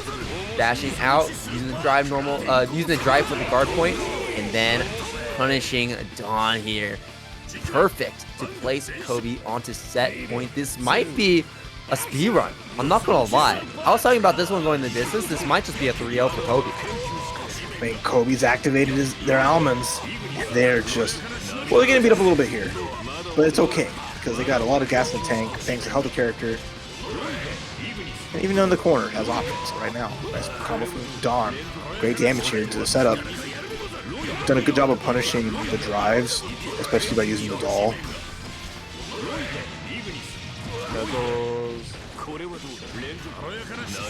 Knockdown. Oh, good tech. I love the awareness from Kobe in that situation. No life though. Maybe we'll see a comeback in this round. We've definitely seen it happen before, and we're going to be getting all 4 seals unlocked, so it can become very likely with all the damage that he has potential to get. And I mean, got overdrive ready. Has everything gone to the explosion needle is gonna come through. There's the burst. We have Astral again. Will we try one more time and have the guard point to make it happen? No, it's just a super great response. Yeah, he's definitely going to respond to that startup of the air dash.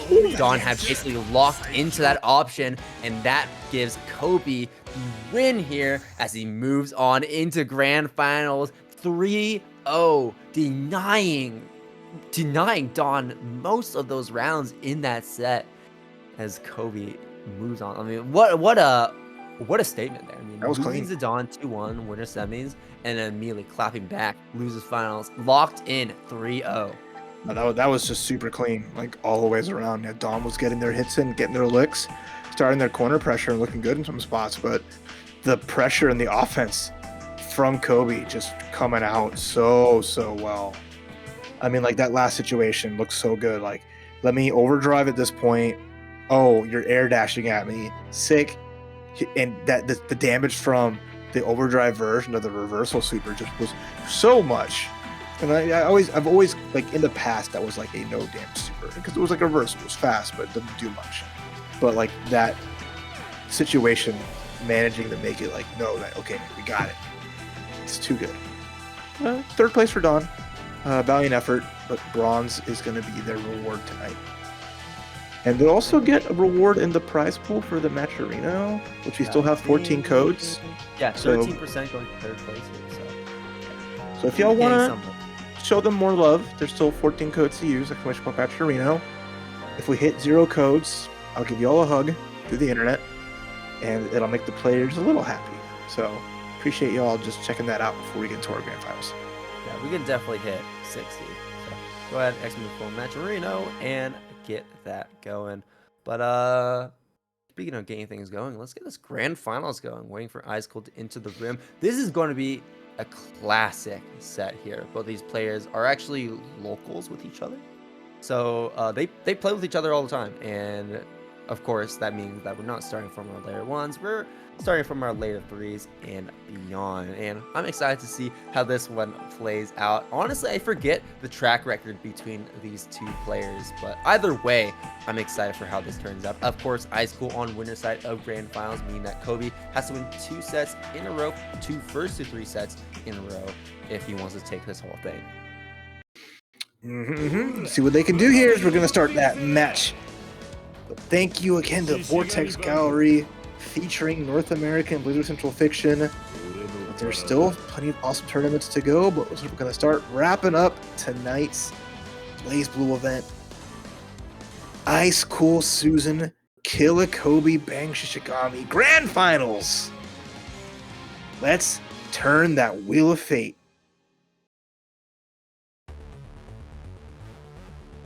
Alright, we're going to be taking it all the way to the sky ship.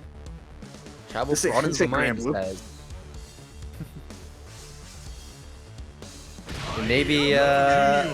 Maybe Kobe's mind has been broadened by traveling so much in the air with this character. We'll see if what Icecool has what it takes to swat this fly out of the air as we get into game number 1 of Grand Finals for Vortex Gallery 2024. Immediate burst from Killakobe. That's going to be immediately setting the pace of this round here, as Kobe does not have that defensive resource available, and neither does Icecool. Well, the DP now to release, but right now getting tagged by big poison damage. Again, this ain't gonna be no cutesy zoning match. We're not trying to finesse each other. No, we are just about to just brawl and just bring all the heat, all of the big guns. We're seeing Kobe just maintain this pressure, gets the cross up, and should be able to get this first round. Looks like we'll be able to clean that one pretty efficiently. Nice use of the poison nail as well to really make sure that killed in that scenario. And what an anti-air from Icecool, and great conversion as well, using that cross-up hitbox to his fullest advantage. See, maybe slow, but it does its job when it has to. That timing immaculate, and that punish even better. Gonna get some more good unlocks here as we now have Michael Sword out and available. PK Sword of Destruction. If you are Kobe, you are watching your butt until you air dash and get countered into seat again. Now, do note, when it comes to these specials that Icecool wants to unlock as Susanoo, note how I said before, he wants to unlock the Ground Viper, the Spin, and the DP. Those are the most important tools. But another important tool that's kind of matchup specific is the Orb, which he might want because it destroys those projectiles, it destroys those nails that Kobe is going to be tossing around the screen.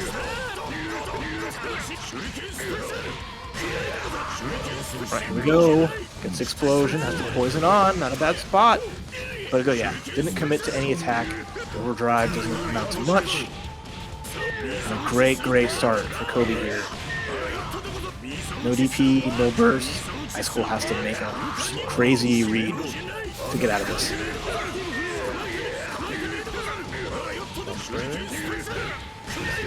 Combo here, the poison to take away that health. Still not enough. Using all of his nails for the umbrella and trying to open up Icecool, but Icecool is going to get a fatal counter. This is huge as Susanoo. This is going to be actually big. 5k damage and then some. We are writing a book right now, and it looks like Murder, She Wrote. Unless, oh, that last moment burst. The pixel life, the shot, the overhead, the block. Slide. Coming in. Don't do it. Don't do it! Oh, burst. Has to here. Kill. Maybe it will. Using the orb. Not enough. For the 5A catching Kobe on the Vortex. Icecool still alive and clutches out the first game. Did not want to give anything up. Said, I know what you want, Icecool. I'm going to deny it. Try to get out of the corner at the last second.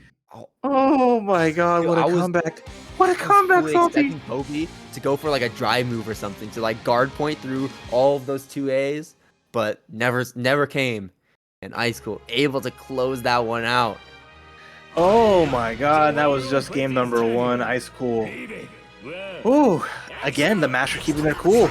The perfect burst, the perfect comeback, everything was just like ridiculous. And look at that overdrive. It's so much active though on that 6B. So I guess a good idea there from Kobe, but that was kind of like probably could have got EA. Confirmed for Icecool here. This one will unlock all the most important specials. Oh, that blocks until the second part. No one ever expects that one. And look at these sword combos. Oh.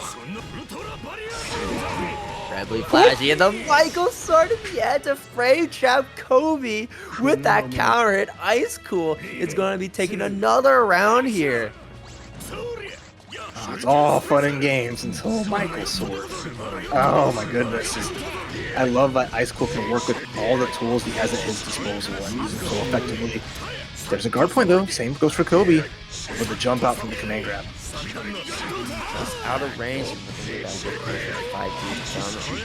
from Kobe moving out. Falling down. Has level 3 on the gun, but I don't think we want level 3 on the gun. We want to get our other specials. What a challenge! The 6A denied. The 5A just beating that out, and now we're back to the brawl. 2C no good, and the 5C even better from Kobe. Yeah, these challenges with those 5As, honestly, kind of been insane so far for Icecool. Oh, I love that DP. We went for 2 big shots. He had dirt kick available, and that does it with the air throw. 2-0 for Icecool. One more game. Don't tell me it's going to be this quick. After all Kobe has worked for. It's been 4 hours. Well, 3 hours. 3 hours? 4 hours. It's been 4 hours. It's been 4 hours.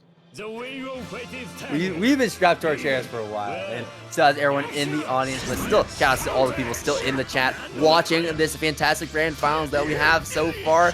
Icecool is already taking a little bit of health early on, but Kobe is going to be gaining actual advantage in this next game, taking Icecool to the East Coast here.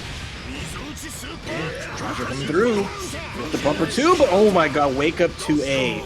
Just challenging bang immediately. The bumper is still active though. Good use of the burst, but the overhead. I like that. Instead of knowing that they couldn't get a punish, jumped over, baited out the drive, and gonna cash out. There's a lot of unlocks. Indeed, love it. Doing a spin to increase the damage. Ooh, but that's gonna be a big super for Kobe to get out of this situation. It's going to be enough to really scare Icecool, but this subsequent combo will be enough to get him to get the scare. Even with Mirror, though, I don't think this can be enough to finish him off. With the poison! It's at a pixel. It's not enough, but it's at a pixel. The spin, the mash on the spin, and it hits. And then we're taking big steppies. And then the 2C, are you kidding me? Because we were overdrived.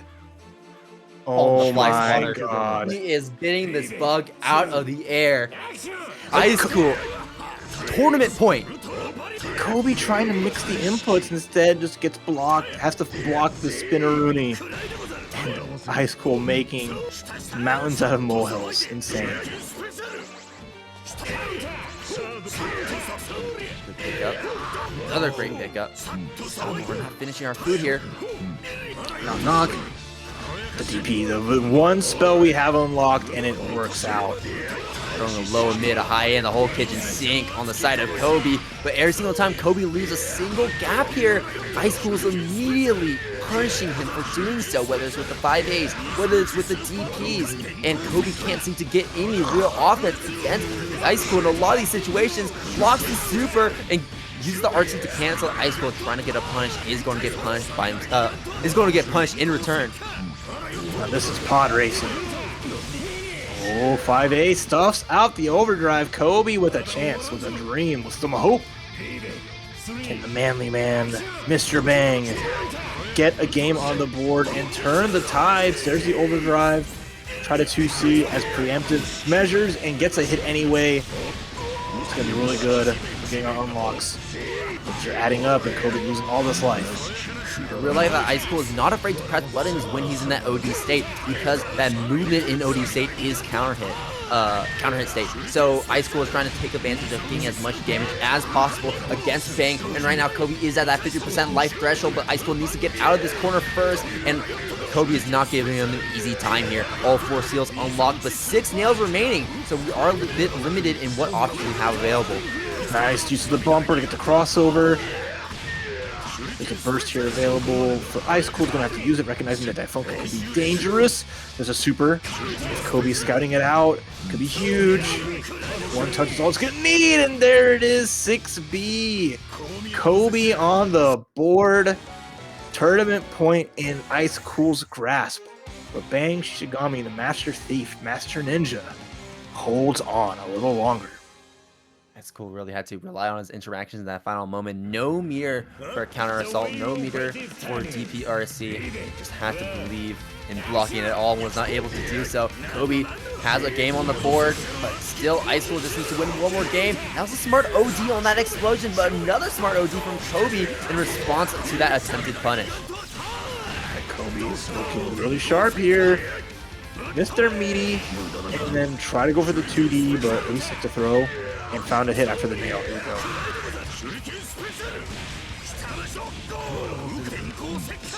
Hit bumper. This pressure's bumping. And extending. This is another great round for Kobe here.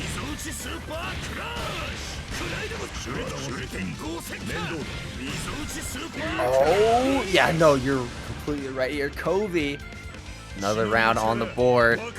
Trying to even things up. This could be a potential 2-2 coming our way. Icecool yet to get any rounds here in game number 2 just yet, but still has potential to make something happen.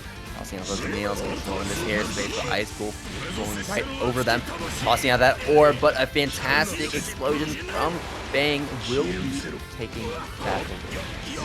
And then just a good throw. Recognizing that, okay, for scrambling, that might be a drive. So instead gets the grab, it gets the unlocks, and catches the rollout, but that lets Kobe tech and burst to push who's in the corner, but then the overdrive even better from Icecool, as both players are just one-upping each other. Again, one-upping each other. Off here. Ooh, no tech. Okay. Yeah, no tech there. Does have some meter though. Maybe a DPRC here. No, we're just gonna elect to block it all out using barrier. Gonna get tagged. Doesn't have burst just yet. Gonna have to hold this damage. Oh, the mash out beating the guard break. Kobe trying to get extra spicy, but Icecool says, we're not bringing the heat, we're bringing the chill. And we're gonna use every special in this super to make sure we say it with our chest and take us back to tournament point. Smart OD to take that round, but now you have you're down OD and burst, but you will be gaining OD and burst later on. So Icecool still has that fallback option later on if he survives long enough to find it. All right, look at all those IVs. A lot of meter Kobe got from all that, and just making sure that pressure stays honest. Overhead, nice. Gonna put a big bumper here if it's a knockdown. Let's see.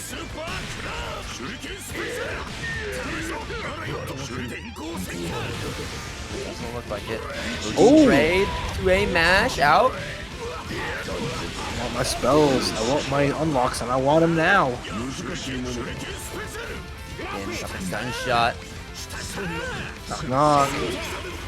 Oh, a counter assault, not to say. We haven't seen one of those in a while.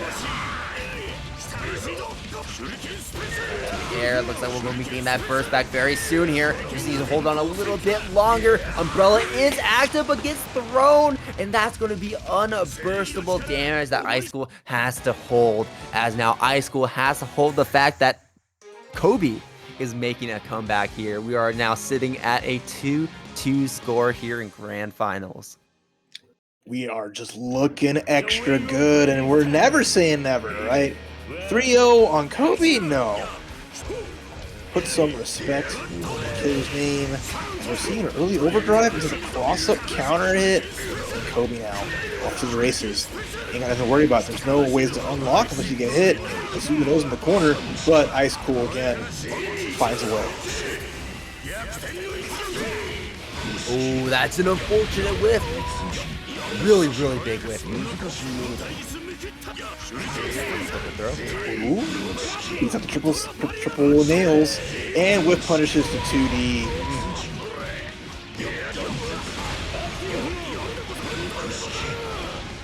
We have almost every special attack unlocked. We're just missing 2 right now, and the DP is going to connect, and a throw or anything will finish it here for this round.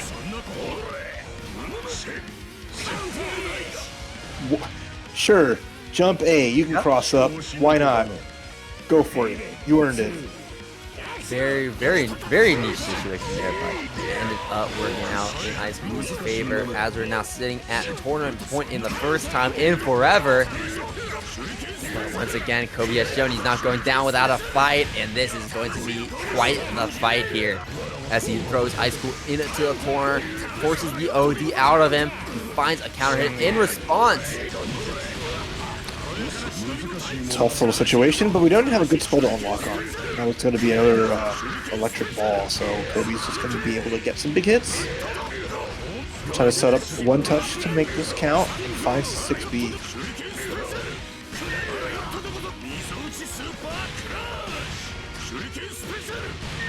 Why won't you die? There we go. After all that. That was just barely getting that kill there. Reset point. Tournament point. One of these players is going to be happy, sad, a winner, a loser. No with punish there, expecting maybe the explosion. Early damage on the side of Icecool. They dropped the orb early, that's smart. An extra $50 in the match arena. We had $110.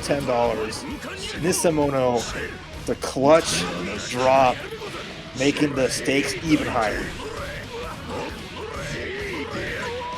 Pick up here. Doesn't quite have the mirror though, so it's going to be hard to keep Bang locked in here. That's green bumper, don't see that too often. Jump C though, nice block on the steppy.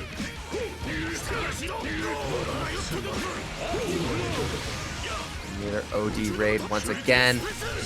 Every single time, we're not getting a lot of reward out of these situations. Oh, Daifunka gets blocked. All the meter gone. The overhead as well. DP, we armored the DP, we denied it. And this is gonna be Kobe getting some solid damage and getting the reset because Icecool tried to tech and press buttons. No needles. We're all out of needles. Oh my god. No more bumpers. No more umbrellas. All these blocks from Icecool and the DP coming out. The EA though? Okay. Huge. Active float is active for Kobe. And now Icecool is about one touch away here in this situation. RC to run up on Kobe. Are we going to get a reset? Or are we going to get a tournament win for Icecool? The overhead connecting. Icecool gets OD. The bumper! Points back up. Caught! The pickup, and that is going to be it. Icecool is your Vortex Gallery 2024 Blazblue Central Fiction Champion. Oh, what a catch. The tech roll forward. Kobe takes the biggest chance to get out. Spent all of their resources, spent all of the nails, the meter on the counter assault.